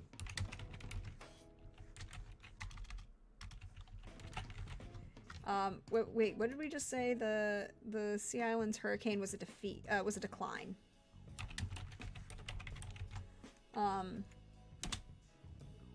And treachery for World War I, which is,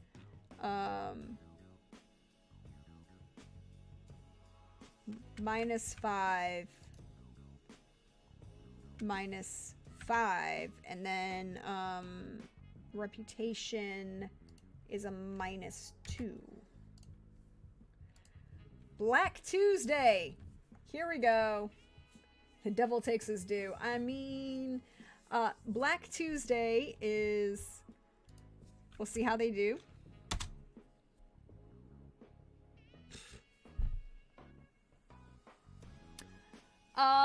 So they get an ascent out of Black Tuesday, which is going to be interesting. Which is plus 1d6 to HOA, influence, wealth, and land. So that's 46. Plus 1 influence for wealth for land 2. And then World War II. What happens to them during World War II? Glory!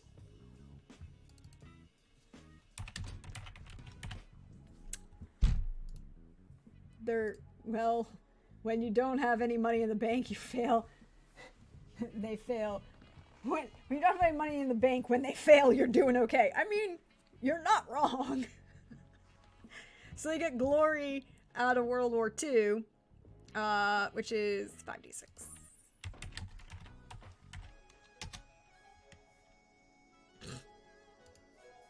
Four.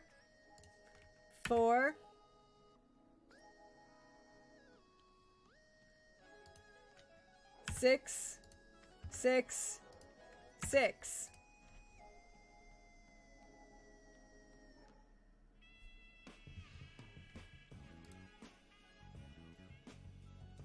They still have most of that 12 wealth they're gained, just say. I mean, you're not wrong. Alright, so this is equals... Zoop.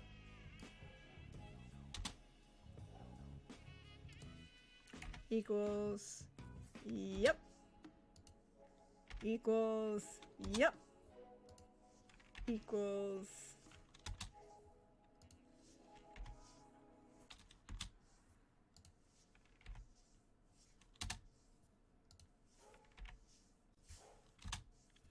All right, now we have our bonus dice. We've got 6, 5, 6. Here, I'm just gonna move this, actually, move this down here so that when we slide it down, we can see it. Actually, no, we're gonna, yeah. All right, so we've got our bonus dice. 6, 3, 6, 6, 5, 6, 3, 6, 6, 5. Someone has to grow stuff for the war effort. I mean, yeah, they still have most of that 12 wealth, I'm just saying. Also extremely magical, like more magical than the Dryads. Yeah, but the Dryads also have that land problem they keep suffering from. Also, Dryads themselves probably don't have, like, their magic is small in the sense that they hide who they are, but, like, they don't actually do a lot of casting of magics, right? Like, they're not a lot of that. They hide things, which is why they have the refuge. Alright, so let's see what we can do. So first things up, I've got 3 6s, so the first 6 is going to go here, because again, we gotta go up 1 to raise the level. So if we put the 6 here, so I mean it has to go up to 51, so put a 6 there, then equals yep.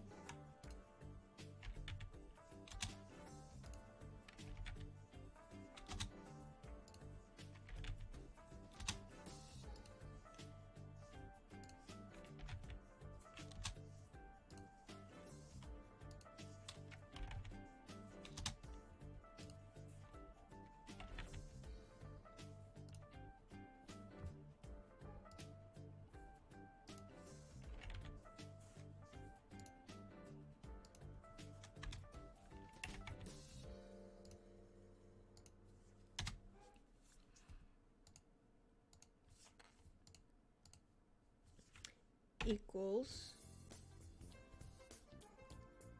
there we go, take the wrong. Why not? Why couldn't you get an array here, guys? Equals sum open. What number? What row is that? That's H. Thank you for considering what I actually wanted you to do. Prax, you should be able to just cut. I should, and it auto adjust. It should, but it wasn't doing that, and I will try and fix it last time. But thank you, Krellin, for the reminder. Alright, so if we put those 6s there, there's nothing I can do to raise this 41, so we'll hold that for a minute.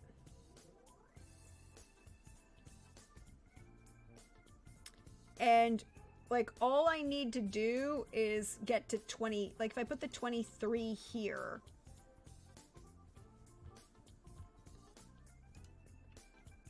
Only, yeah, I have one more 6, right? One more 6, 2, 5. I have 4 6s. Wow, I have 4 6s. Okay. Okay.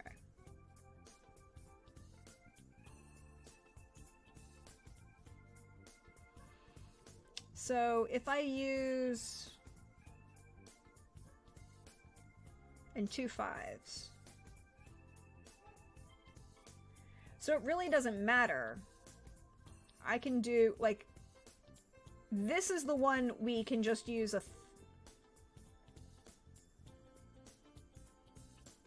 This one, there's nothing I can do to get higher than, like, if we just put the 23 there, then that raises you a level. But, like, there's nothing I can add to this 41 to raise you a level. You should put the 6th in wealth in just in case. I mean, because that'll put me at a 27. Or 25, that'll raise... Why did I say 27? Wow. I'm obviously with it. And then...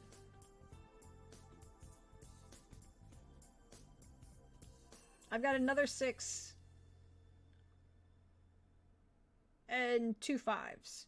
So, it really... If I put the 6 here, that'll drive that to 47, and then the next roll... would put us at another level. Here we have our finals. 34, 61, 25, 23, 51, 47. Making land a 5, so both wealth and land are 27s.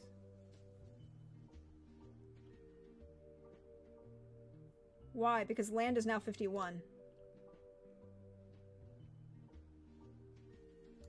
People would be 25. But it only needs to bump up from a 20 to a 21 to shift it a level, right? Like...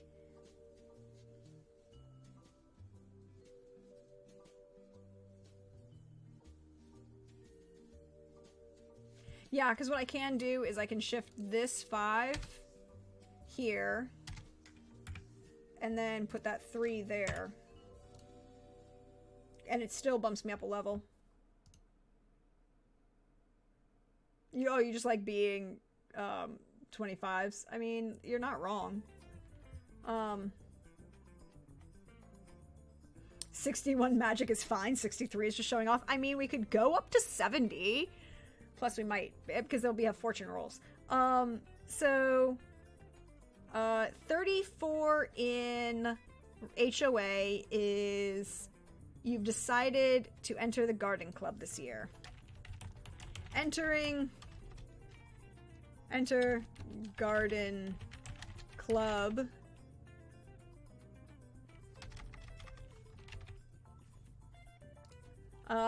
61 in influences. These are the kingmakers. These are your kingmakers here in Atlanta. No one gets elected without their say-so. 25 in wealth. This is interesting, right? Like, they're lower, they're the kingmakers, but they're lower middle class. And,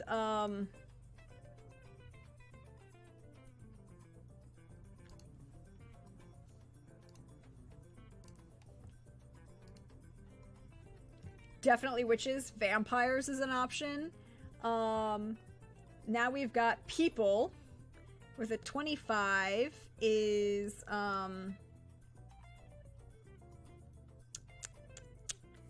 large extended family over multiple generations.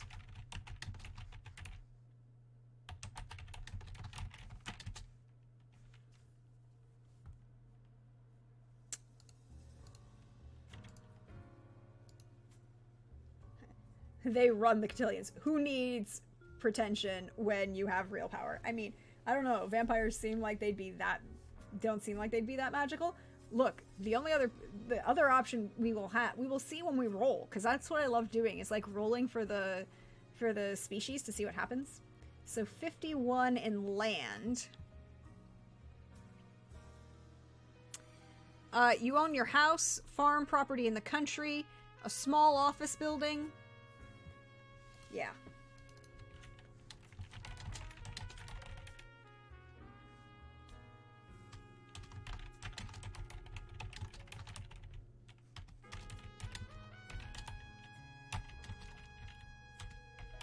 I'm just gonna say office building, actually, because I need to differentiate it from the,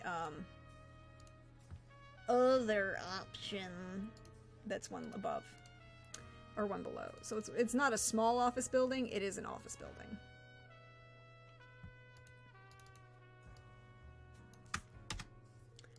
Cool. 47 in reputation. You are the talk of the town. Folks talk about your good deeds and the occasional small scandals of your cousins. Look, you're a big enough family that happens. You always gotta have that one cousin who, you know, is little. Maybe just donate. They donate just a ton of wealth to charity.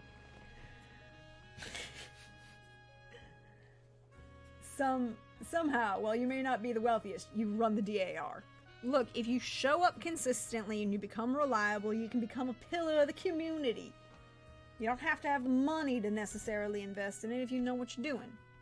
And then magic might also be a benefit in this case because they are...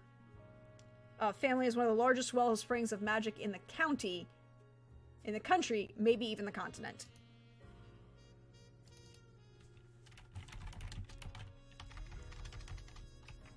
Large magic in country, maybe continent? Question mark?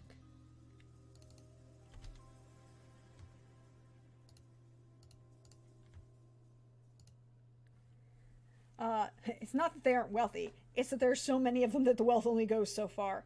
That's a possibility. That's a possibility.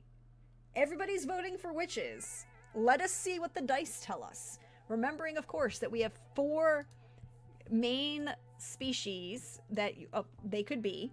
Fae, Celestials, Greater Undead, Shifters, 5, 6. Shifters, Magicals, or Humans, right? There are 6 of them that could be. So we're going to roll a d6 and see what happens.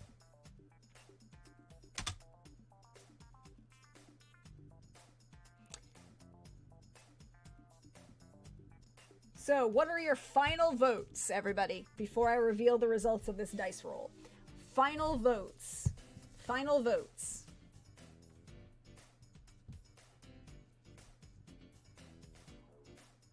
Or more to the point, they keep investing in real estate. I mean, that's also not wrong. Land rich, cash poor. No, they're greater undead. Did I say lesser? It should have been greater undead. So there are Fae, Celestials, Greater Undead, Shifters, Magicals, and Humans. Are your 6 options.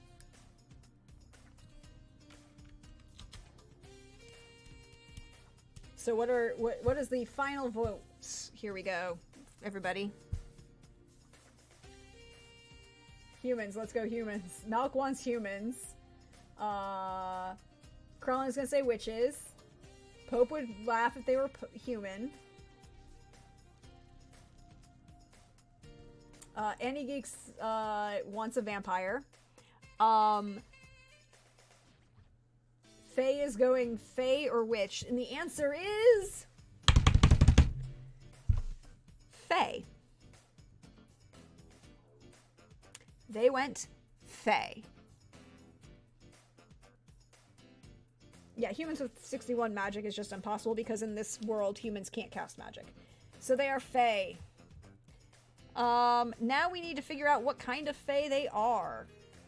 We have Seelie, Unseelie, Selkie, Banshee, Changeling, or Dryad. Another D6, everyone.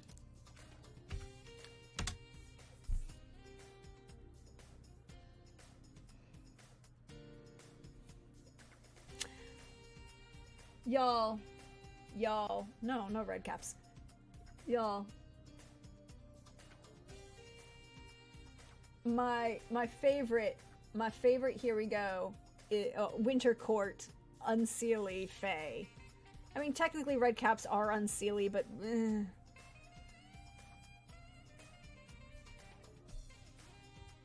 Winter Court, Unseelie Fae. I mean, it makes sense. They're kingmakers. They have a large extended family. They own a whole lot of land. They're the talk of the town. Like, yep. Unseelie. Here we go. Character. Family. Character. You know, just character. Family species. Unseelie Fae. There we go. And they can't be extravagantly wealthy because people would find out. This is true. This is true. Definitely run the DAR. Well, here also ties into some very interesting things, right? Because we say, we look at, what did they do for their worst event was the hurricane. Well, the hurricane and the invasion revolt of the French and Indian War. They have an eccentric ruler during the so this is 1607. This is 1665. Founding of the colony is when they get a glory. Hi, I know immediately who this is. Faye, who arranged the treaty with Tomochichi.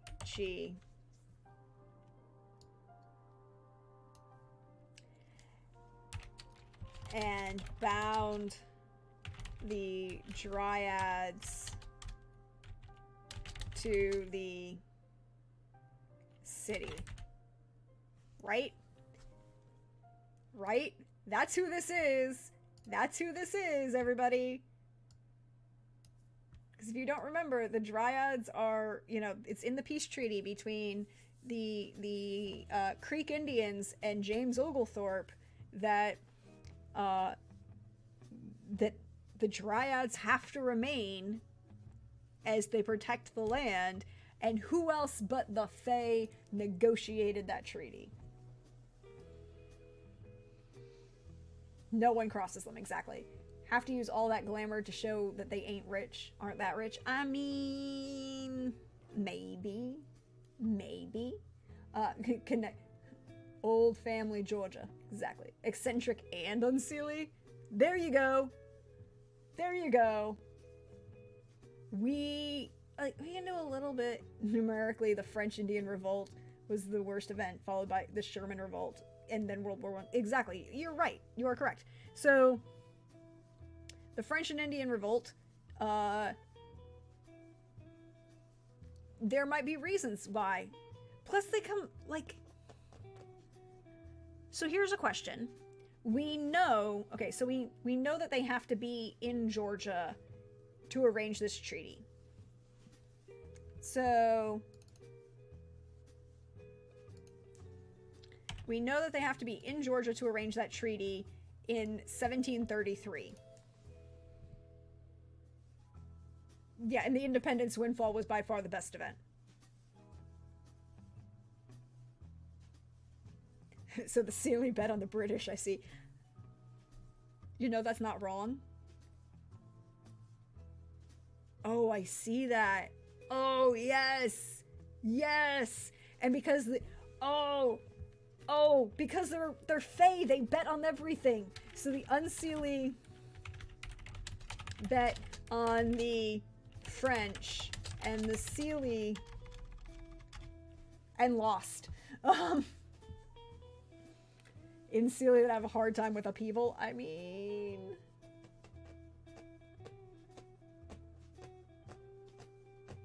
I'm not saying that the Seelie particularly bet on the this particular family of Unseelie bet against the British. We don't know if all of them did, because again, we don't know who the players are playing yet. Like, the players might be doing something. Or is this Unseelie family French originally? Ooh, I picked the founding of Jamestown is just a timeline event, right? It's like a to give me a date and to influence things. So are they French? Okay, here's we need to post. Poll is going up. Poll is going up. Unseelie family originally from France. Look, we know we're gonna go ahead and give you the big four: France, Spain, Netherlands, or England. Where, no additional votes this time. Where is this Unseelie family from? Or not England. They're not from England. Nope. Are they?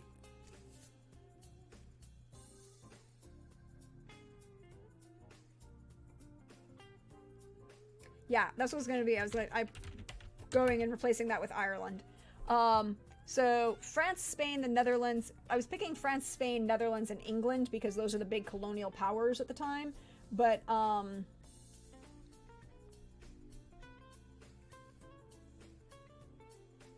why don't we let your vote go? You're not going to be... This time, no additional voting. Only one vote per person. Hawkeye says, I remember an audiobook series I had listened to that had a large number of Fae negotiate an immigration deal with the President Jefferson at the time of Louisiana Purchase, so could fit. I mean... The Huguenots, yes. A bunch of Huguenots appearing.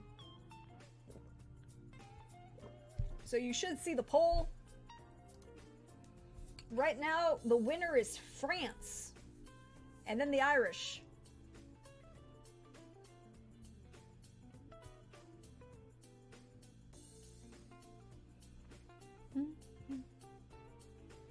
Got one more minute on that poll for you.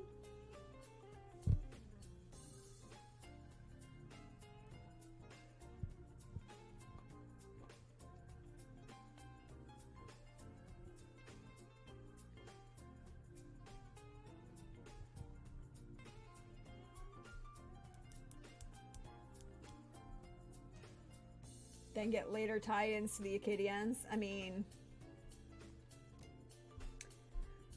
Crellin voted Ireland just because I'm related to the only Irish Catholic that signed the Declaration of Independence. True. There were 2 Catholics who signed the Declaration of Independence. Only one of them was Irish.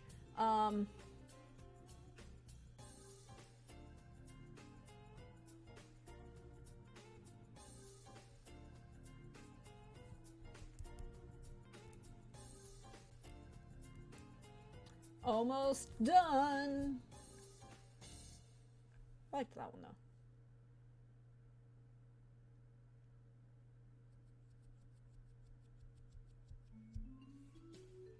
Do do do.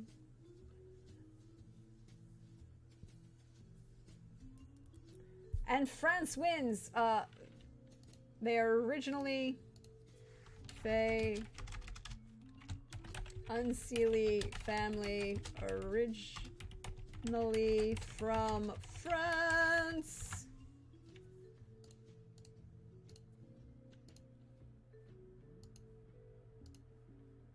There we go. And the Unseelie backed the French and did not win. Right. They did not win for that. That was not to their benefit.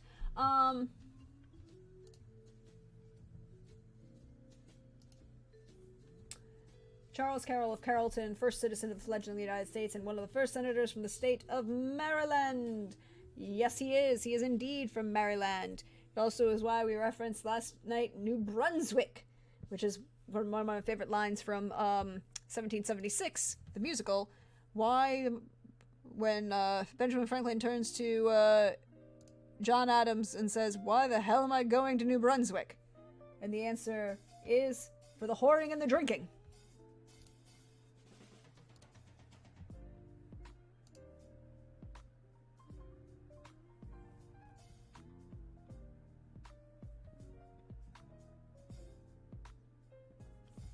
But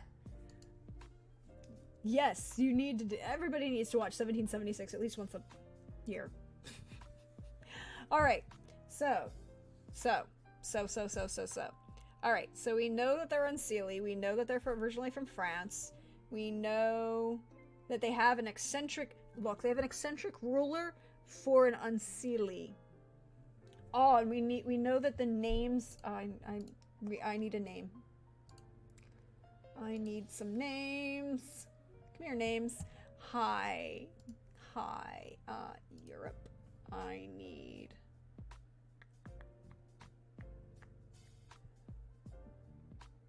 Ooh. Breton or Gaul?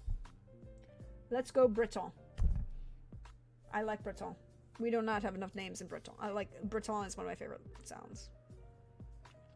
All right, so let us refresh our memory on the lore behind the Fae. Whoops. The Fae.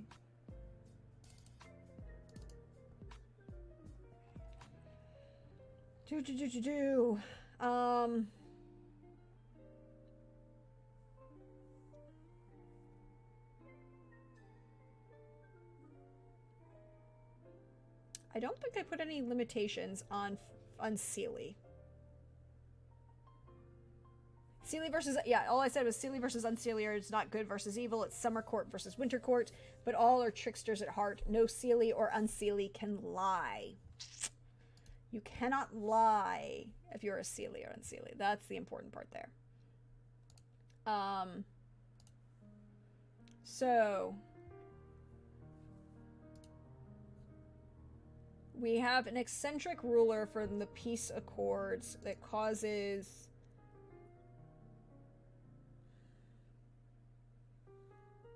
a loss of people, a loss of HOA, a loss of reputation, but a gain in land.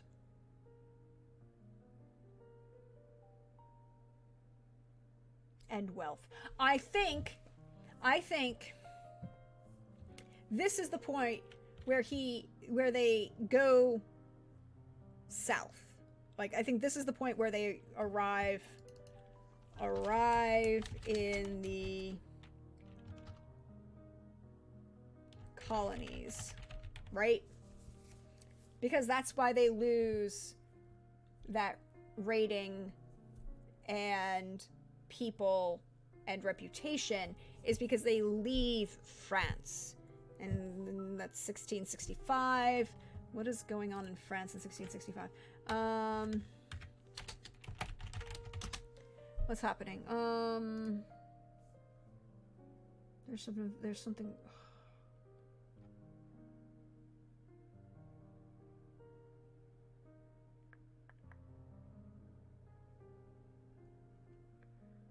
No, there's something else that's happening.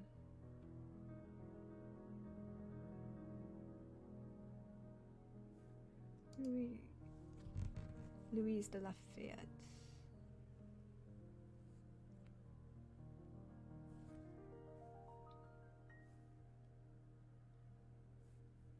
Yeah, they leave. Why do they leave France? Why do they leave France since maybe 1664?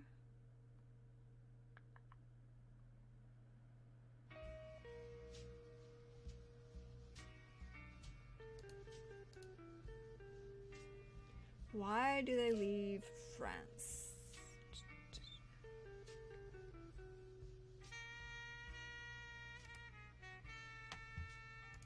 Major events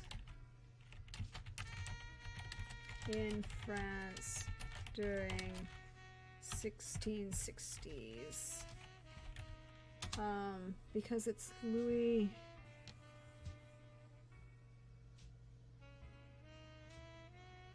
Oh, yeah, oh, yeah, yeah.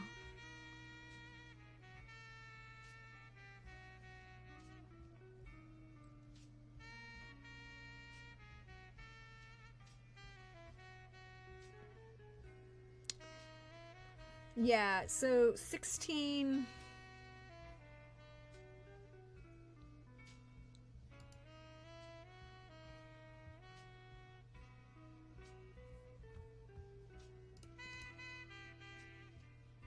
Timeline of French history. Yeah, like there's a major event that happens in the 1660s, and I don't... And it ties to Louis, and I'm trying to remember what it is. We got a juicy succession crisis? Not quite.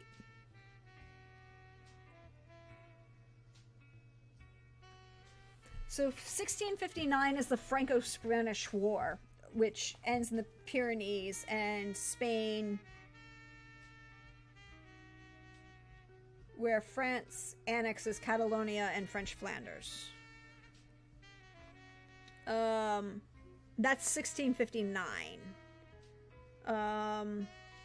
And then 1668 is the Treaty of Aix-la-Chapelle, which is the War of Devolution, which is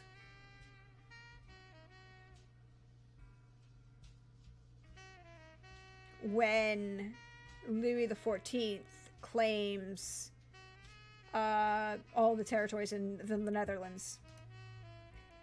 So there's no succession crisis, but there's a bunch of the beginning of the Franco-Dutch War, and this is early Louis XIV, like young Louis XIV. Yeah, the Franco-Spanish War.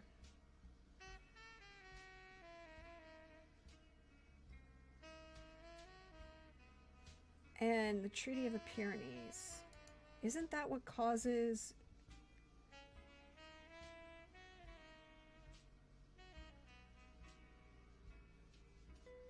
Gain Flanders, whole bunches of places.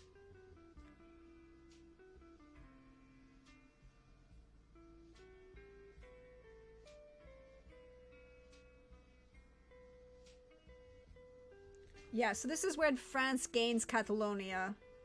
Roussillon, Conflent, Vesper, Capcir, and French Cardigan.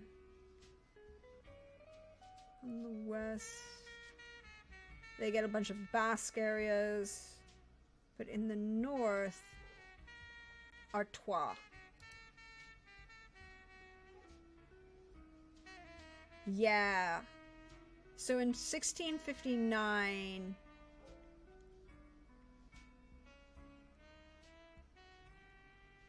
they gain Artois.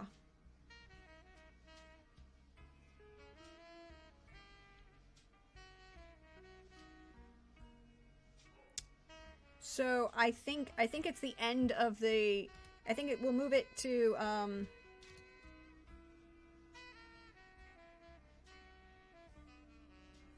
we'll move it to...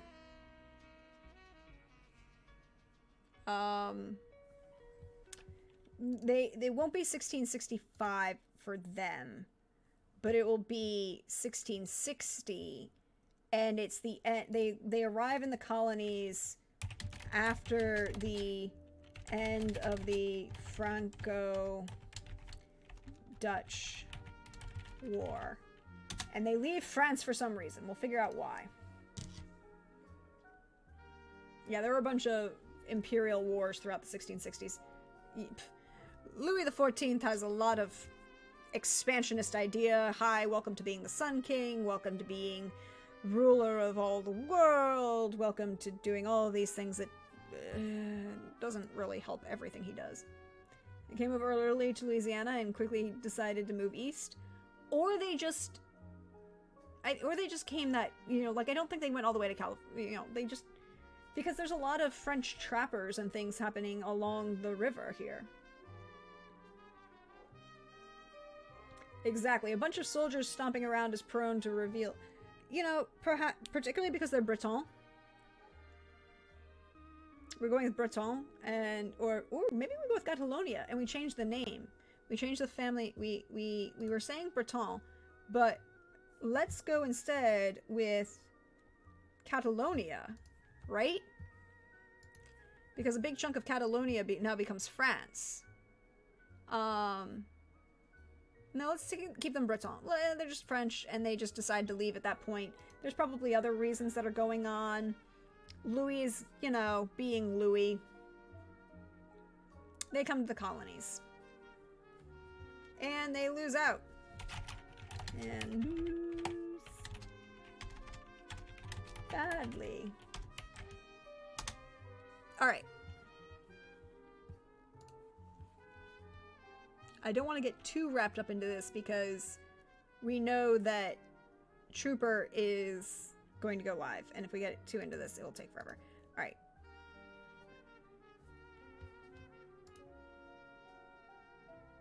Yeah, maybe they just lost a bet. There were lots of reasons why they could have come. We'll figure one out. War for Independence. Oh, they bet against the English.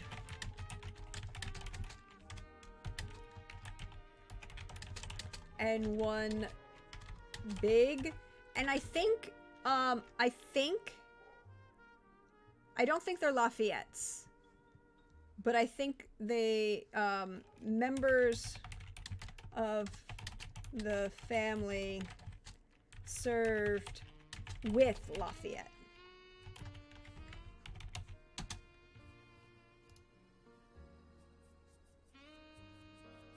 Oh, I love this song. It's now calling Parisian. It's called Parisian Affairs. Oddly appropriate for this.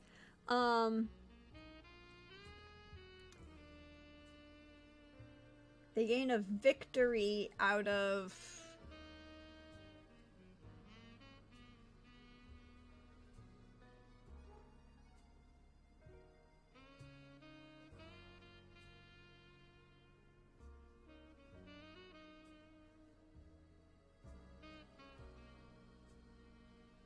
Well, we were going to make them here. Oh, but that is a windfall, right? Like... Yeah, what if we do this? You're right. What if we do this instead? So what's going on in the 1660s? That they get glory. Okay, so if instead they're from France, unseelie family from France, person gains glory fighting for the French against the Dutch. There you go. Alright, hold on just a sec, everybody. The doggo is very upset, so I need to go find out what she's upset about. I'll be right back. Hold yourselves for a mere brief moments, and I shall return shortly. I'll leave you the sweet tunes.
Hello everyone, I'm back.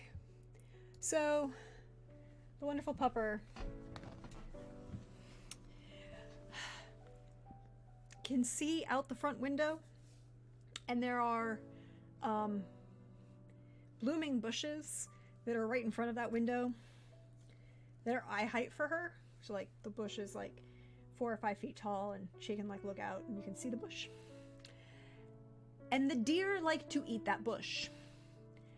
So the deer has got its face eye level with the dog, and the deer knows that the window is there and that the dog, no matter how much they bark, can't go through the window.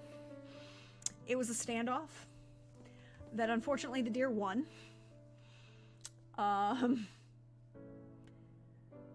But we are going back to our French unseelie, who are, you know, apparently a thing. The deer always win. Yeah. Alright, so, okay, so they're from the French. So,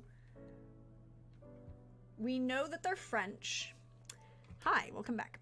We've got French unseelie. We know that one of them gained, you know, the family begins gaining prominence and is like first awarded, and that's how you get the, like, the land and reputation and the magic they already probably had, but like the establishment of magic is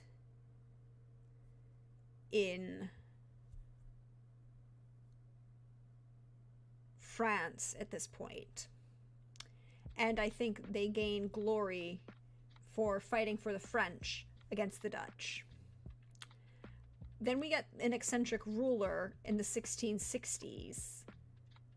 Okay, so no, so the founding in Jamestown is 1607. Wow, founding in Jamestown is the entirely wrong date. So and that means that they're not fighting the French. They're not fighting the Dutch. Wow. What is going? Is 1607 in France? 1607 France. What is going on in France in 1607?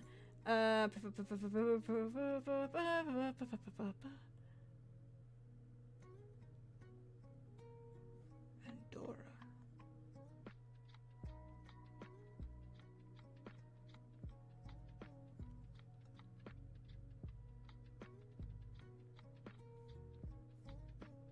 Oh, yeah.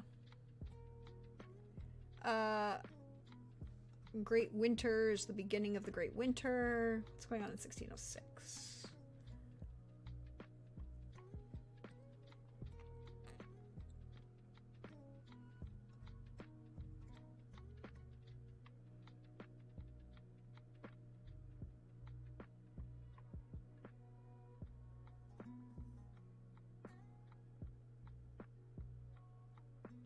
Oh, Richelieu is made Bishop of Lucien.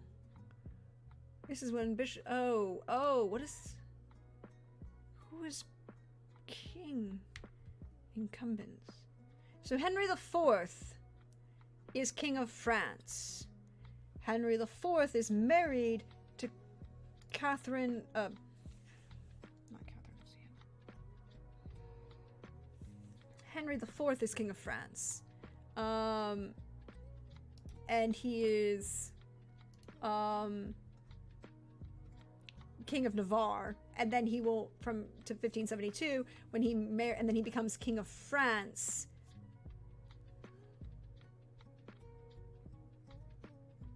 Yeah, he's assassinated in 1610, and then his son Louis XIII will take over the throne. But he's married to. He's king of Navarre, and then he's married to Marie de Medici in 1600. Marie de Medici is the daughter of Catherine de Medici, who is married. Okay, so it gets really interesting. Catherine de Medici is married to Henry II of France. Henry of Navarre marries Margaret of Valois, who is the daughter of Catherine de Medici and Henry of Henry II. He then becomes...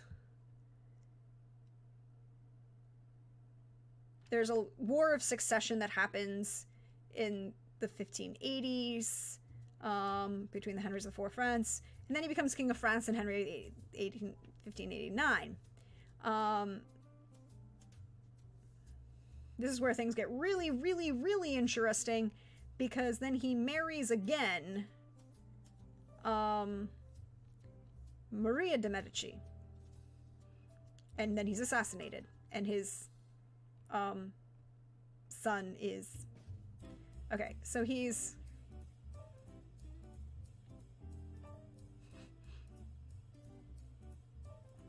So he has legitimate children from his first marriage with Catherine de Medici, where, or his first marriage to his second cousin, Margaret of Valois, is childless, and they get divorced in 1599, and then he marries Maria de Medici, who is the daughter of Catherine de Medici and Henry II of France, and they have 6 children.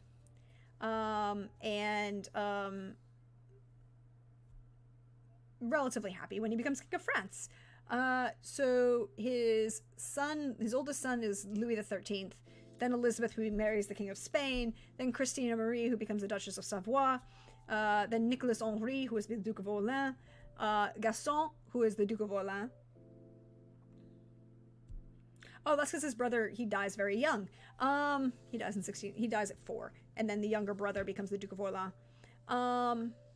And then Henrietta Maria, who becomes Queen of England, Queen of Scots, and Queen of Ireland, when she marries Charles I, King of England. Yeah, she has a complicated life. So Henry of Navarre is King of France in 1607. And in 1607,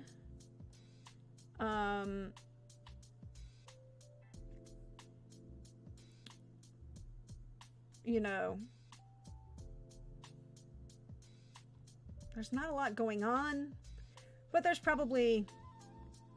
Oh, it's the beginning of the Great Winter. Perhaps... Oh, they're Fae. They do something...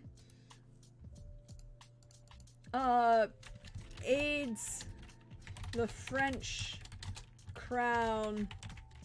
You also have the Franco-Spanish Wars from 1595 to 1598. You do. You do. You also have the... up to 1600. Then you have the War of the Four Henrys, which is the War of French Succession. And actually, I think that makes more sense, right? So I think he aids Henry of Navarre in succeeding to the French throne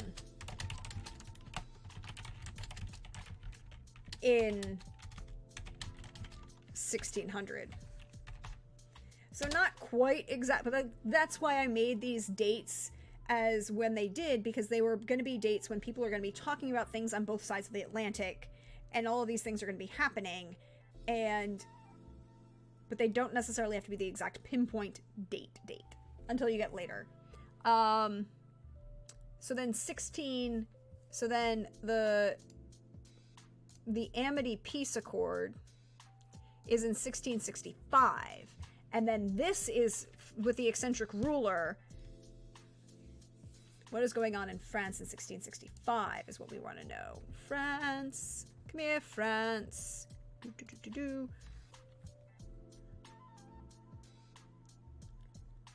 Timeline. All right.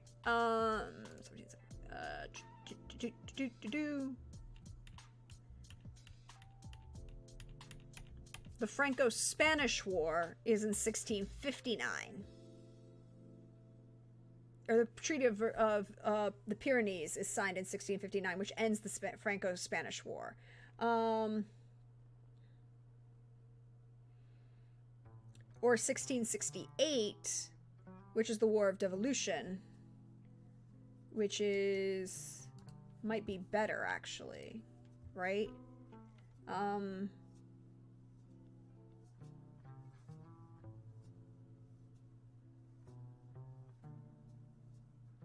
because this is when the Holy Roman Empire basically dissolves.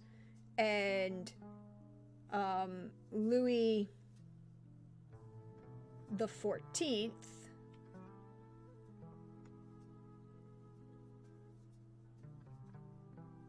is basically justifying, you know,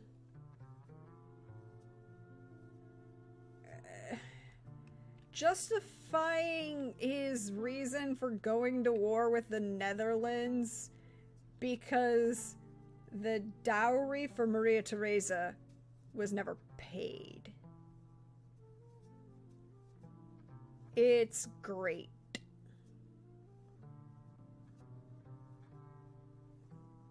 And he basically takes a bunch of these lands because they believe that they belong to him.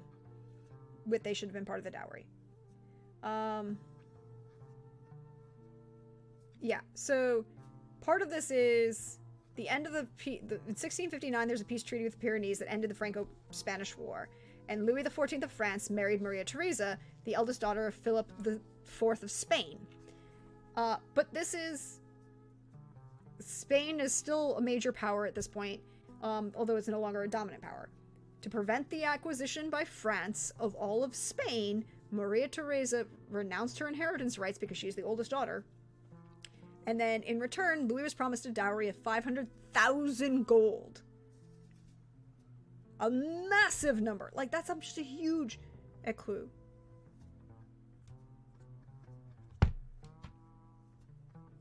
Yeah. Like, dang it, Philip, I didn't marry your daughter to not inherit half your country. I mean, true. And then, you know, then Philip dies. And his son, who is Charles, is like 4 at the time. And the Dutch, Spain has this massive thing.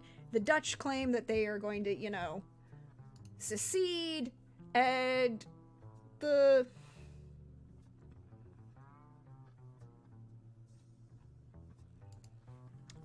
basically goes to war with the Dutch to take a bunch of Dutch land, and he mostly wins. He mostly wins. So, let's see. It could either be the 1659 or 1668 with the end of the War of Devolution. And when they obtain Lille and Flanders from Spain. So, I think... What is it we're looking at? We're looking at an eccentric ruler. And I think we lose... Okay, so we lose reputation, but we gain land a little bit. We lose people, but we gain wealth. How much you want to bet that they are...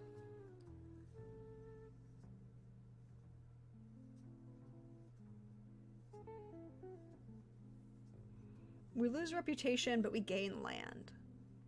A little bit of land and wealth.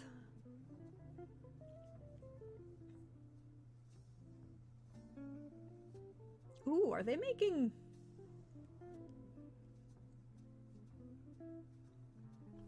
Making deals with the Habsburgs? Because that's the thing, right? This is the Habsburg Empire. Spain is a Habsburg, or all Habsburgs at this point. And this is what Charlie, you know, the Habsburg Empire is going to be devolved, and it's like making deals with both the Dutch and the French to facilitate contraband. Because, you know, Winter Court. Also, anybody sees Trooper go live, let me know. I have been keeping an eye on it, but we're not there yet. So,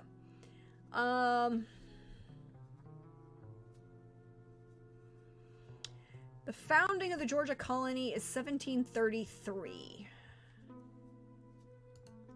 1733. What's going on in France in 1733? Louis XV becomes King of France in 1723.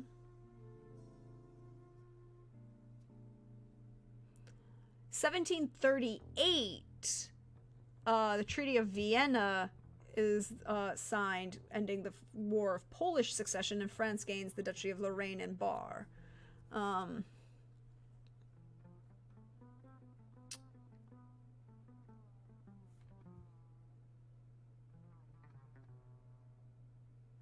Yeah, so 1733, they gain glory, so...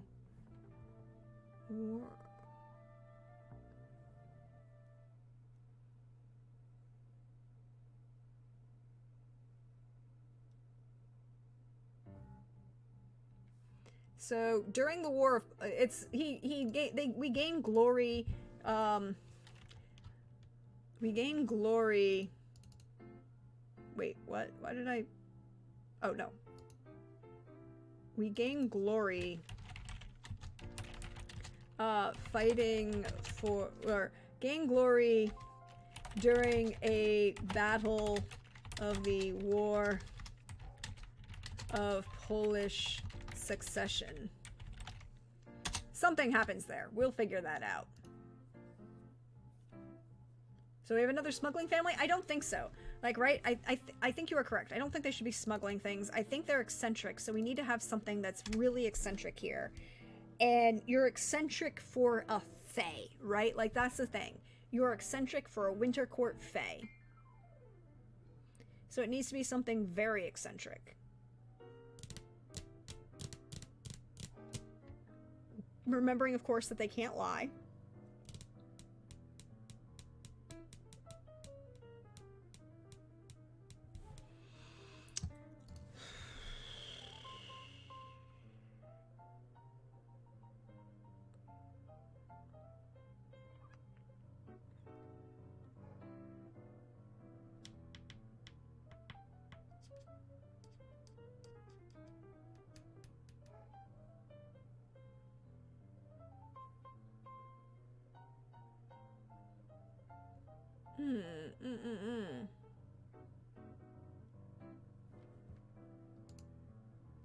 Because we lose reputation. We lose people, but we gain land and wealth.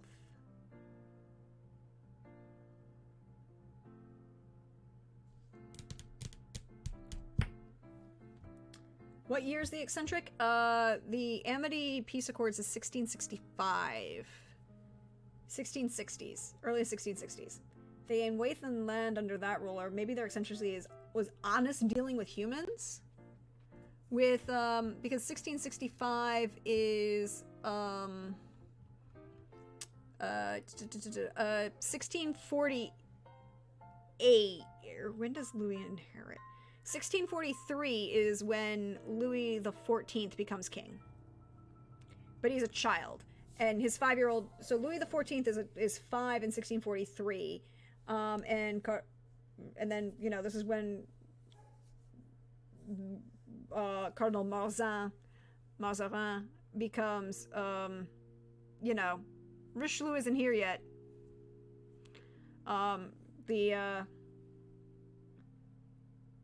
Yeah, maybe the loss of reputation is with other fae. Because they don't lose magic.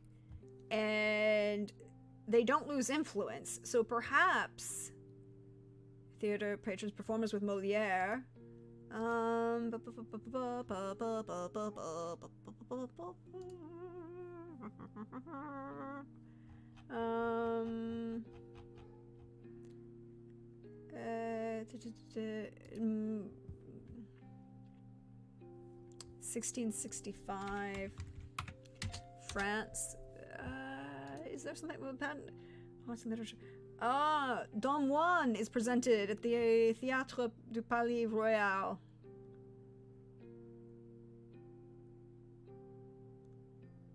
It was drawn after 15 performances after it attacks on its morality. I mean, it's Moliere.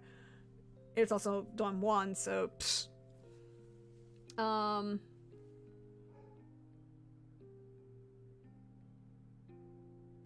Oh, yes. The Comte de Bousset.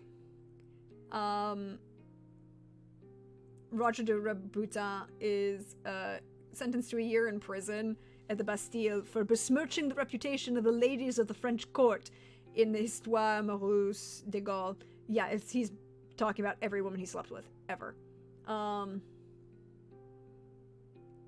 Minor loss of people as court members going, oh, really? You made an honest deal? I mean, the thing is they can't lie, so... L'amour Médecine is performed. Jean Racine's Alexandre le Grand premieres by Molière's troupe at Théâtre Palais Royal. Then he moves to a different theater and causes a rift with Molière. That doesn't end well for him.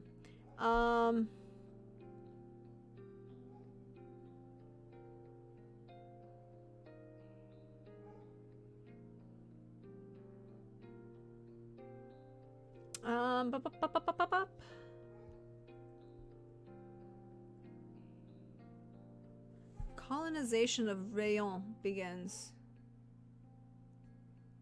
Yeah, no.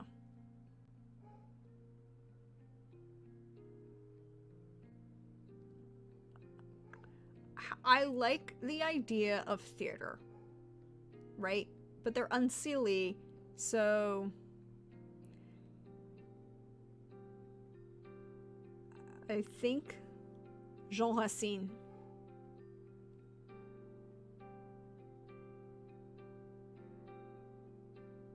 I like the idea. Can't lie doesn't mean you have to tell the truth, but this one did. Yeah, I like that idea. It's like,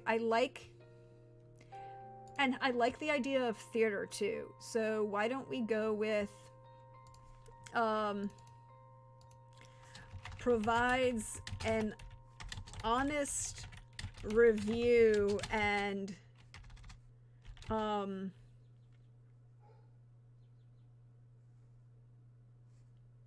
feedback, provides an honest review for Jean Racine that encourages him to break with Molière,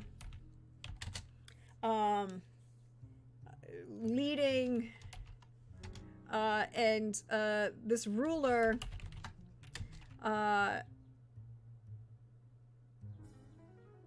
again, so like they don't lose influence, but they gain wealth and they gain a little bit of land.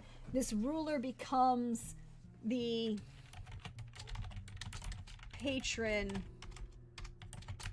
for Racine. It's like, oh my god, you're doing theater? What are we? Silly? I like that idea. Then we have the theater tie-in. It's almost a shame it's way too early. What better tie-in for Unseelie than Grand... Yeah. Gouvernement. Yeah, it's way too early for her. But, and Racine... and his production of... What is Racine releasing in, Alexandre le Grand?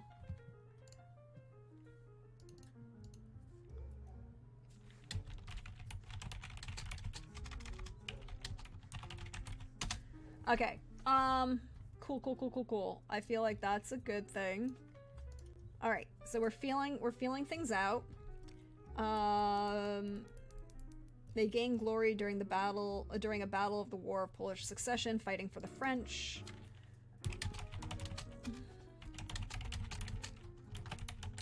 And I want to say entirely accidentally. Like, they weren't even supposed to be there. They didn't think that they were actually fighting in the war. They were just like, emerge out of the mound and, you know, there's a battle going on and they randomly decide to support the French because they like the French uniforms better.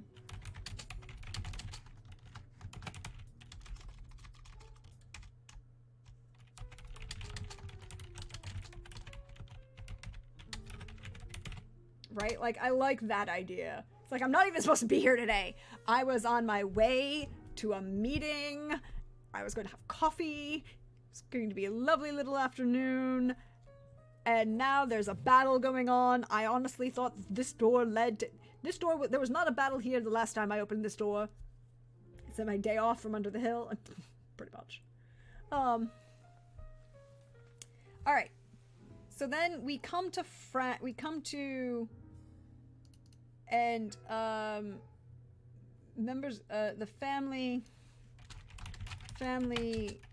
fight with Lafayette and emigrate to... Here's the thing, I think we're gonna tweak it just a little bit. They immigrate... Oh, Trooper is on now? Okay. We're gonna go ahead and wrap this up. Oh, hey, Panda! Welcome in. Panda! I gotta talk to you. I have to talk to you so that we can do planning. Because I need to have an opportunity to talk to you about planning. I'll send you a DM. Thank you for showing up. That reminded me.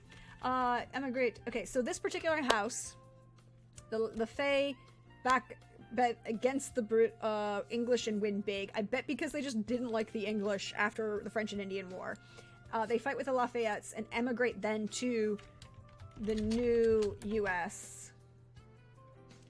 And because they can see things going on with, you know, because they see some of them in France that are happening in France with... Oh yes, you need to sit and relax and have all of the good things. I hope Adepticon was a lot of fun.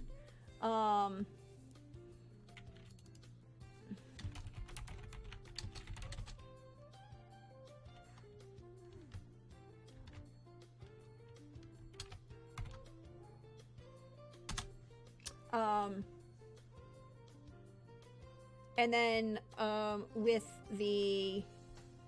They get a victory out of... Which means they gain magic, influence, and HOA. Been good so far. Headed back in the morning, was like, oh yeah, Prax is on. It's... No, have fun.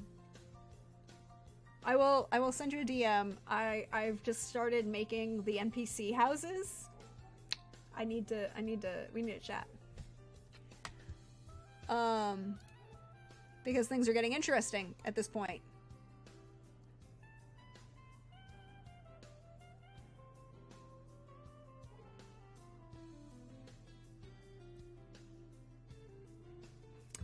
But this is the point where we are going to go ahead and prep to go raid Trooper.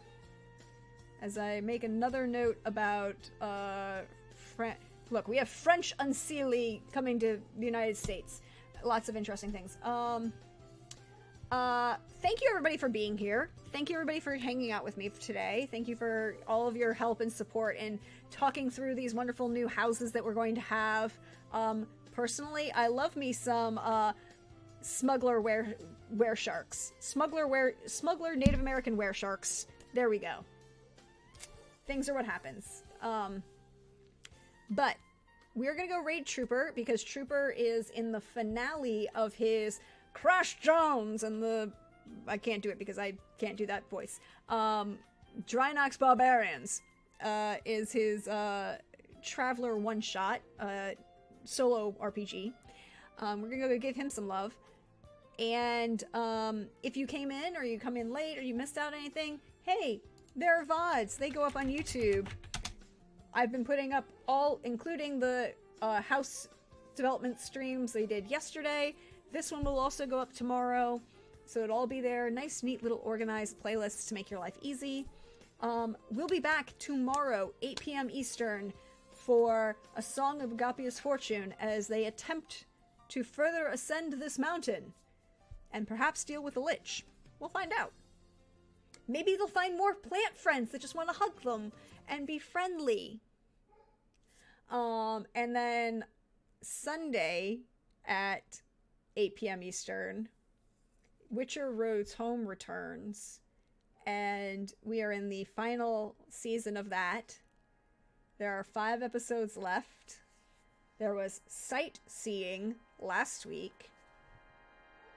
we'll find out what happens this week.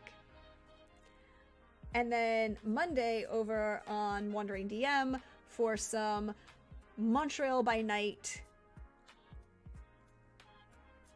There were some interesting things that came out of last week's episode.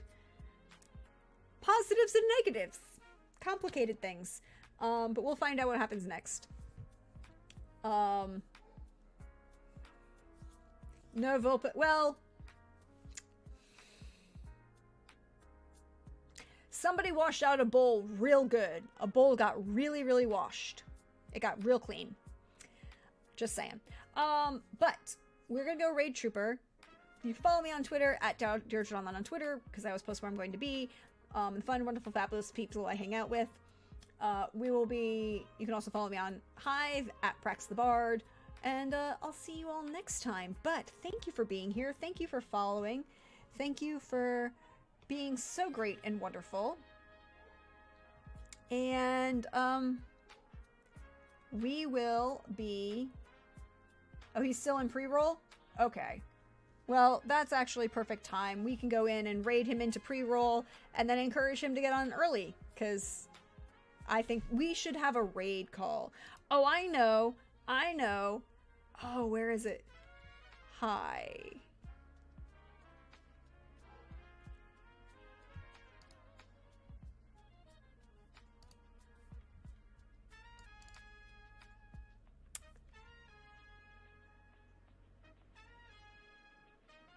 Where is it? We need to be...